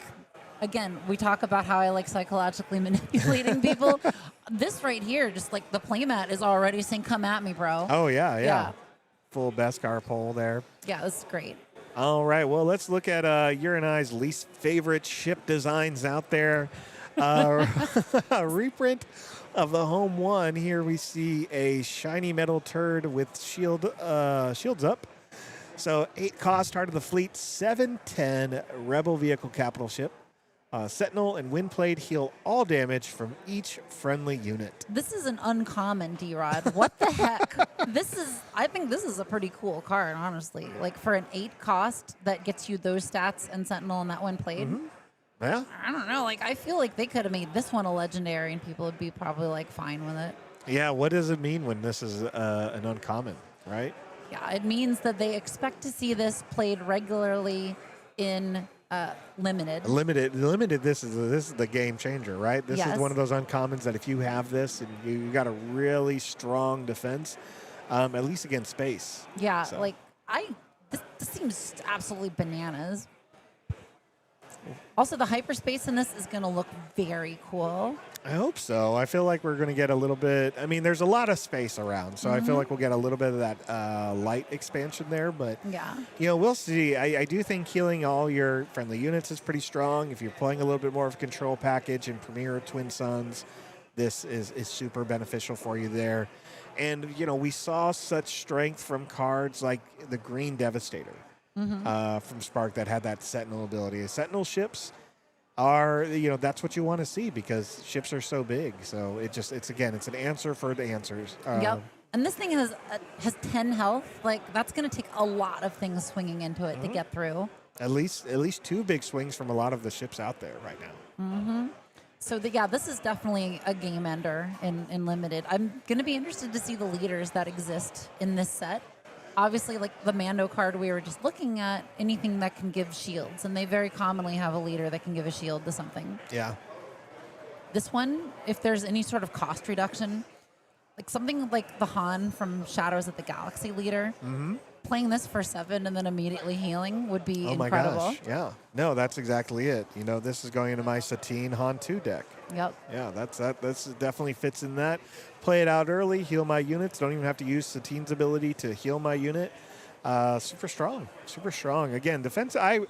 It's hard for me to avoid playing a defensive package in Twin Suns, especially because there are cards like this. That's just like, if every turn I'm playing a Sentinel and those Sentinels are healing me or healing my other Sentinels, it's just, hey, I'm not going to have a lot of damage on my base by the time we get to the end of the game. So. Yep, and then some conversations are going to need to happen about what's to be done with all of these Sentinels. I think by conversations, it's usually like a collusion or collaboration to team up. I think it's just because people hear the truth coming out of me and realize that, yes, it is the correct decision to gang up on someone, not me. Well, they can see that in some of the Twin Suns videos and how we like to gang up on each other. This is very true. I love that they encourage you to do this in this game. Oh, yeah. Next card is a 4-cost event, Foundling Rescue. You may defeat a unit with 2 or less remaining HP and create a 2/2 shielded token that's going to be a Mandalorian trooper. So, 4 for defeating something. It does have a cost, but, Mandalorian token, so... I think this is a very cool card in a new Thrawn deck. I like the idea of using this. Maybe you've done some damage to some guys later on. You kill it, you make a Mando token, you deploy the new 8 cost, the 8 deploy Thrawn leader. You're up on units, and then you can attack and kill something.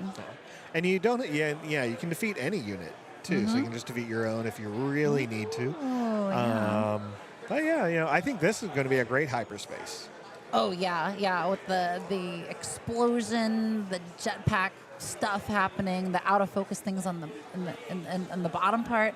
Yeah, there's a lot going on. A lot going on. Yeah, this is the Din Djarin rescue from his childhood. So really cool. Next one is Ahsoka's ship, the T6 Shuttle, 1974, with a Mentor's Dedication, a 4-cost space unit in Command and Heroic, 2/6 Jedi Vehicle Transport, Sentinel, so I love that. And the action, similar to what we saw earlier of Ahsoka's ability, is to exhaust the T6 to give another unit +2/+2 for the phase, and you can attack with a unit. That's so cool. Obviously, you want to use this with the new Ahsoka leader, because this is like, you're clearly going to be able to beef this up, and then you've got a 4/6 Sentinel. No one's going to want to swing into that. And you don't have to attack immediately either. I mean, you just like sit there and dare people to swing into it is what you do. And the fact that you don't really care about swinging with this, because likely you're going to be passive, you're going to be buffing it and letting it sit there, then you don't care about using its ability. Yeah. No, I kind of wish there were other other units with exhaust abilities that had Sentinel. Like I'm thinking of Jedi Consular, thinking of some of the senators from Twilight or Republic. Yep. Cards that you have incentive to kind of want to pay the resource to exhaust, but afterwards, if they were a blocker, that'd be much better as well, Yes. right? This is something that I feel like we haven't seen a ton of yet in this game, of units that are exhaust to do a thing. Mostly it's you get a unit out, you attack with it. Maybe it'll have an effect that does something else, but we haven't seen a whole lot of stuff like this before. And I really like them exploring that. Yeah. Now let's jump into another one. Turning the Tide, right out of the Book of Boba Fett. A 3-cost event, a tactic, and that allows you to choose a unit, deal 1 damage to it for each friendly unit you have. It seems like a real cool card. Of course, I immediately think of the Dooku Twin Suns deck, and you're just like, wow, that's a lot of damage. But I was talking to one of the players here at the PQ today, and apparently there's some Admiral Akbar deck that's doing great. Yeah. And Akbar is great at generating a lot of X-Wings. So, again, great use for something like that. Outside of a token spam deck, I mean, a lot of decks, you'll have 3, maybe 4 units out at a time. So it's kind of like an open fire if you have the right board presence, which seems like a very typical of command aspect sort of card. Being that this is a common, it does mean it's going to be real prevalent in limited. So if we're playing this limited format where a lot of people are playing Mandalorian tokens, then this could potentially be some pretty intense removal. Yeah, no, I think that it's definitely going to work for a lot of those token builds and Premier and Twin Suns. Again, yeah, I don't think you're going to see a lot of damage or a lot of, you're not going to see it played in a lot of other non-token decks, because you're only going to do like 3 or 4 points of damage for 3 resources. So there are other better cards out there you can be using, unless you're just really stuck in a green, probably yellow package. Yep. Yeah, this is when I feel like it's not going to be as strong as Haymaker, but I think it's going to have its place depending on the circumstances where you have the card available to you. Yeah. The other aspect I like about this card, when I think about playing it with like the new Dooku from the Twin Suns Precons, is you can play something like this, and then you have like Evil is Everywhere that counts all your black aspect units in play, which droids would be. You're finding yourself with a lot more support for creating a lot of more tokens. Ferrix Uprising, things like that are going to work really well if you enjoy playing the new Dooku and splashing in some green. So. Exactly. Speaking of Evil is Everywhere, that is a card that I added into my juiced up version of that Dooku deck. Yeah. We did videos on these Twin Suns decks. Mine should be going up fairly soon. I recorded a video reviewing all of the new Twin Suns cards that'll be going up first in a few days, but we'll see how we get Evil is Everywhere into the Dooku deck very soon too. Yeah, and that was the deck that was played though in the Twin Suns match that we put out, right? Yeah, so people can actually watch the game, but get a little bit more of the deck information later. Yep. So. Very cool stuff. Yeah, that was a great one. Grogu, yes. I know Dave Clark on the chat brought this up earlier. We have a 3-cost Force droid. So we saw a Jedi droid with Hu Yang. Now we see a Force droid because we have Grogu here hanging out. 2/6 that says, when you take the initiative, you may attack with a unit. It's a legendary, and it has a similar ability that we saw in the Mandalorian Leader. Yeah, this is real cool. I always love getting a new droid, especially one with a real big butt, because Babu Frick, baby. Oh my gosh. Babu Frick means you can swing for 6 with this. Hello, that's so cool. Yeah. I think this is really cool for very aggressive decks. Just getting to attack, anytime you can do something after you've taken the initiative, I think is like a very powerful thing in this game. Because most of the time, you take the initiative and you're like, okay, I'm just going to watch the other person do all their stuff, and then I'll get to do something. In this case, you can set it up so you can trigger a whole cavalcade of things happening afterwards, and being able to possibly proc a win, an on-attack effect, a win-defeated effect. Mm-hmm. And you also have the initiative, which means you've benefited from Zeton Moj, which means you've benefited from the Mandalorian leader. Yeah. This is real neat. I'm absolutely looking forward to seeing people build around this. I want to build around this. Yeah, very cool card. I think of leaders like Spark Leia. And I think of that, of a good initiative there, of just being like, cool, I deployed, I have 2 rebels out. I'm going to take the initiative, attack with Leia, and attack with another rebel. Ooh, and yeah. now I just attack twice and ensured I'm going first next phase. Yes. Like, that's some of the setup that I think you can see in Twin Suns with something like Grogu that comes out that early. Yes. Giving people an incentive to take the initiative in Twin Suns, I think, is going to make for some really weird decks, because that's a format where it's really hard to consistently get the initiative. So if you're able to get enough action compression with cards like this, then you might be able to make it work. Yeah. Man, I'm just thinking about like the new Rex with Grogu, kind of puts that pressure on, like, do you want me to take the initiative and attack with something, or do you want to take the initiative before I do that, and then I'll use Rex to untap, one of your units? Right, yeah. There's no risk at them reneging on a deal with it. Oh, I love that. Yeah, a lot of options. I'm again excited for this Grogu, another Reno art, which art-wise, of course I'm going to have this in hyperspace. It doesn't matter, it's a legendary. I'm going to make it happen. But I do like that the arms are fitting in the frame. Yes. And it is as if Grogu is pushing from the frame itself. That's I really like it. I look at it and I see air quotes. Yeah, I see that. No, this is a great one. Yeah, it's a very cool card. All right, let's go to the next card here. It is going to be, Madame Zola's not here to see this one, but this is Zeb Aurelios, a 7-cost ground unit. That's a Rebel Spectre. 5/7, when played, give 3 advantage tokens to another unit.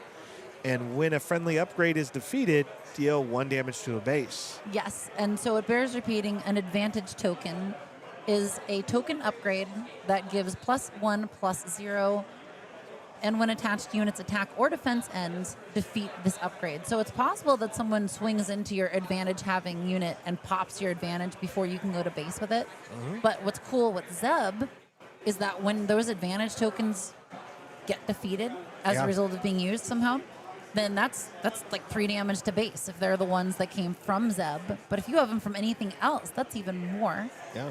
And this is something, we've been talking about this card on the Night Sisters Discord, which is a Discord that I have actually seen some of the people at this event from.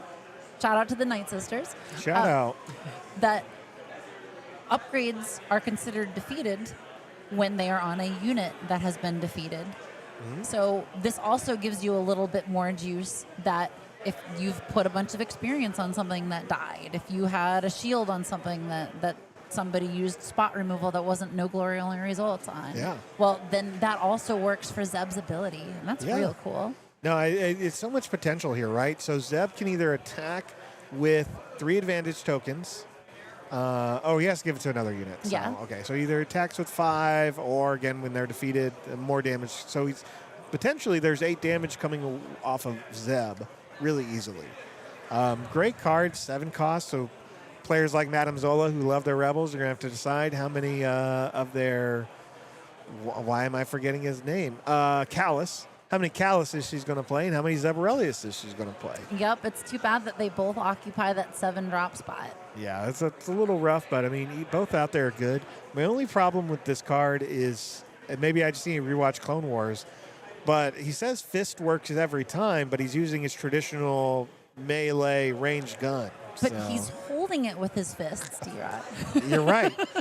And, I know, that's like... And the fist work every time when you're shooting a gun. So yeah, I think it's a little weird, but, we'll make it work. One more thought about this. I immediately was like, this needs to go in my Poe and Finn deck. Because my Poe and Finn Twin Sons deck is all about using Finn to defeat Poe when he's on something. And of course, Poe is an upgrade when he is piloting a ship. So it's like, that's a Zeb proc every single turn with Finn. Of course, you don't get it until 7 resources. Be one of the few ground units you put in that deck. I think this is one of those cards that you want to use. It's a 4-cost red and yellow card from the Twin Suns decks. You play something at a big discount and deal damage to it. Oh, it's like, not ambush, but yeah. It's like something landing. A reckless landing. Reckless landing, yes. You play reckless landing to get Zeb out a couple of rounds early, and I think that's going to be really good, too. I think you're right, yep. So red, yellow with some Zeb would do some work. Well, we have a few more spoilers left. There's 10 minutes left in the round, so we're going to take a quick break, and we're going to be back with what is going to be round 6 out of 7, I believe, out of a 114 Planetary Qualifier. So we'll be right back in 10 minutes with our next match, and I think it's going to be another fun one.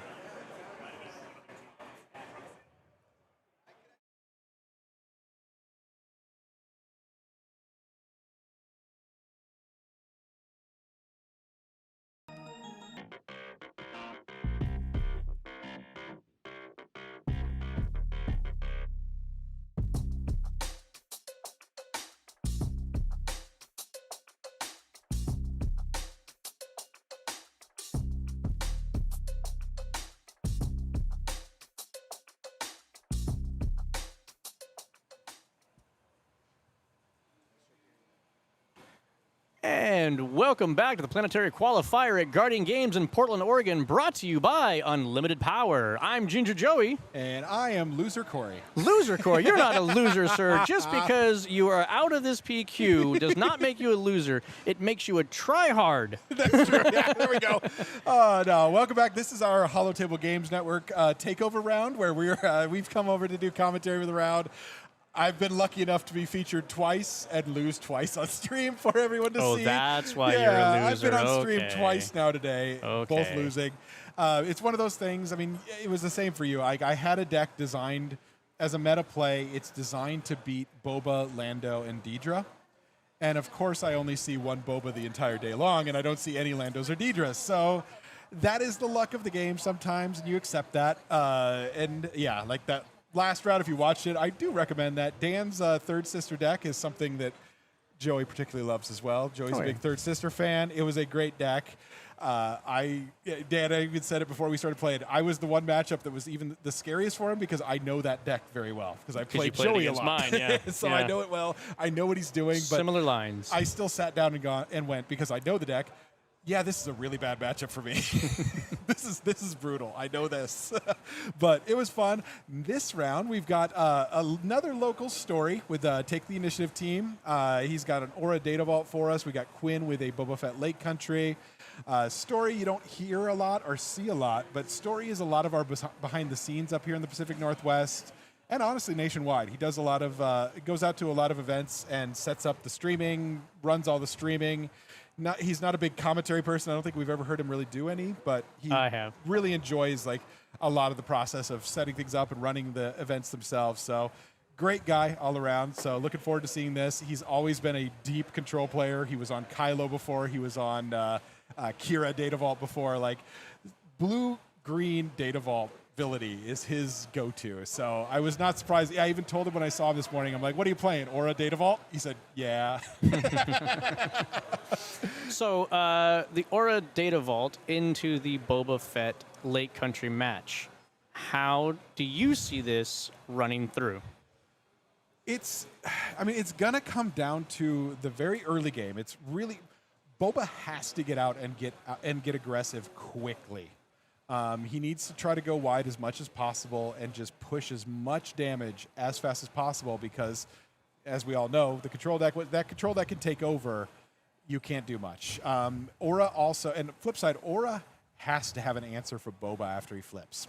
Boba on a Fett's Fire Spray or anything like that is going to be an issue for her. So it's one of those, who's going to hit the right cards? I would on paper say there's a slight advantage to the Aura deck. It's kind of built around Boba and beating it. So slight advantage there, but I don't think it's a huge differential. So it's going to come down to both play lines and then what they draw. Yeah, I mean, I have been seeing a lot of players more and more splashing off aspect cards, like one-ofs, most primarily being the Constable for the upgrade removal, just even as a, hey, we're going to get rid of this pilot kind of thing, because this is going to mess us up. Yeah. I don't know Story's list, but if you were an Aura player, would you run an out-of-aspect Constable? At least on the sideboard, I would. Because there are so many upgrades out there, I don't hate... I mean, I would probably be playing System Shock out of aspect. Okay. Because it's a 3 cost compared to a 4 cost. Sure. So it's 1 cheaper and does the same thing. I don't, as an Aura player, I don't really care about a 3/1 body getting on the board. Mm-hmm. I just need to take care of your upgrades. So yeah, that's what I think I've been seeing more and more with these control decks is splashing in System Shocks, because it's a good answer to a lot of those pilot decks. But System Shock can't hit uniques, if I remember correctly. It cannot hit. So it does not am I hit thinking pilots. wrong? Does it not hit pilots? Am I thinking the wrong card? I think wrong you're on thinking that, the wrong which is one. possible. It's been a long day so far. I'm a little tired. What am I thinking of? So Yeah, we'll pop it up here. For those wondering, we are currently waiting on a deck check. That's why we're not quite going at the moment. Once that gets completed, then we will be underway for you. So hopefully you've been enjoying the coverage by Unlimited Power here. They always do a fantastic job at our PQs in the local Pacific Northwest, and we thank D-Rod and Fee dramatically for their work today earlier. It's a non-leader upgrade, so it doesn't take care of the pilot leaders, Correct. but it takes care of the other pilots. Sure. And but the the leaders are the ones that you really have to worry about. Yes. Well, yes, very much yes and no. I mean, the goal most of the time for Aura and other decks like this is you want to put a condemn on the leader. Sure. And just turn it off. System Shock is the other big thing with System Shock. So you play for 3. It's also really useful against the Obi decks, getting rid of their lightsabers, things like that. So I would still lean towards playing System Shock, maybe one of Spicy main deck, and then a couple in the sideboard. That would be my main upgrade removal. So I think one of the biggest cards in the Aura Data Vault deck that almost like says you want to be playing green versus, say, the Aura Red version that is also floating around out there is, by and large, Lat's Razzie. That card is absolutely cracked in an Aura Sing green deck because it literally will take any 4 health unit and just make it go bye-bye. Yeah. No, that's that one. Yeah.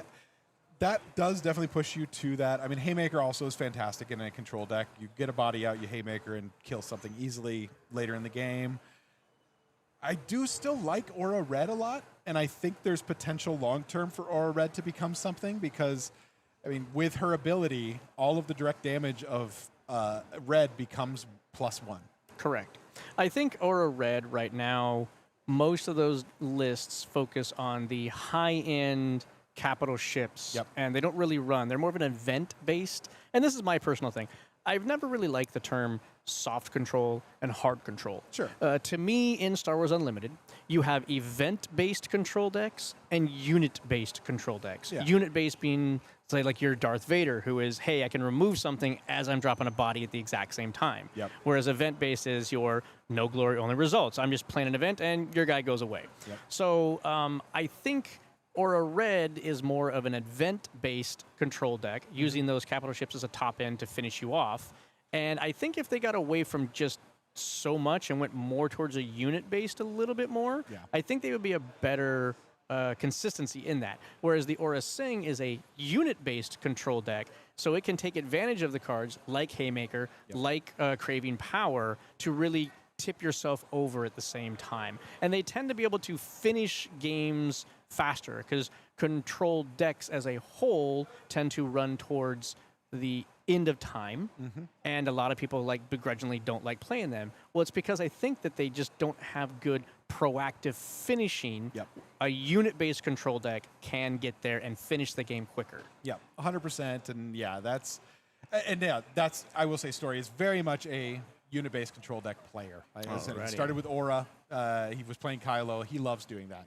And I like it, and I agree. In the current meta, I think the Aura Data Vault is the better deck right now. But I do feel like there's potential for Aura Red in the future. I mean, she just came out this set. We got 2 years of her being around. She's got a lot of potential to be a long-term strong control Okay, leader. and we are shuffled up, cut, and resourcing. Trying to got a Oh, resource. I saw no disintegrations I go saw down. a topple go down as well. Was it a topple? Yeah, Okay. he's got a topple. But against an aura deck, it's not as powerful. Sure, but that's still where it's going to go. It's yeah. going to go in the resource row. Yeah, you 100% resource that immediately. Okay, Story looked like he took a mulligan, and now we are shuffling up again. And that makes sense. As a control deck, you're probably going to pretty aggressively mulligan for your specific answers to Boba, because if you miss turn 1, you don't care that much. Sure. So what are you hoping to hit on turn 3? So turn 3, I mean, I'm looking in my opening hand Or for turn 2, 3 resources, two or three. sorry. Honestly, I'm pretty sure I'm looking in the opening hand for number 1, probably a Condemn. Okay. You want to have that early on to be able to shut something down. You want... So one this of is a your card that I controllers- thought there's a a lot price. of them stopped using, which is the what is his name? Admiral Price. Admiral Price, yeah. Yeah, so because he has to have the initiative, I guess it works. And then a Han Solo, that's such a powerful unit. Terrible against other Aura decks, but Yeah. it's going to grow to be a monster here. So, Yep, so it becomes... he's going to have to swing in. oh, he just instantly Boba so player's just going to just go swings in face. for 2, gets 2 indirect damage. Then Boba makes a third. All of that totals 5, which is what you see on the base. Yep. Han is going to run into getting an upgrade and losing his shield into Price. Yep. So it's over 1. So this is a card that I thought should have been played a lot more in Boba Fett, and it hadn't been, which is the Decimator. So because indirect damage was dealt, it only costs 3 instead of 4. Gotcha. So claims the initiative. A little something cheaper. Knights of Ren. I like that a lot. That is straight out of his previous Kylo deck for sure. So, but this is a great it's a good- target it's a for your 4/4. haymakers or your craving powers. Yep. So It's an incredibly strong control card just because of that 3-cost 4/4 body. So now we're going to IG-88, ping ping, and then we're going to do an indirect damage. That's going right onto the Knights of Ren over there. Spread a little, that 1 extra indirect damage. They both survived. Notice he did not swing first. Yeah, I'm a little surprised on that. I would almost swing with Han just to get him another health. And for Boba in there, he does swing in with the Knights of Ren. Then he does swing in with Han now. So he's got a couple swings in now. Should be 7 if I'm not mistaken. Yep, at 7. 7 to 8. So look at this. Aura is keeping up very, very well. Yeah. And being on Data Vault, you are only a single health difference. Yep. Yeah, so Story is definitely leaning into, I'm going to just go just as aggressive back at you now. This and start to mercenary make this is hard. actually a problem as well. Yep. Because now this is a target to just take that indirect damage and give you a benefit from it. Mm-hmm. Yeah, so we'll see what the Boba player's got. The Boba's he's just gonna start with a swing in. Swing in. Yep. That's not bad. I mean, he's got to push that damage. He knows this is a race and he needs to win quickly because if Aura can get to the late game, that's GG at that point usually. So if Aura has a craving power here, do you craving power the Knight of Ren just to take out that other ship? I mean, there you go. Well, You craving never power- mind. You and craving power Han. You craving power Han. I was going to say that. Yeah, no, you craving power Han because that kills it too. And Han is a bigger threat of a unit. If you can, like, Quinn is definitely probably starting to look at, oh, I need to have an answer for this Han or it's going to kill me. So does the damage from punishing 1, then pings 1 more damage. Right onto the mercenary because he wants that ramp. Yep. So yeah, so now Han can swing in for 5 damage, 6 damage. Well, 4, 5, 6. Yep. Yeah, so that's definitely a Boba needs to find an answer quickly or he's going to lose to that Han. I would argue that at the moment now, Aura is more of the aggro player. They're discussing how much should be on there. They were at 7, so it should be plus 13. 6 is 13. Yeah, 13 is the total. There we go. There you go. That's spot on.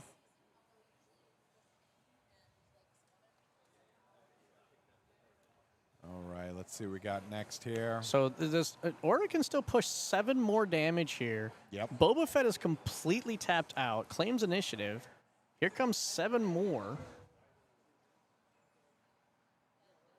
I mean, Yeah. this is just a pummeling by this Aura into Boba Fett. I mean, this is what we were talking about. I mean, by and large, Aura is looked at as a control card, and yet here she's basically doing some aggro stuff. Yep, and just killed her own mercenaries. So now That is a brilliant play. Now she can deploy next turn along with Boba. That is a brilliant play. Yep. To have that heads up by Story to just, hey, or it doesn't say opponents, or it just says 1 health or less. Yeah, and you don't need that 3 more damage. You've got Han. Right. Han is just, hey, I'm kicking you in the teeth. Han is just running. That's 7 damage this turn if he does not stop that. Well, this is almost assuredly going to be a Boba flip into a topple, because you can put all the damage on Han and then topple out of it and kill both of these units. Is that going to be enough, though? So what's It's Han 6 is total. At 5 right now. So yes, so he does have enough to do that. Right. So that does work. And this clears Aura's board completely, Yep. and is most likely what needs to happen. But then, Yep.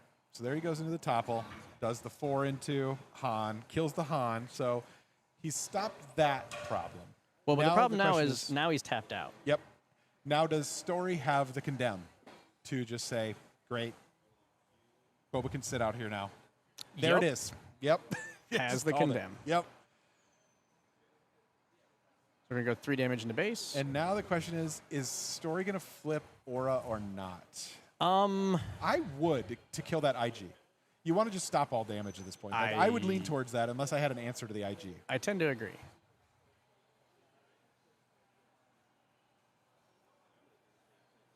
What else are you playing with your 4 resources right now?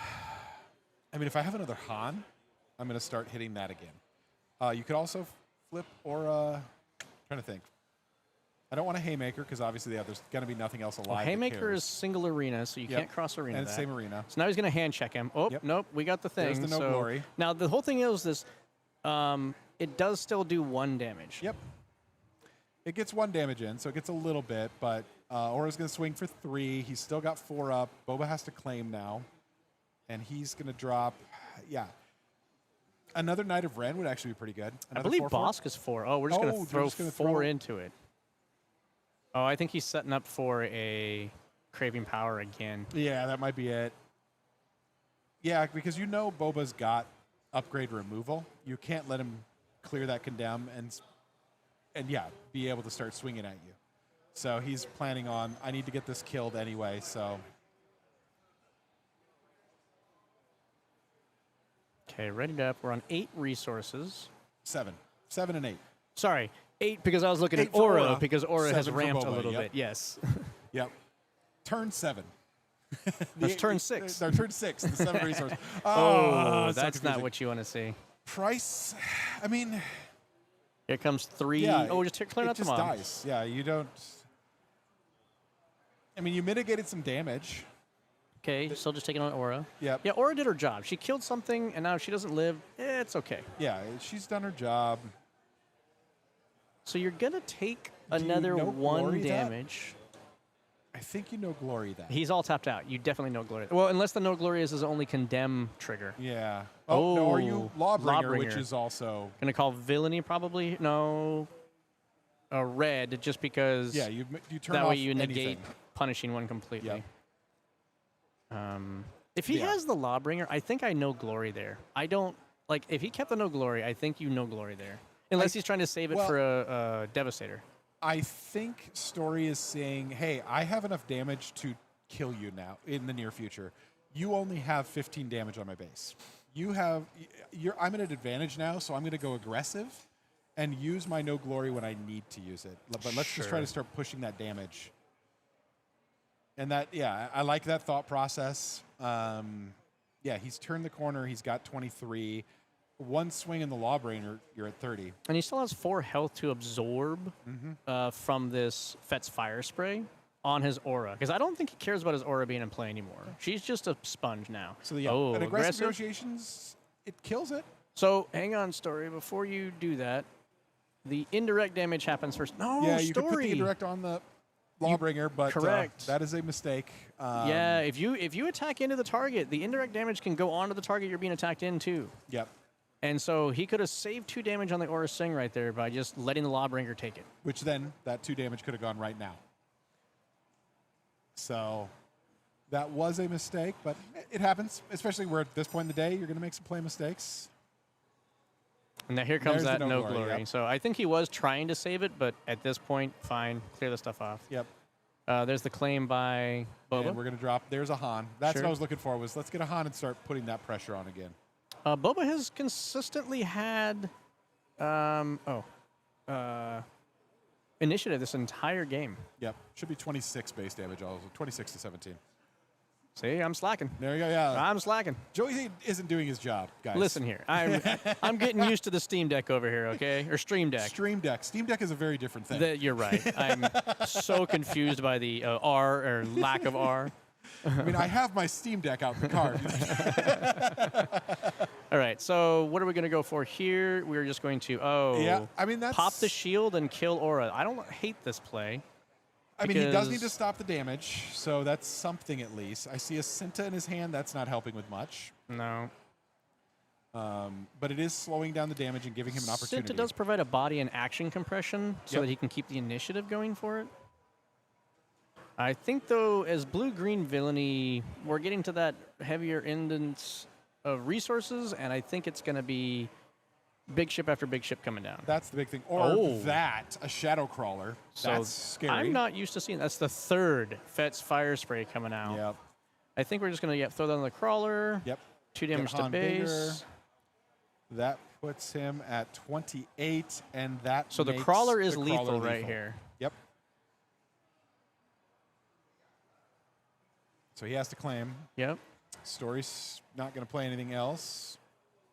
And Yeah, now that the crawler question is not something you see every day in an Aura deck. No, but I like that. I like that as a good spicy tech. I mean, a 6/7 ambusher's a lot to deal with. It is. If you've ramped, it also can be a potential leader killer depending on what leader they have. Yep, any of the 6 health leaders, run them over and survive. That's very useful. So let's see what Boba's got as a response. Does he have anything to take care of that Shadow Crawler? I'm guessing not. Sorry. Oh, that's not going to do it. System Shock is not going to, I mean, I don't think he realized that was game if he does this. oh, he's going to do that, but yeah, that's game. So yeah, so he System Shocks to get rid of the Condemn, There it which is a is. good play, but it's too slow. Yep. So, yeah, he needed that system shock a lot sooner than he got it. If he'd gotten that 2 turns ago, Aura was going to have a problem then because he did still have 17 damage on the base. So that Boba was going to push another, 7 a turn. It could be more than that depending on what the units have, That's true, because yeah. punishing one can spread some damage and then get a bigger raid value out of it. Yeah, so that would have been dangerous. It just, yeah, and that's luck of the draw. Sometimes you just don't hit the cards you're looking for. I always like know when that players feeling. do this. Oh, yeah. I don't know Hide if the this is shield. for the stream so that we can see what he's thinking about, Maybe. or if this is what normally happens all the time. I mean, watching this, I'm like, I probably should have done that for the stream. Sure, sure. Little information for I people tried to to see. flash my hand a little bit, but I'm not the best at flashing my hand all the time either. So the Corellian Hounds are an interesting thing because I think you have seen that this Aura deck runs ground units, and Yeah. you need to have an empty arena for that to matter, and I just don't know that those are going to come into play. Well, I think he's thinking about maybe I kind of need to hit the ground more because I need to mitigate Story's ground units. Like, you can't let a Han run away. Sure, but A runaway Han just becomes so big so quick. Yeah, but the tempo of Boba Fett needing to basically keep the gas pedal on, having a unit come in that doesn't do anything immediately, like if you can't get the fact that that's going to be readied, I think turns the gas off too hard and just gives a window opening for Aura to just remove it. It's tough. It's very tough as a 5-drop as well. Like, that's brutal. Like, what I'm really looking for if I'm the Boba player right now is I really want to see a BT1 and 000 opening. Like, that's the opening he wants to see because that's his best play against an Aura deck at the first couple rounds at least. Because you Sure. put that aggressive ground presence. BT1 can ping the shield off of Han and kill Han in the same attack. Obviously, 000 swings for 5 to your base every turn. So you really want to hit that because that's the hardest thing for Aura to take care of. If my opponent drops BT1 and I have a Lats Razzie in my hand, I just claim. A Lats, yeah, Lats is, there are answers to it. You're potentially going to take the damage, Yep. Well, do you just claim? Because then you don't really want Lats to isn't lead gonna out with kill it. lats. Yeah. No, you don't want to lead with lats. You want lats to come after they've swung, Yep. so that you can do the 3, aura them away, and be left with a lats on the board. Yeah, very much. So Yeah, so you want to wait. So it's still, you're going to take some damage. It's still going to be an issue. But yeah, that's, as I think I said at the beginning, that I feel like this is a tough matchup for Boba. Aura is built to beat Boba. Well, we're going to have to see what's going to happen here. Story is now up. Oh, hey, another thing. Cha! Aha, I almost forgot. See? There we go. Learning this deck. There we go. We got it. Oh, We're learning the stream deck. I also got to reset all the damage. Yeah, we got to get back to 0, and we're about to start off on the next round.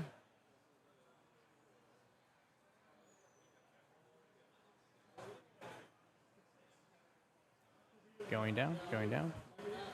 Down it goes. Okay. Yep. There we go. Now we should be reset. All right, we're ready to rock. See? He can be taught. Haha. Joey learns a new trick today. All right, what do we got here? I see a planetary bombardment, and I see a mulligan happening. Yep. Didn't like that hand. That's fair.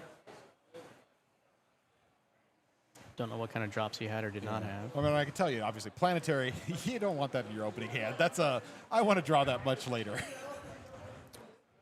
So it's a control deck versus a non-control deck, and that round only took 20 minutes. Yeah, I mean, So we just saw Story just went hard aggro at it. Just said, control hey. is capable of ending games soon. Yeah, that's one thing you got to always be careful against when you're playing especially a soft control deck, which Joey does not like, but I'd like.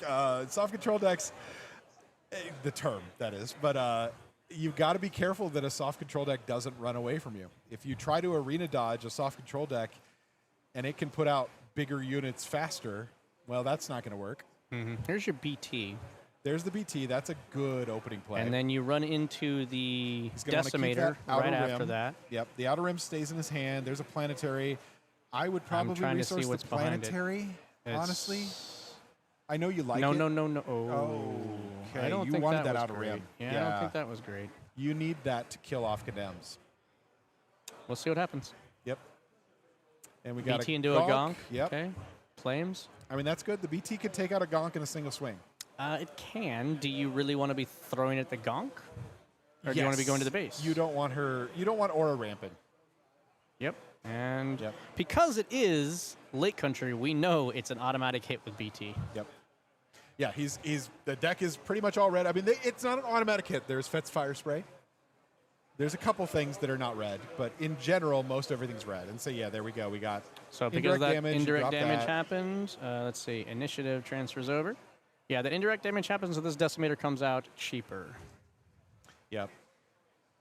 So this is a little better starting board for our Boba player this time. This is feeling more his advantage, early at least.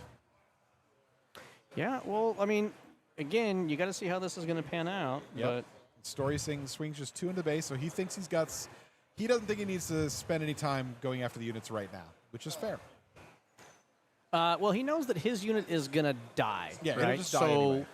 if your unit's going to die, you just go to the base. There is no reason. I mean, unless you're going to be able to take out their unit with your unit, Yep. you're just sacrificing it. Yeah, and So 2 into that. Story is soft passing here. I like that. So he's just exhausting his aura so that he doesn't have to do anything, but he's not passing.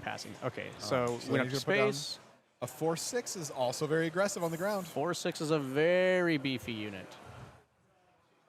And that's 6 health to absorb a lot of this indirect damage. Yep, that helps a lot. That avoiding that indirect is going to be very useful. So yeah, he's got 4 more cushion right now, or 3 if he wants to keep it alive.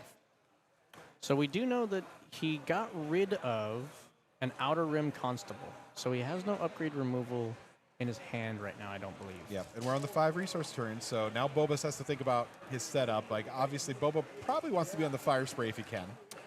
But actually, So either of these is fine, but there no goes the fire glory. spray. Yep, no glory.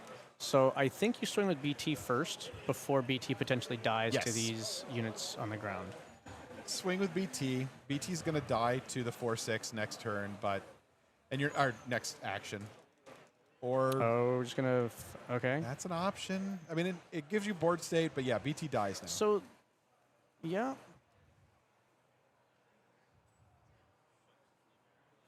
So the other thing that Boba Fett also has to worry about, and against a blue player, is hyperspace disaster, which just absolutely obliterates you. I mean, and I believe Aura's running both hyperspace. At least, I don't know if hyperspace is main deck or not, but they're running single reactor ignitions. They're running hyperspaces. So they've got a fair number of board wipes. Single reactor for 10. Yeah. I mean, oh, yeah, you said blue-green.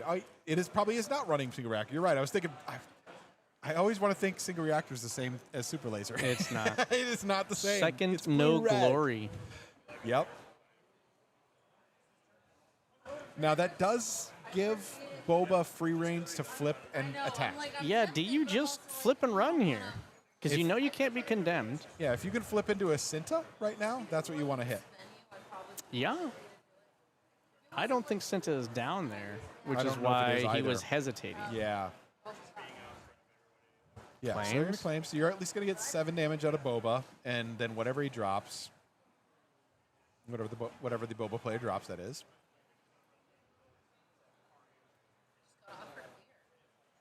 So 20. So that's 16 now. And he's going to planetary this is a bombardment for another fantastic 8. follow-up. Yes, that is really good. So that is a large chunk of damage, and now it becomes Story has to pull an answer for. Story needs a condemn here. Yeah, that condemn, Oh, he's got the hounds in his an hand. exhaust, anything, and the hounds are not going to help.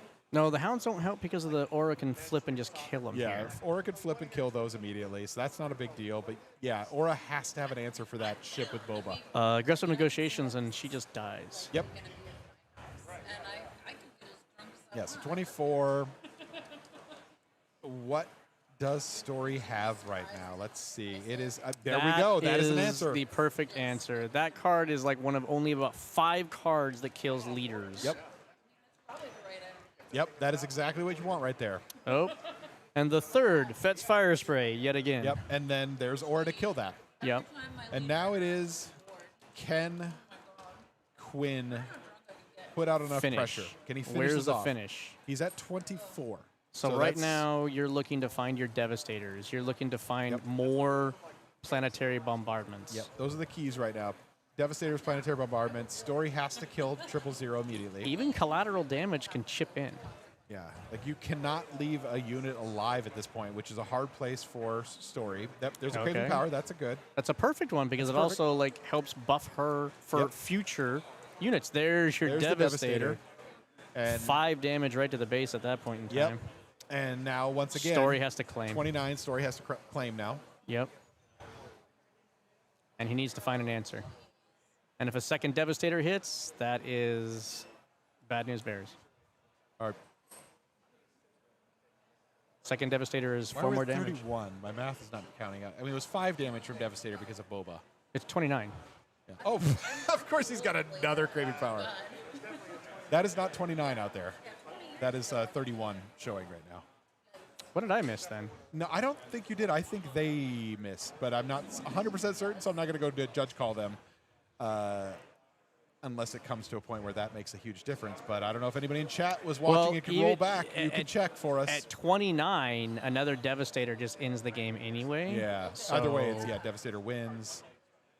He's just trying to throw unit. Yep. Oh, unit after unit. This is so the go wide moment, and that's what he needs. I'm not sure if that life total is correct. I'm not certain either. Anybody in chat? No. Oh, nope. His But- story's conceding. Yeah, he Story's doesn't have conceding, it. which is fair. If he doesn't have it, he doesn't have it. He needed a board wipe now. That was his only Yeah. answer.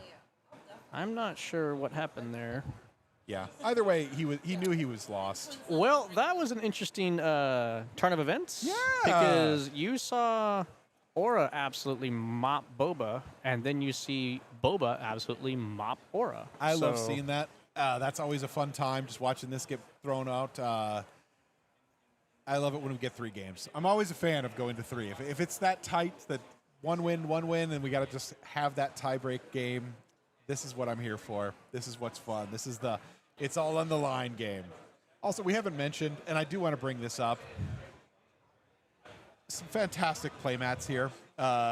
Stories on the Protect the Pod from Galactic Championships. I almost got that one. I just didn't have enough tickets to get anything. But I do really like Quinn's Vader. I think that's pretty cool as well. Like that is a cool little. I'm pretty sure that's a artwork. custom one. Yeah, that's definitely a custom. I'm guessing it's probably from one of the Vader comics. Sure. Is my guess. There's a lot of really good art from the Vader comics, which if anybody has not read those that is watching right now, I do highly recommend the Vader comic series. What's the card that has the artwork from the Vader comics? Him standing there with a whole bunch of people around him, does 4 damage to the entire ground arena? Yes, it is. What's the name of the card? I cannot remember the card. Joey or David, can you help us? What's the card with Vader on it that the art's from the Vader comic? Oh, Fear and Deadman? There we go. Yeah. Yes. So it's art sort of from the Vader comic, but yeah. Sort of. It's inspired by the Vader Fear comic. and Yes. Deadman is Yeah, the name Fear of the and card. Deadman. We'll pull that up. We'll show So everybody. 7-cost event. There but it if you is, discarded yeah. a card, it costs 1 less per card discarded. And then it does 4 damage to each enemy ground unit. Yep. Big point is it's enemy only. Yeah, that's a good card. I love that art. And yeah, I cannot recommend the Vader comic enough. It is really I think good. that's a card that you're going to see played a lot more coming up. Okay. And look at that. While we were asking David, it looks like Philip hopped in as well to tell us. Thank you, Philip. Appreciate it. All right, so game 3, we are shuffled up. We are dealing out and resourcing. Once again, this is round 6 of the Portland Planetary Qualifier That is a lot at of Guardian BT1s. Games. That is 3 BT1s in his opening hand. Yep. So is he just going to resource 2 of them, or? I think I resourced one of them and a topple. Well, he wants the topple down. Yeah, you resource one in the topple, and then you've got 2 BT1s back to back, which Well. a Krennic opening is the perfect thing for BT1. That's what you want to see. As Aura or as BT? As the Boba player, because you could swing into base, get 2 damage, ping the shield off the Krennic, and make sure if you're going to swing in and try to do some damage, it dies. That's what he wants to see. see after the Krennic, though. Yeah, that's pretty good. Or is he just going to kill the Krennic? I mean, that's an option. Yep. I mean, it's not the worst of ideas. Well, he wants to prevent any future discounts from coming into play. Yeah. Yeah, I don't know if you. That's another thing. I don't know if you do the indirect damage. Do you want Well, to when you do that, you're just replacing your unit. That's a pretty unfortunate circumstance, honestly. Yeah. Because his best play right here is to replace his own unit. It prevents his BT dying to the mercenary. Yep. However, I still think Story runs the mercenary in, Well, that's the kills thing it. is, it still dies because aura. Correct. But he at least gets to swing here with it. Yeah. But you're not getting the ping. Or you're getting the ping. Yeah, because it's a unit. So that doesn't help. It's Does a ground BT unit. require you to hit something? Does he have to kill himself? No. It's you may do damage to a ground unit. Instantly 3 damage onto this 4/6 over here, Yeah. and Aura takes it out. We got a Fet's Fire Spray out, so that is a good threat. But yeah, again, Aura's got a 4/6 now. These Fire Slays have been no gloried till the cows I come know, home right? this entire match. If I don't see a no glory here, I am going to be shocked. That is very probable. This 4/6 unit looks so innocuous, but it does so much work in matchups like this. It just, if anything, it is a sponge for indirect damage. Correct. You've got so much extra health to just, great, Boba, you can just do damage to this all day long. Okay, so we're pumping up to 6 damage. So we got 4 on there. Take a couple of the indirect onto, yep. But keeping it alive, that makes sense. Yep. Maximizing out. So we're on the 6 resource turn. Yeah, I would not be surprised. No Glory, a Lost and Forgotten would be fine too. Governor's shuttle is fine So, as well. and this, you're just going to kill off your 1 unit. So the interesting thing is that why didn't you swing with this? That's, yeah. No, because of this. Because then Yeah. if he drops another unit, he can't guarantee that Yep. unit goes away. But 100%. But honestly, me personally, I don't care which one of those units go away. That's also true. So yeah. I think I would have swung for 4 there, then drop the Governor's shuttle. Oh, no, because the punishing one would have pinged and killed his other unit. It would have killed the other unit, yes. And then So- the governor would have had to sack himself to kill the Correct. So other I think unit. what it was is this was Story with a heads-up play of knowing I can't do this. Yeah. And then he had the ramp to be able to come out right away, and now Boba has nowhere to go. Yep. Boba doesn't have a flip. Boba has no Boba ship has to a fly topple on. the summit in his resources that is not doing much right now. You could kill your governor's shuttle. That doesn't feel good. This is not a topple turn. Yeah. So now it becomes Boba. Are you going to hold off flipping Boba now? Yeah, that one-turn ramp was such an huge. impact. Yeah. Yeah, and I think that's where, honestly, I feel like blue-green villainy has been taken down a notch because it does not have as much ramp available to it as it used to. It used to have really good ramp with I'm okay with resupplies that. and super laser techs. Okay, Planetary Bombardment coming out. We're That going to be feels doing bad. 9. It does, but it doesn't.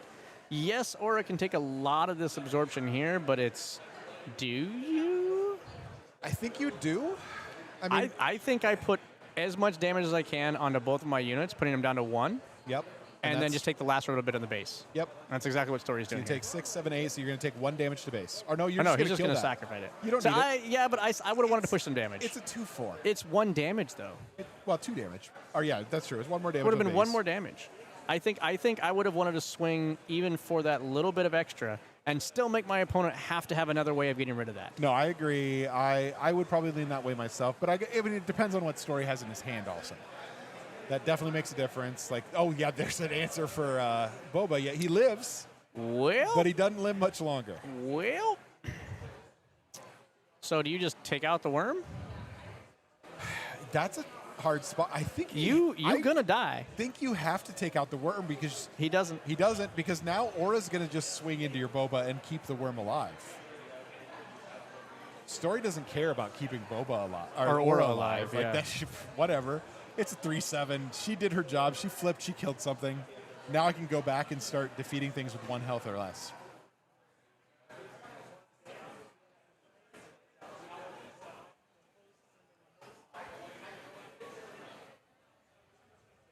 Yep. Yep, And that's as exactly I what we called it. thought was gonna be Trade there. immediately. So now we're on 8 resources to 7 resources. Again, blue-green villain ramping is going to make a difference here. Yeah, because Boba having an empty board is not where you want to be. An empty board with only, what do we got, 11 damage on base? 11 damage. You are a 33% of the way there. Yeah, you would like to be at least 20 at this point in time. I'd in like an to be aggregate. 25 at this Or point in time. 25. Like, you want enough, and it's not there, and that's going to be a tough spot. Let's see what Quinn has got for. It's a punishing 1. That's not doing a whole lot. It's something. But again, so this is where like this game can feel punishing against control, which is if I'm only ever playing 1 unit a turn and you have the 1 removal to get rid of my 1 unit a turn, boom. Yeah. You're never catching up. Yeah. You need to start. Look, there's your Lats Razzie. You shouldn't need to kill anything. And it's even a nice picture one too. Yeah, you can't catch up. Yeah. So we need more go wide stuff in this game. Yep. I mean, I'm not opposed. I know. Yeah, Joey here, if you watch our channel ever, Joey really wants to make a go-wide deck really badly. Come on, Fantasy Flight. Give us the ability to get a decent go-wide deck. Like yeah. right now, go wide only exists in the form of spy tokens. All right, there's a Devastator. I think you clear out both units here. Yes. I don't think you go at the base. Yeah, you can do 4. You can kill both units. You can kill both. The 1 can go to And the the base 1 from can the go to the base, yes. from the Boba Fett. So that is the right call. You need to stop her from swinging at you. And now, yep, there's the hyperspace. Hey, if you're using a hyperspace for 1 unit, cool. I mean, it's still 1-for-1 removal, basically. It's not a bad play on the control side because you're not assuming you're probably going to need a big wide wipe anyway. And you'd rather use the more expensive thing if it's the only thing you're going to play. Sure, I agree. So save those Lost and Forgotten, save those No Glories for other things. Spend 7, wipe it out. That's fine. Looks in the discard. How many no glories have you done on me now? Yeah, we've only seen one. No Glory. So that's, yep. I think no glory only results is officially the Power of the Dark Side card for Villain Blue. And another Devastator right back. It's like in every single Villain Blue deck, period. 3 of. And there's look. a No Glory. right back in. Look. Yep. Surprise! We never saw that coming. Oh, that's what? I don't. So these are the 5/5 ambushing Sentinel overwhelms. Oh, I like that. Cruel Commandos from Secrets. Yep. I'll be honest for all those listening. I didn't play a lot of Secrets because I didn't like the meta at the time, so I'm not as familiar with the Secrets cards. Well, these are even the open play pack versions. Yeah. But that's Or as we like to call them in the Pacific Northwest, Pop-Tarts. Pop-Tarts.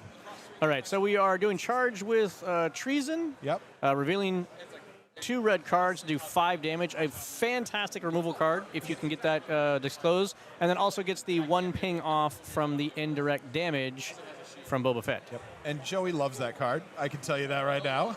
Joey's a big fan. It's one of the very few cards that actually does 5 damage. And 5 is a very critical hit point threshold on units. 100%, yeah. So that does slow Aura down a bit. Now, the big thing to notice is Aura still has 6 up. She's saying, play something. I dare you. Yeah, and he kind of has to. This is one of those situations where you just have to keep on throwing fodder out there, and hopefully it sticks. We've gotten it up to 18, but again, he's already had to spend 2 of his Devastators. Right.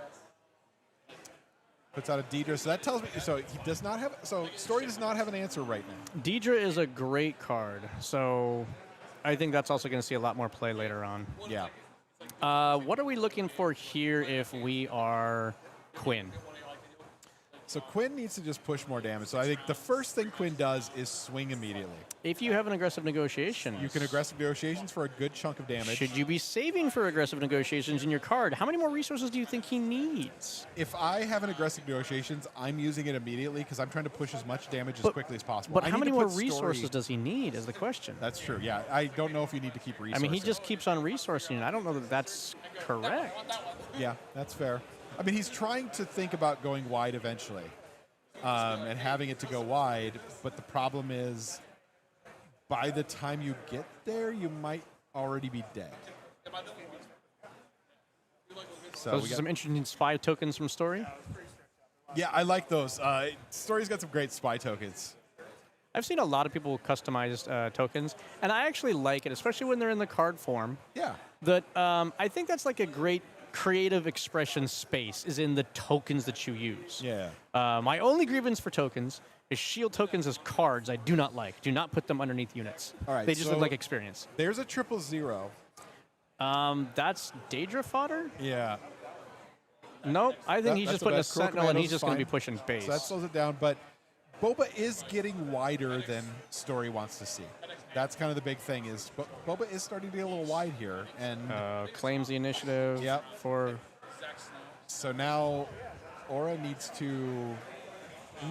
Story needs to find an answer for those space units because they're going to start pushing that damage, and he's going to be in trouble. So he needs to mitigate that. He's got great ground control. So- I don't think Boba's not getting through the ground. So 3 damage to base. Yep, 3 immediately. That makes sense. 24 at this point. So 9 left. So now the question is, what has he got to deal with the other space unit? 9 left. 17 left to push. So what has he got on board, though? Yeah, that's He's the got other thing is- 10, 11, 12, 13, 14, 15, 16 on board. So right now, Story is 1 short of lethal himself Yep. with board presence. So he's going to drop a Lawbringer. Okay, so this Not a is bad going to call. shut down a lot of the push damage because you just call aggression, and oh, look, everything goes weaker. So you're going to go 2 in. You can recycle a red card to then do a 3rd damage. Yep. And then an indirect damage from Boba Fett. The indirect, he's going to the base. I would with not it. take that indirect to the base. Oh, no, it's 000's damages to base. Oh, it's automatically to the Yeah, base. that has to go to base, so yeah. But 000 should be dead. That is true. 000 just swung into a 5/5. David, do you want to catch them really quick? Nope, got Oh, it. no, there we go. Okay. Got it. Okay. So now we're on Story.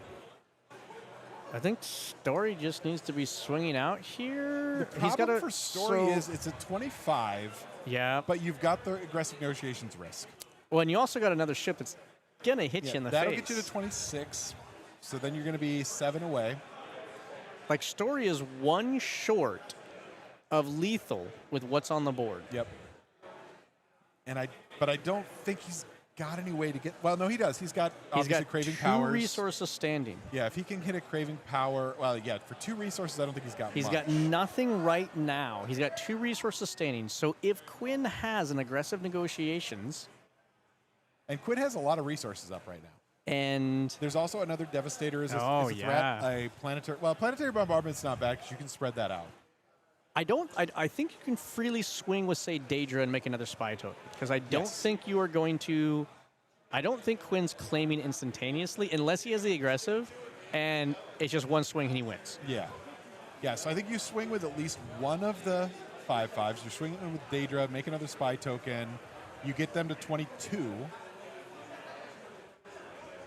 And then see what Quinn does in response. I got to say, this is kind of interesting because I honestly thought Boba was like on the back foot and not going to be able to recover from this. Yeah. And here we are within an action of game. Yeah, I like that. I love it. Yeah, if he can get wide on, and I mean, we can see that Story did not hit all the removal that Story wants to see. But I believe you had it accurate in the fact of there was the one turn where Boba was able to go 3 units wide. Yep. And once he got that multiple interaction going on, it was like, ooh, hang on. So now we're looking through discard Checking piles. the discard. Yep. Trying to think about So what. Story has not seen an aggressive negotiations come out of Boba Fett's hand ever. No. So if he has one in his hand, it would be like a, wow, you hid that very, very well. Yeah. I mean, being a red player, I you mean- kind of bank on it being there. I mean, you assume immediately you sit down against a red deck right now. They got aggressive negotiations. So I don't think it's a big So, surprise. yep, and he's this is just what he's playing. fearful of. He is just straight up claiming here. Now, this gives 10 resources for Boba to either Yeah, that's the thing is- make a super wide board. I would still have swung with Daedra. If he doesn't have the aggressive negotiation, it's only 1.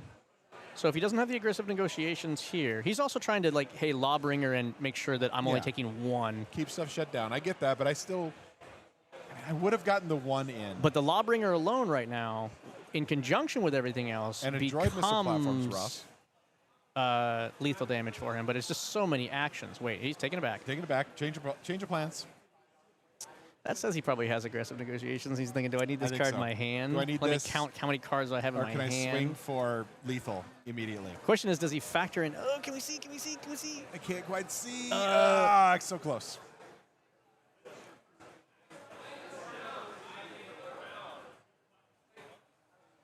Yep, going to put it back down.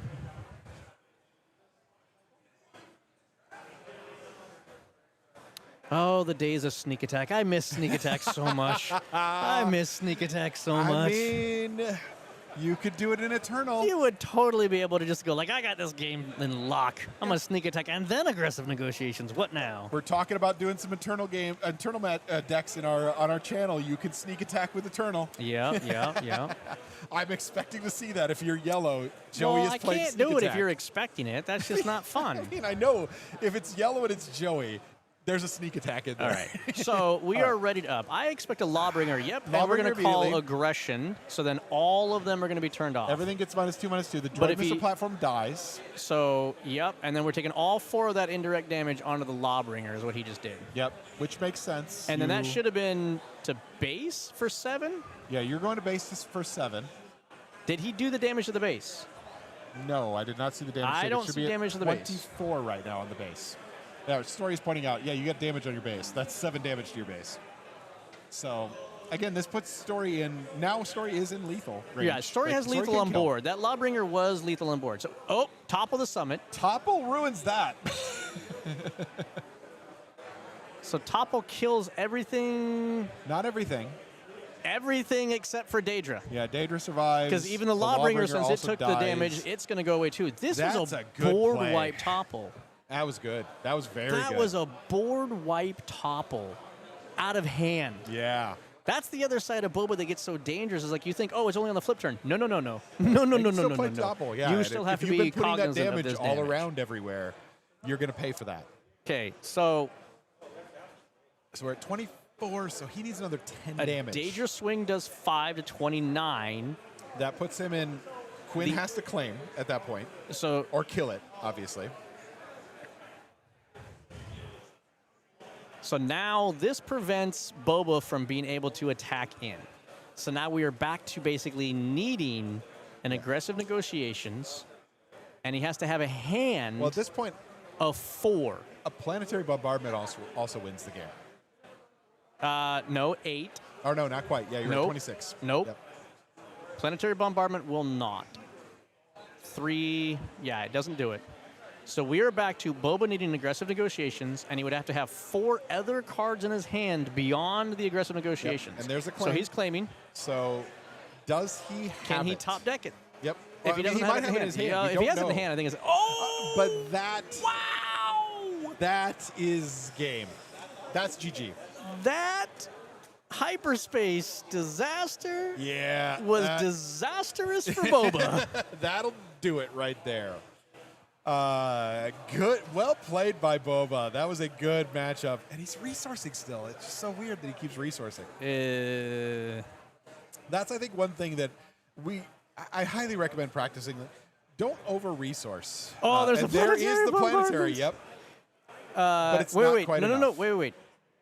So, 7. So yeah, he has enough other units that this won't Yeah, get him. you kill the spy, you kill the That's space, 2. you do 5. Then you do 5 to base, and you swing and win. I think that math is. Yeah, because you go to 31. Kill.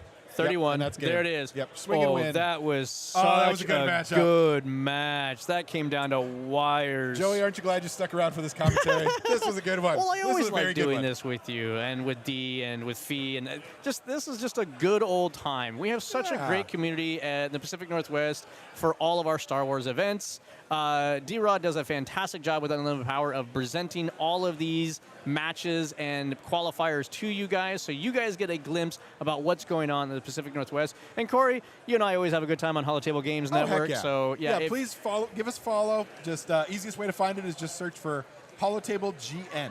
All and then- one word. Yep, it's HOLO table. Yep, Holotable GN. Join us. Yeah, we always have a great time. If you're watching this and you aren't in the Pacific Northwest area, then I hope you sometime come out and visit us, because as Joey mentioned, the community out here is amazing.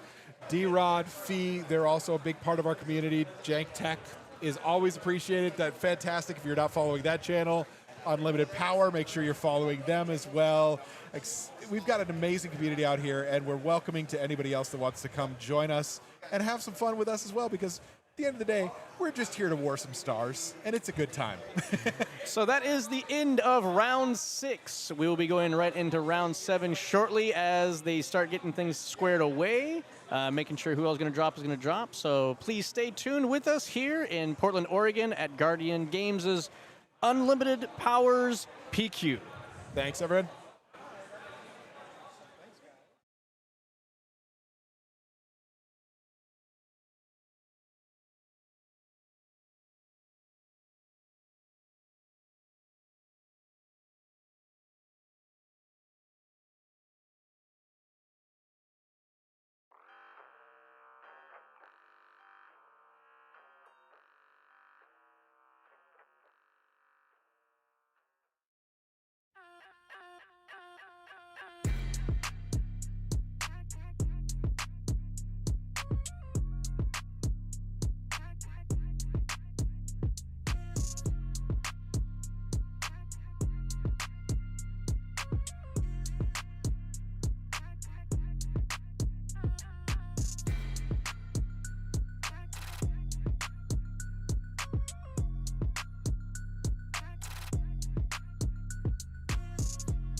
And welcome back to the Planetary Qualifier event in Portland, Oregon at Guardian Games. My name is D-Rod of Unlimited Power, and I'm joined in this match by... Hello, I'm Metal Marshmallow, known primarily for my twin sons videos on my channel with Janktech.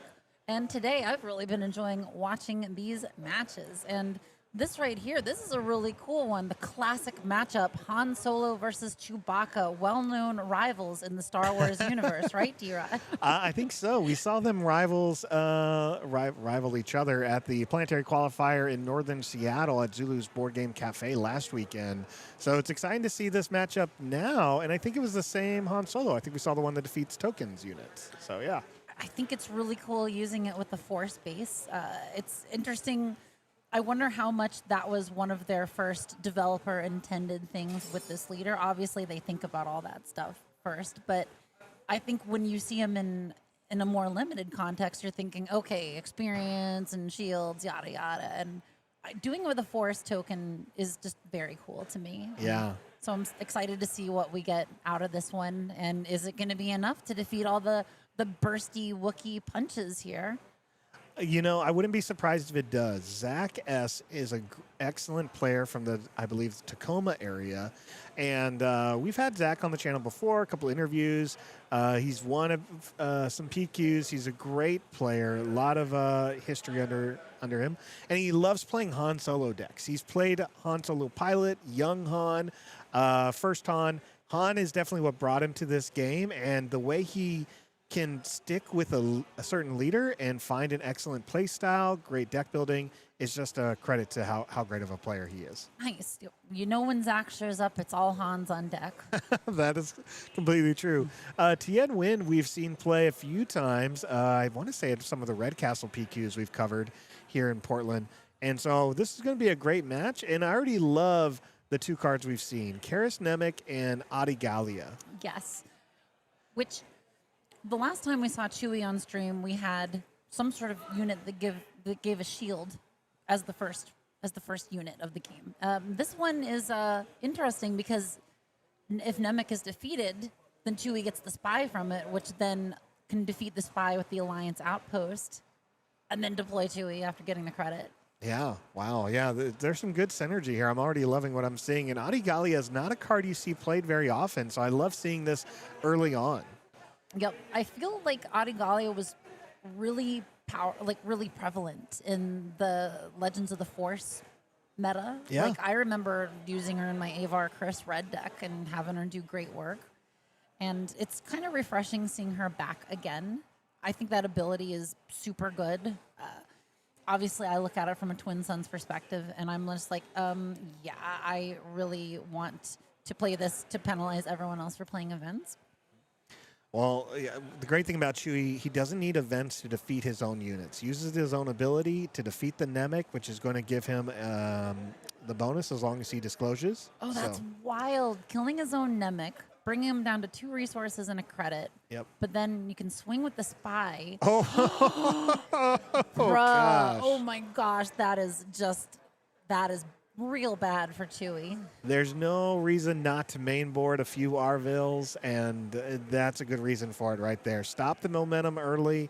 Yes, Chewbacca still got a spy off of that Karis Nemec, but going down to 2 resources is not fun this early. Yep.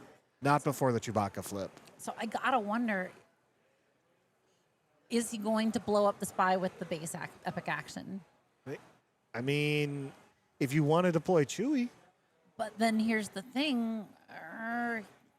Okay, all right. Cover the wing is good in the sense that you could have gotten a spy on something, but you also get an X-wing. So that's saying, well, here's a token that Arvil's not going to be able to deal with. Right. But it kind of hurts just being like, Arvil is going to shut Chewie down real hard, and if Zach is able to do enough other plays and save Arvil for when he just needs to get in there and do token removal, then that's going to be real unfortunate for Chewie. No. Well, now we have Zach doing what Zach loves to do with Han Solo unintentionally. They're going to be ahead. They're going to be ramped up. So 4 resources to Chewbacca's 3 because they defeated a resource. Yikes. Yeah. And, of course, also, right, the Han ability was what was used to put a damage on the spy. Yeah. Okay, great. And now Chewbacca can't deploy because they don't have 4 resources. So this is usually the turn that they try to do that. Not going to happen since they don't have any credit tokens. And I don't think anything is going to create that credit token for free. Nope. And Was the base epic action already used? Did we see that happen at this point? No, we have not. Yeah, so no shield or experience or credit tokens have been made with that.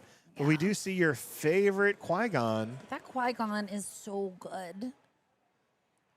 right out of Lawless time. It's, again, it's an easy add if you're playing yellow. Yeah, I can see why people are paying like $10 for this card. Are they? Wow. Yes, Yeah, that's but how much it was the last time I looked on TCG Player a few weeks ago. that's pretty wild for a rare that you normally don't see that in Star Wars with rares. But again, it fits in every deck. You were saying earlier, like, you have to move around your play set because of Twin Suns, but you want it in an internal one. So, Yep. yeah, it can be a little tough. I'm glad I got my copies, and because, again, it feels like it's just going to be a staple. Exactly. Chewie's put in a really tough spot here because he wants to defeat the X-Wing to make a credit to get Chewie out, but Arvel is just going to be able to get rid of it. So that's really it's a bad place. Maybe pivoting to space is probably the best move here.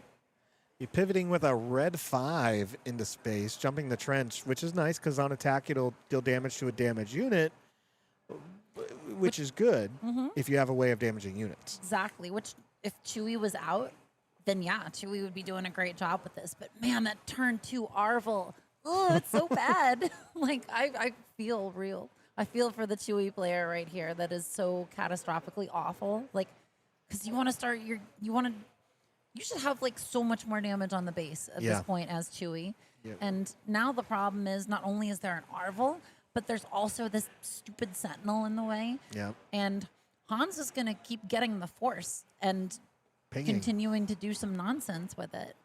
Yeah, I think this is a really great setup from Zach. And again, it's a tribute to how well he builds, understanding the meta. Mainboarding Arvils is definitely a plan.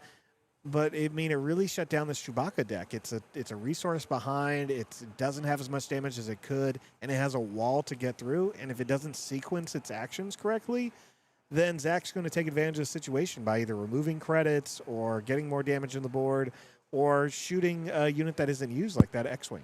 And it looks like we're seeing more space answers in Chewie's hand.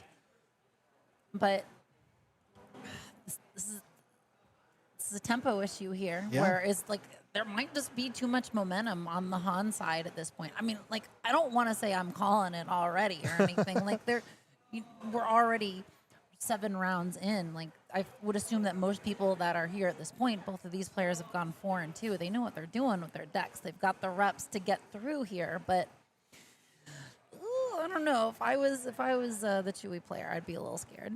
I would say that there's a phrase you hear a lot in tabletop gaming that someone can be put on tilt. And I think the Arvel on that play is something that put me on tilt if I was a Chewbacca player. I had a plan. I knew what I was doing. It's been like it the previous 6 rounds. And now you're hitting me with this, where I'm punished for trying to ramp quickly with credit tokens. Yep, and you can't make use of your base's epic action. The Arvel is just such a threat here. And now Han's going to be able to toast the X-Wing using the Force, and then Odigalia is going to be able to get it back before the Han deploy. It's cascading badness. This is not good. Well, Chewbacca is out now, so you got a 5/6 with a on attack ability. So we're going to see what Zach has in store. 5 resources available. Looks like they may swing with the Audi now right into the base. So they're not going to be able to generate the Force again this turn unless they have an ambushing unit with the Force. Ugh. So I think here's what I would do, because I'm the expert in this game. I got the microphone. I'm the expert. Defeat this. I would make a shield for Chewie with You're the saying base epic action. defeat what? Defeat the X-Wing token. Defeat the X-Wing to yes, put the shield. Okay. And then we can swing into Qui-Gon and also ping probably Arvel and then use the red 5 to finish it off. I think Nice. that's the line right there. Yeah. Well, I think we're going to see what we see here. So, yep, we got to swing into Qui-Gon. I'm just like holding my breath. I'm like, yo, let's go, baby. There's the damage as you predicted on the Arvel. I think this was probably the best use of the epic action because Arvel was just going to shut down any credit generation. And Chewie's just got to unfortunately live with the fact that Han's going to come out and be able to do additional damage. getting that ping from the Force is unfortunate too. Here we go, using that ping. I love Han Solo using the Force here to just shoot things. Yes. Which is really odd because I thought Han Solo cared more about a blaster than any sort of ancient religions and whatnot. Hokey religions. Hokey religions, Yeah. thank you so much. Ancient ones he doesn't have a problem with. Okay, it's just the hokey The ones. hokey ones, yeah. There we go. Oh my god. Oh my gosh. So How sudden. we've got a 7-5 saboteur now thanks to the sudden ferocity plot. Yikes. That's not how the Force works. Oh my gosh, there's even more stuff going on. We got Qui-Gon's lightsaber and wow. And sudden ferocity, yeah. So that's Qui-Gon's ship. Well, apparently that was so much damage that was enough. Wow. Yeah, 15. Yeah, because 3 plus another 3 plus 4. Yeah. Yeah, Wow. 4 plus 3 plus 10, that's So 10 7, damage. so 10. Yeah, there's Yeah. no point in going into the next round with 1 health remaining and your opponent having 3 units out Oh there. my So gosh. first game goes to Zach. Yeah, that is just, I think get that turn 2 Arvel is just, I don't know if I could think of a worse thing to happen against a Chewie deck. No, it definitely is a big, just a big feel bad. Mm-hmm. So, and Arvel again, like there's a reason why he has to be unique. That 3 cost does feel good when you're fighting up against a lot of these aggressive decks. It's something that can keep Chewbacca in check, which is nice. But again, for Chewbacca players, you want to play the way Tien did with Chewbacca, but yeah, seeing the Arvel cast like that just really wrecks your momentum. Yep. So what do you want if you're Chewie? What takes care of that and lets you wrestle the control of the game back from someone that's a jerk enough to play such a horribly antagonistic unit? So I guess we could look at the deck list and see what's in the sideboard here. Yeah, we'll take a look at it. So they're running 2 Arvels, 2 Marins. Arvel, you're not seeing any other credit tokens on their side. Marin seems okay in this matchup. They got the Galen Urso that you enjoy. Yes, although they unfortunately have to overpay for Galen because Oh, Galen yeah. is, I think You'll Never Win is that the blue hero plot it? one, or is that the cunning one? I imagined it was the cunning one, but it could be the... No, I imagine it's cutting one. Let's just look it up. The cunning one would make more sense to me in this context because you want We were to wrong. get Saboteur as Chewie. We were wrong. Okay, so actually this is a good counter to Arvel It's in because play. that gets rid of the credit hate that Arvel does. Yeah. So yeah, I wouldn't mind seeing that as Chewie. And honestly, like, it might be worth delaying Chewie for 1 turn to get out Galen and shut down the Arvel ability, and then to say, okay, well, we'll just bring out Chewie next time.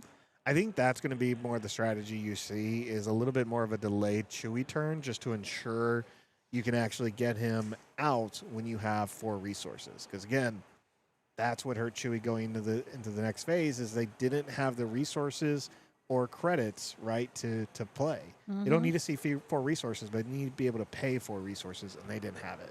Yep.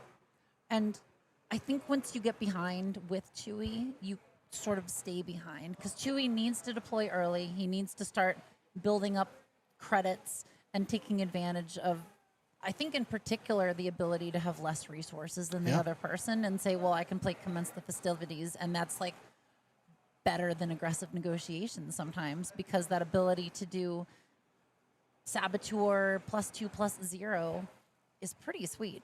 And if you're running a Chewie deck with Kazuda, that's like a great follow-up after that. So not getting that early acceleration and early damage, so it's just bad. I'm sorry, Chewie. It just hurts when I watch it not happen in front of my very eyes. No. And we are in the final round of the Swiss here at the Planetary Qualifier. So one of these players is probably going to make top 8, and the other one is not. Both will walk away with some prizes today.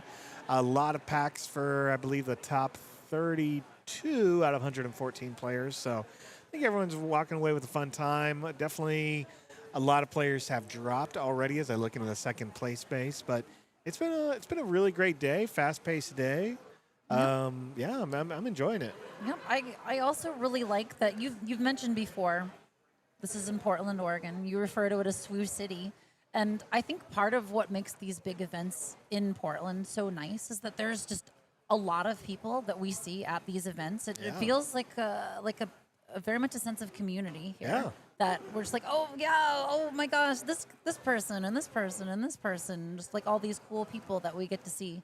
Yeah, once we do these. We ran into some people we featured last weekend from Zulus, and they came down, did the 3 to 4 hour drive for them, and it was just nice catching up with them. People like Seamus, Marcel, Wolf, just a lot of people who are great players that contribute more to this higher competitive environment and energy.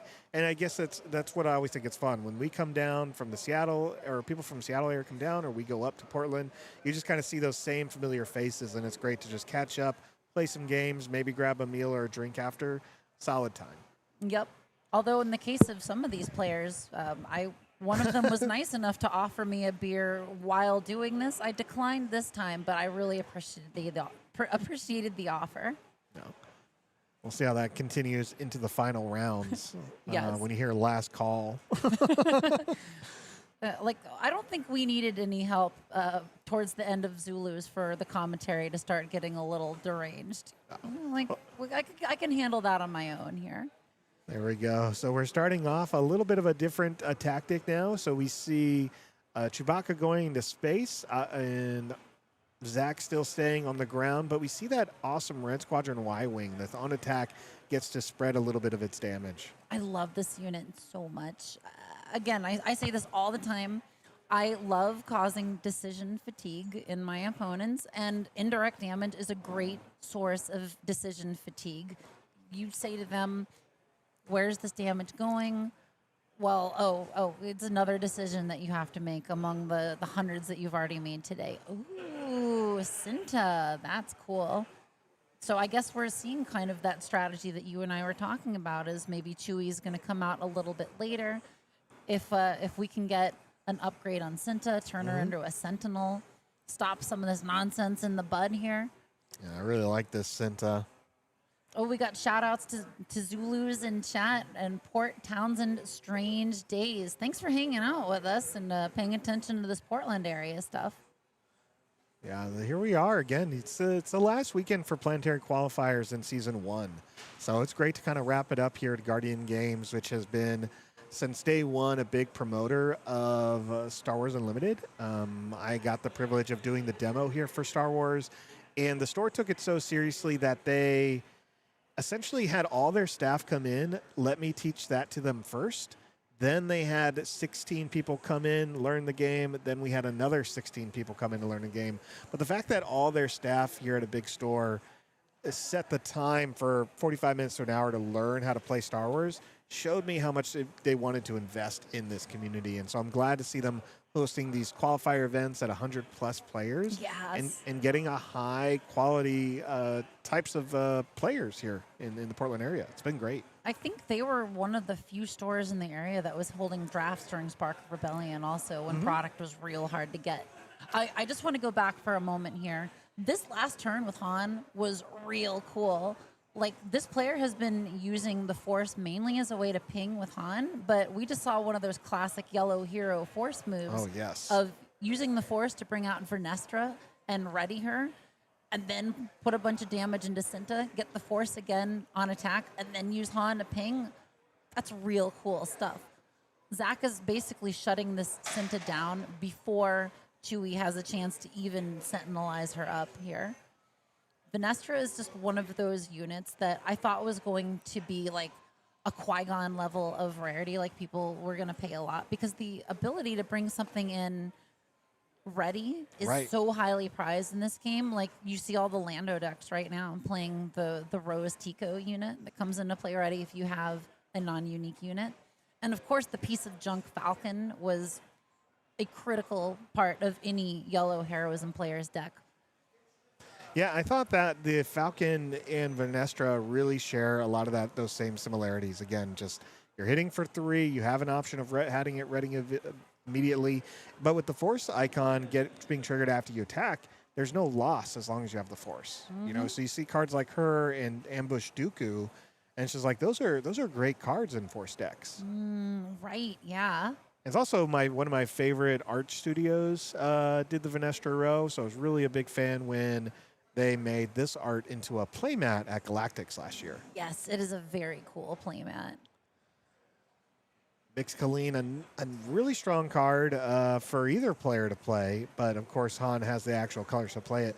A great card that I really wasn't, I was sleeping on it when it came out as an uncommon, but seeing it played the past 2 weekends, you can really see its value and see how it can really help you with decks that use either tokens or specifically credits. Exactly. I actually really strongly considered putting her in my Afra deck too because of her obvious Afra related synergies. But unfortunately, as a non-aggression aspect unit, she did not make the cut for me because I just needed that a little bit more. So we got Chewie deploy. Finally, we did it, boys. He did it a little bit slower, but he just gets the damage in there, takes out Venestra row. It's the right move. It's the only Force unit on the board. Yep. Oh, and the R2 pilot for free. Make that Y-wing just a little bit bigger. I love that R2 pilot. I think it's such a fun card. Anything that you can play for free in this game, you always feel like kind of extra good at, extra good about. And the fact that you can still put the Han Solo pilot onto this after R2's on it and just get even more push in there.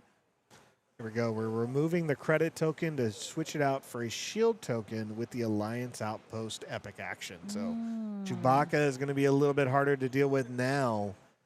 I think, what does Zach need at this moment to deal with the Chewbacca? Well, Zach can still ping the shield off with Han's ability immediately. And Han is a saboteur when he deploys. Okay, so yeah. You can always get rid of it if he wants to swing into Chewie. Again, Han swinging into Chewie is going to make me cry a little bit on the inside, and I don't want to see that, but it could be a move. You know, family fights. Brothers fight. They get into fights. I'm so interested to see what Zach ends up playing here. Oh, System Shock. System Shock. Oh, man. It's a good card. It is a good card. I think it's been so consistently good in these competitive matches. Talking about consistently good. Oh, my gosh. Nimble Prowess, the ability to get the buff and the exhaust. Yeah. So great. And like I talked about before, getting to see the best part of this one of the shows. And then the great thing about this too is having Bix shut down, then sorry, Han, you don't get your credit token. Yeah, you don't get to use the ability, and if you deploy Han, Chewie can swing into you, and it's probably what you want right now, but it's still a tough position for Zach to be in. Yes. Yeah, he's really debating it. Still has some resources available. Tried to slow it down by just playing a 1-cost card. That was helpful, but that was definitely more of an action to buy yourself the time you needed. Just to see, is Han going to deploy? Is Han going to plot out anything? No. I wonder if this is Zach dangling this little carrot over here saying, you want to hit Han, Chewie? Yeah, this is a big moment. This really can decide game 2 here. I feel like I would be thinking long and hard about, just go to base? I think I would just go to base. Just go to base, yeah. Because it's a force base, it's a 28 health base.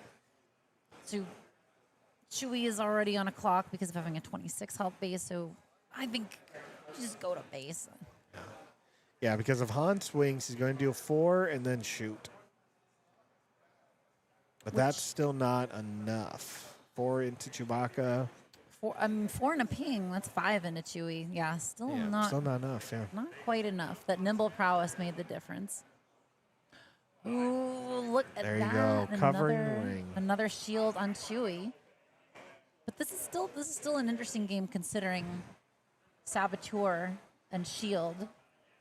Each of them seem like they're playing chicken with their leaders. I love it. I mean, yeah, that definitely is. I think both of them are hoping the other player, they need to see the other player do something that it creates the opening they're looking for. And this is an interesting one. So Saboteur is going to remove the shield, and it's going to do all the damage. Han Solo still gets defeated. So question, with Saboteur, Yes. at what point in the attack does Saboteur defeat the shield? Is it before or after Han's on attack to ping? I think the players all get to choose because it's similar to like an on attack trigger. Okay. Oh, hotshot. That's very cool with Chewie. So Chewie gets to deal 2 damage to Bix for every one of his on attack abilities, which is just 1 at this point. But then he gets to do 2 more because of his cool Wookiee ability and generate a credit. And then still go 6 into base, because of course, why not? One thing I've really liked about this set, here we are post-rotation, is how many cards are coming and going from the premier play in between what we saw from like Secrets of Power into Lawless time. Is just we've seen some cards just kind of change in between sets. And we weren't really seeing that in the first part of Star Wars Unlimited when it came out. It felt like a lot of the cards in the first set stayed on top, stayed in decks. Going to Twilight, felt the same way. And then going to Legends, we saw a little bit of that change, but not too much. I think it's been so good for this game to get this infusion of fresh stuff. Oh my gosh, look at this, forcing Chewie to claim, because if he doesn't, then Red 5 will kill him. But then using the Force just to zap him. Oh my gosh. Yeah, I can't What a great remember. move. Was that Force? No, not Force. Sorceress Blast. Sorceress Blast. Yeah, that was a cool move. This is a really interesting game. The way they are butting heads against each other. Like it feels almost like a control versus control matchup in a way. But yeah, this is very interesting. I think that these players are both obviously very good, and it's pretty cool watching this. Let's see here.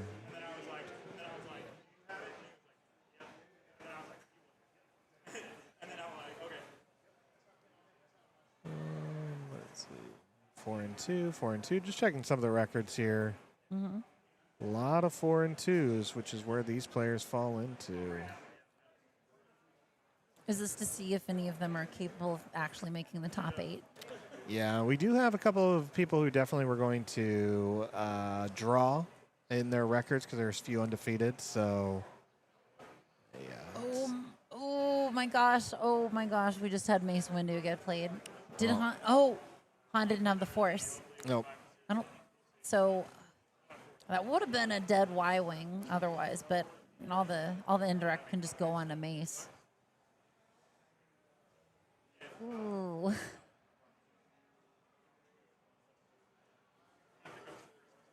Interesting, pitching the sudden ferocity, just not even gonna need it anymore. Well, it's 9-22 in game 2. Zach definitely has more units on board, but it may be too late.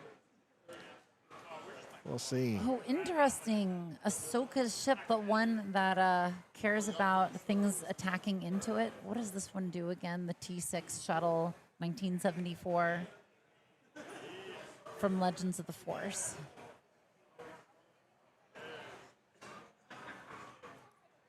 Here we go. Stay close. And this is attack. You may give an experience token to this unit. I guess that's partially in there because it's a fuel for the Alliance Outpost ability in case someone tries to remove it early. Yeah, and again, it's another card you want to, you want to deal with because it's still going to hit for 3. I am just realizing, as someone that had not seen this Han Solo deck before this game, how cool the Red 5 is in here with getting the Force. Oh, yeah. Using Han, pinging, or what other source of ping damage you have, and then just shooting it with the Red 5. I absolutely love it. Yeah, that's some great synergy there. Again, Zach just an excellent deck builder, brings a lot of knowledge and not necessarily history, but a lot of hours in this game to it. I mean, I know how much he's practiced for all these PQs. Did really well in Galactics last year. I'm sure he's going to do well this year. And again, seeing a deck like this going for 2 so far, pretty awesome.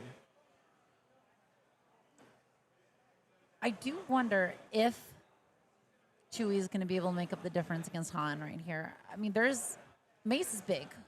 If we get too many Mace swings, that's going to be GG for Chewie, but he only needs 6 more damage on base. It's going to be tough to get there with those units unless he's got some other way of punching it up a little bit. Yeah. And Chewbacca only has 4 resources remaining, so can't expect too much here. It's going to deal with a lot on the board. Instead, we see that Y-Wing begin attacking, so Zach has to make some decisions on where that damage goes. Yep, but fortunately, Zach does get to swing with those units before Chewie can shoot either of them down. See, yeah, and this is hard. The red 5 swings into a unit, it gives it a buff, and you're kind of wondering why do this? That's too much. That's damage. Yeah, I don't think Zach saw that. Yeah. Oh. So it just Yeah. kind of swung into the unit that he couldn't defeat. I think he was planning on just defeating it with a credit token or something, and realized he made it strong enough to kill himself. Yep. Yikes. Well, they've been playing all day long, so you could probably forgive them a few suboptimal plays, as it were. That's fair. So it's 1-1. Tien versus Zach here, 4-2. A lot of the top 8 or players that are going to make top 8 definitely drew in the top rounds. So it's always nice to catch some players who either were doing really well, have a chance getting in there, but also just highlighting a couple of the unique decks we saw today. Just as like a reminder, so there's only one Han Solo player here today, and that is Zach Snowen here. But we saw 18 Landos, 14 Bobas, 9 Chewbaccas, and 9 Obi-Wans. Everything else kind of drops off after that, with a lot of players really just running 2-ofs and a lot of 2-ofs and 1-ofs across today in Portland. So a good mix of creative decks, meta decks, and some surprise ones. Mm-hmm. I would love to see what makes it into the top 8 at this point. I'm hoping there's some surprises like there were with the PQ last week, where we got the client in there that I've been raving about. Yeah, I think we're definitely going to have a few. I know we're going to see BT0, who played in round 1 with the Leia. Oh, nice. Yeah, they're going to make it up there. Of course, we're going to see, it looks like some Landos, some Obi-Wans. When I'm just looking at some of the matches that already drew, at least, probably 3 Landos. Okay. So we'll see how some of these other decks play out, but it's very much possible we'll see half of the top 8 be Landos, possibly, and we may see like 2 Leias. So I think it's going to be a fun time. Some of the matches we saw earlier, let's see here. Christopher Hayes, who played the Padme deck earlier, did really well, but lost in that final match against the client versus our good friend Chris Wolf. So, member of the Ruthless Raiders there. So, good stuff. Again, good games. I'm glad we've actually captured a lot of the players earlier who did well later in the game or got really close to the top 8. So, pretty much a lot of the people who are getting prizes today we've had on stream. Nice. It makes you feel like you're doing something right when you're picking all these winners ahead of time. Yeah, well, I'm definitely excited to always see more unique decks and stuff like that. Again, it's one of the reasons why we look at a variety of different decks to put on stream is just because if we choose the players in the top, sometimes it's going to get a little boring or just be repetitive once we get into that top 8 feature matches. Mm-hmm. Besides, I think at this point, people kind of know what to expect from a Lando or from a Boba Fett deck. Yeah. And maybe get some inspiration to build something that takes advantage of some of those other cards. This is something that I've talked a lot about on my channel, is that there's a lot of cards that have been put out for this game, and feel like we can find a use for something somewhere. For Yeah. Basically everything. Well, and we're at the time of the end of the season, so right now there isn't anything else competitive for Galactics, which means there's a whole set that comes out technically a week before Galactics, 2 weeks if you go to your pre-release. And so there's just a good chance, right now is a good time to look at other leaders because you don't know what other cards are going to come out to kind of make them more competitive. Mm-hmm. And yeah, so me seeing Zach play Han, well, that definitely gives me some ideas, especially when I'm sitting on that showcase Han, which I was just like, what am I going to do with this guy? Zach always gives me some great ideas with his Han Solo decks. So I really like that Han pilot. My friend Dan, who actually I think has been judging this event here Yes, today, Dan was very much trying to make the Han pilot work, and it was a great pleasure playing against that pilot in so many different permutations. it's a solid one. I've seen Zach play that one as well, and it just, all the Han Solos are just good. So Zach's taking the time to figure out how to make this Han Solo competitive. Yeah, props to him. Yep, because I think a lot of people looked at this and were like, "That's a draft leader," and probably not even going to pick it if Vel's there or whatever. And yeah, this super cool deck. Super I just love the idea of using the Force. I said it before, I'll say it again. I think it's just such an interesting take on what this leader can do by defeating a friendly token. Mine's Zach debating if he wants to put 3 damage on a 2/4 Adigalia. I don't hate it, but looks like he's going all to base, all 4 damage to base. Nope. 3-1, 3-1. Well, it's rough once you get Chewie out because you know that 2 damage could be coming at anything at any point. Yeah, and I think Zach really wanted to see that Adi later in the game. All right, so he generated the Force, and then he got rid of it. Good news Ooh, there. the space pivot. I think this was a good idea. I think it served him well because if he would have tried to go for the credit, deploy Chewie, Arvel would have shut it right down. Yeah. Well, now we have Arvel out, so it's going to be harder to do the credits. But again, we have Red 5 and Red Squadron Y-Wing. So you have a card that deals damage when it attacks to any damage unit on the board and another unit that deals essentially indirect damage. Mm-hmm. It's not maybe the best move. I wonder if it's worth it to use the Chewie ability to ping Arvel. I would think probably not because you're essentially defeating a resource without any... Okay, well that on the other hand is exactly what you want to see to get rid of Arvel. Hot shot maneuvers. I love hot shot maneuvers. Oh man, this was one of those cards I've mentioned. The double red mace Windu deck I played a lot during Twilight, and it had so many on attack things. Like you played that with the Sabine unit from Spark of Rebellion. Any of these on attack of ships from this one. Like it's just so good to be able to get 2 damage onto something with this on attack ability. Now here's the thing. Can you figure out what they missed?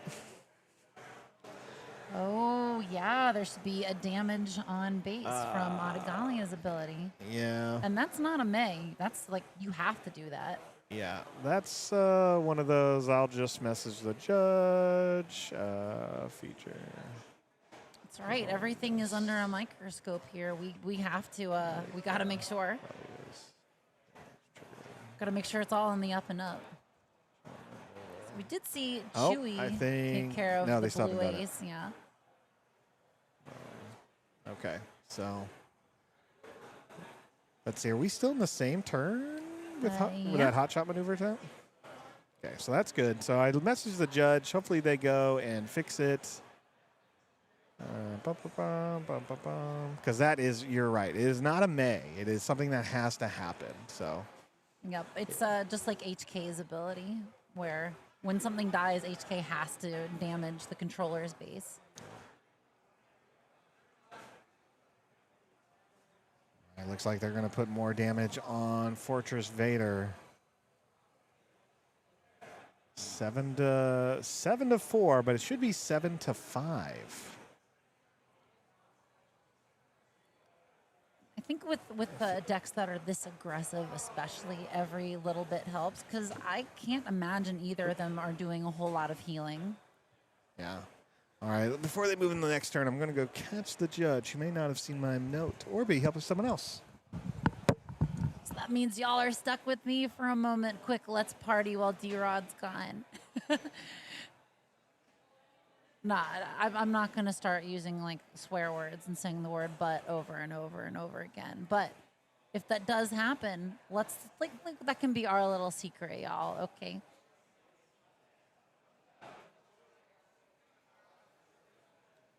So we've got initiative over on the Han side.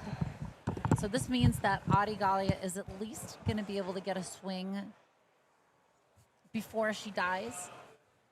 Were the judges successfully notified of the missing damage there? Yes, they were. So it looks like the damage got there. They were both helping some players out with their deck list, and yeah, that's what they saw. They saw the hot shot maneuver. Yep, all checked out there. So yes, 5 to 7 or 8. That's what I missed. 1 damage. Okay, Yeah. cool. It was an exciting turn of events while you were gone, D-Rod. Oh, the commandeer. Oh my gosh. I love this card so much. It does so much for you. You get somebody's vehicle. You get to swing with it. It goes away. There's so much that happens with this. Yeah, as long as there's no pilot, and R2 was not played, and this is a fun one to remove from your opponent, especially when it was the one that defeated Zach in the last game. I guess if you want to be like a real jerk about it, you could just swing it into the. Oh, I'd be a real jerk about it. Oh yeah, just swing her into the Y-wing. Just completely deny everything over there. Let's see, did I miss Chewbacca deployed or no? Nope, Chewie is not deployed yet. They're still kind of dancing around each other. Oh. We do have Han deployed though. So Force 5 Saboteur with the unattack ability, and now here comes Chewbacca. So both units out. Now that Chewie's out, I'd say that Arvel is less threatening. Of course, Chewie still wants to have those credits. All right, what's the decision here, Zach? Going into Chewbacca and then shooting them with the Force. Yikes. Again. Oh, no, he's going into base. Oh, going into base. Okay, smart. Keep Pushing it out. Pushing damage to base it could be the way to go, just to be more aggressive than the other player, because they didn't have that necessary level of Chewie aggression to play Chewie on turn 2. And they have 1 health less with their base, so if it's a rush game, you're in a good spot. 13 to 9, and here comes an additional 3, or is this going to slam into the Y-wing? You don't want to waste it. Yes, you took it away, but damage the base or remove a unit. Like, don't take the initiative. I think I'd get rid of the Y-wing, honestly. I think it would be good because the T6 is going away anyway, so Right. it's kind of like a 2-for-1. And there we go. It goes back to the base. Tien's going to have to resource something, and those 3 resources is what you would use to play that shuttle again if you really want that back. Mm-hmm. Which having a space presence for Tien seemed to benefit them a lot in the last match, so they may kind of make an effort to refill that part of the arena, but we'll see. Yeah, this is a rough spot with Chewie being almost dead. Zach doesn't have any sort of token, so he can't get the Han ping on attack. So it's not like he can one-shot Chewie unless he plays something to beef up Han's swing. Right. But I think it's still kind of threatening with the amount that Han can potentially push out. Because, yeah, like Chewie just wants to go to base. Chewie's not going to mess with attacking into Han. No, not when it hits for that high and knows that even if Han does swing into it, it's not being defeated this phase. Now, Han has to have a solid answer here for Chewbacca, whether it's a Sentinel unit coming into play, like a Qui-Gon, or what's going to give him the extra damage here. Oh, there we go. Yep, That's a great play.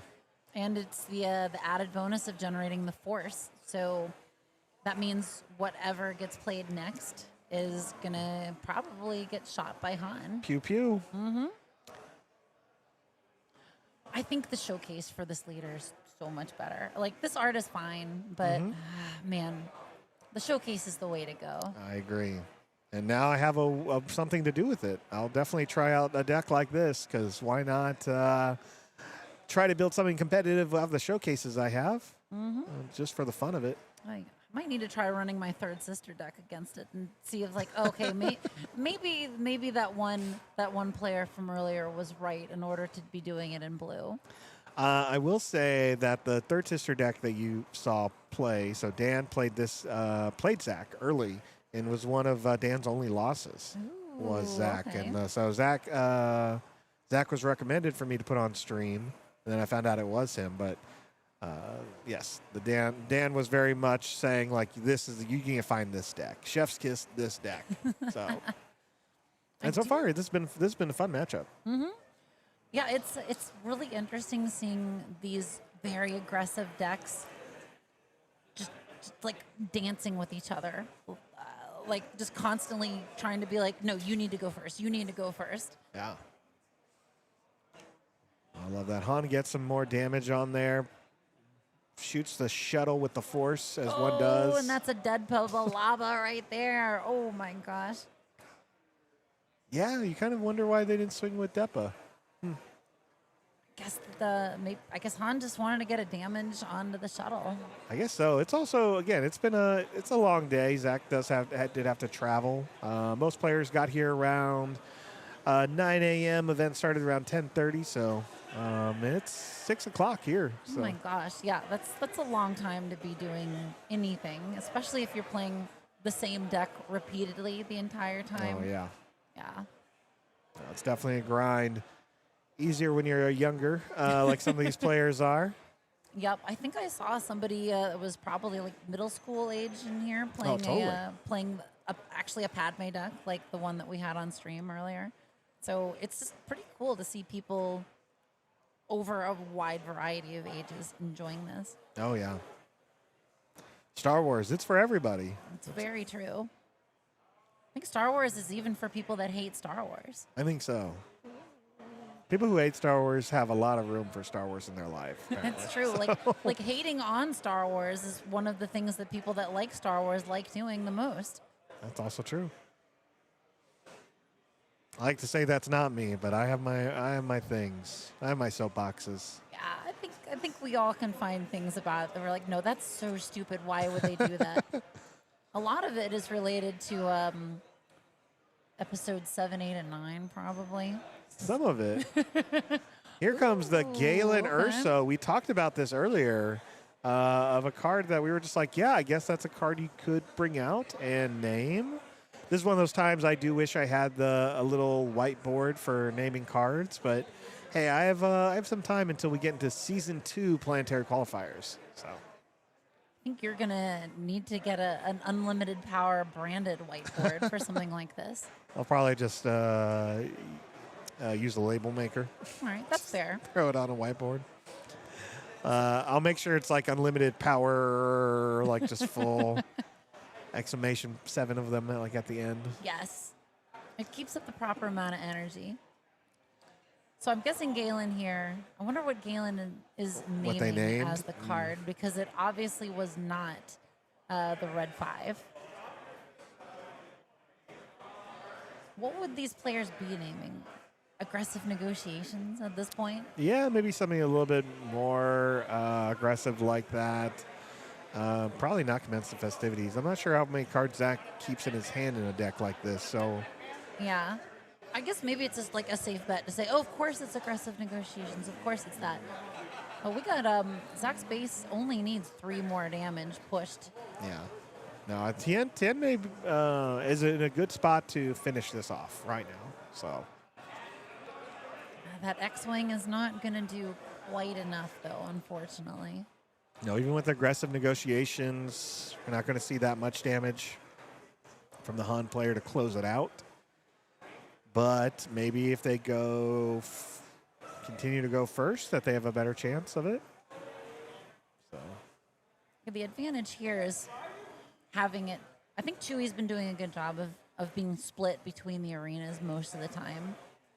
And once you're getting into this point in the game, it's going to be harder to answer both of them. well, the answer's got to come right now. This is going to be the final turn if they go into it. This could be it right now. So it's going to be a little bit of a short time as the top 8 get ready. All players' decks will be looked at by the judges. They're going to do a full deck check. And there it is. Yep. Nice. Well, wow, good work, y'all. This was neat. This was a great matchup. It was great. No, this was super fun. Zach and Tien, both excellent players. Happy to get them both on the stream again. Just showing off, again, how talented a lot of our Northwest players are, whether they're from the Portland area or Southern Oregon, Washington, and the other states here in the Northwest. But, yeah, this has been such a great day. Just super fun. So how are you feeling? No, I'm feeling good. I'm not gonna lie, I'm feeling a little bit tired. But you know what? We're gonna get a little break during deck checks. Yes. I'll get some fresh air outside, and then I'm just gonna watch all the Star Wars happening and feel the midichlorians rejuvenating inside my bloodstream or whatever. Or whatever. All right. Well, we have a little bit of time. Like I said, the top 8 is going to be starting sometime soon. I actually can't open the deck list. Ashley, I appreciate you checking in on that. Not yet. I don't have control over the back end of Melee. I know we got those links in there, but we'll do what we can to get those deck lists posted up on these videos, especially the videos on demand for these deck lists. But I'm sure the judges may, or the TO may open it up as the event continues further. We are going to take a quick break. This part of the stream is going to end, so if you're worried about missing out on when the top 8 starts, you can always subscribe to this channel. You'll get the notification when the top 8 video begins, but I do expect that probably in the next 15 to 20 minutes or so. Fee, anything you want to shout out before we end this first part of the stream? Let's see. Shout outs in general. Of course, please check out Janktech. That's my own business on Twin Suns related stuff. Like I said earlier, I am going to have a real long one coming out very soon that is going to be a review of every single one of the cards in the Twin Suns decks that were new, along with some recaps of the juiced up versions of the Twin Suns decks that D-Rod and I played with. Just general, get some more deck techs from all the stuff that currently exists out into the world before we start getting into Ashes and everything changes once again. And then just in general, shout outs to the Night Sisters Discord and all of the other Night Sisters that were here kicking butts. It's been really cool to see some of y'all in person, and I can't wait to continue to see y'all at some more of these Star Wars events. Yeah. Awesome. Well, thanks everyone for watching. Appreciate everyone just listening to our banter, our commentary, and some of the fun we've had. Again, shout out to Janktech channel, Holotable Games Network, all the Portland, Oregon players and other Northwest players who came down to play at Guardian Games. Great time here. And we'll see you in the finals. Make sure you subscribe if you don't want to miss out on when we go live, or just, again, check out the channel here in 15 to 20 minutes.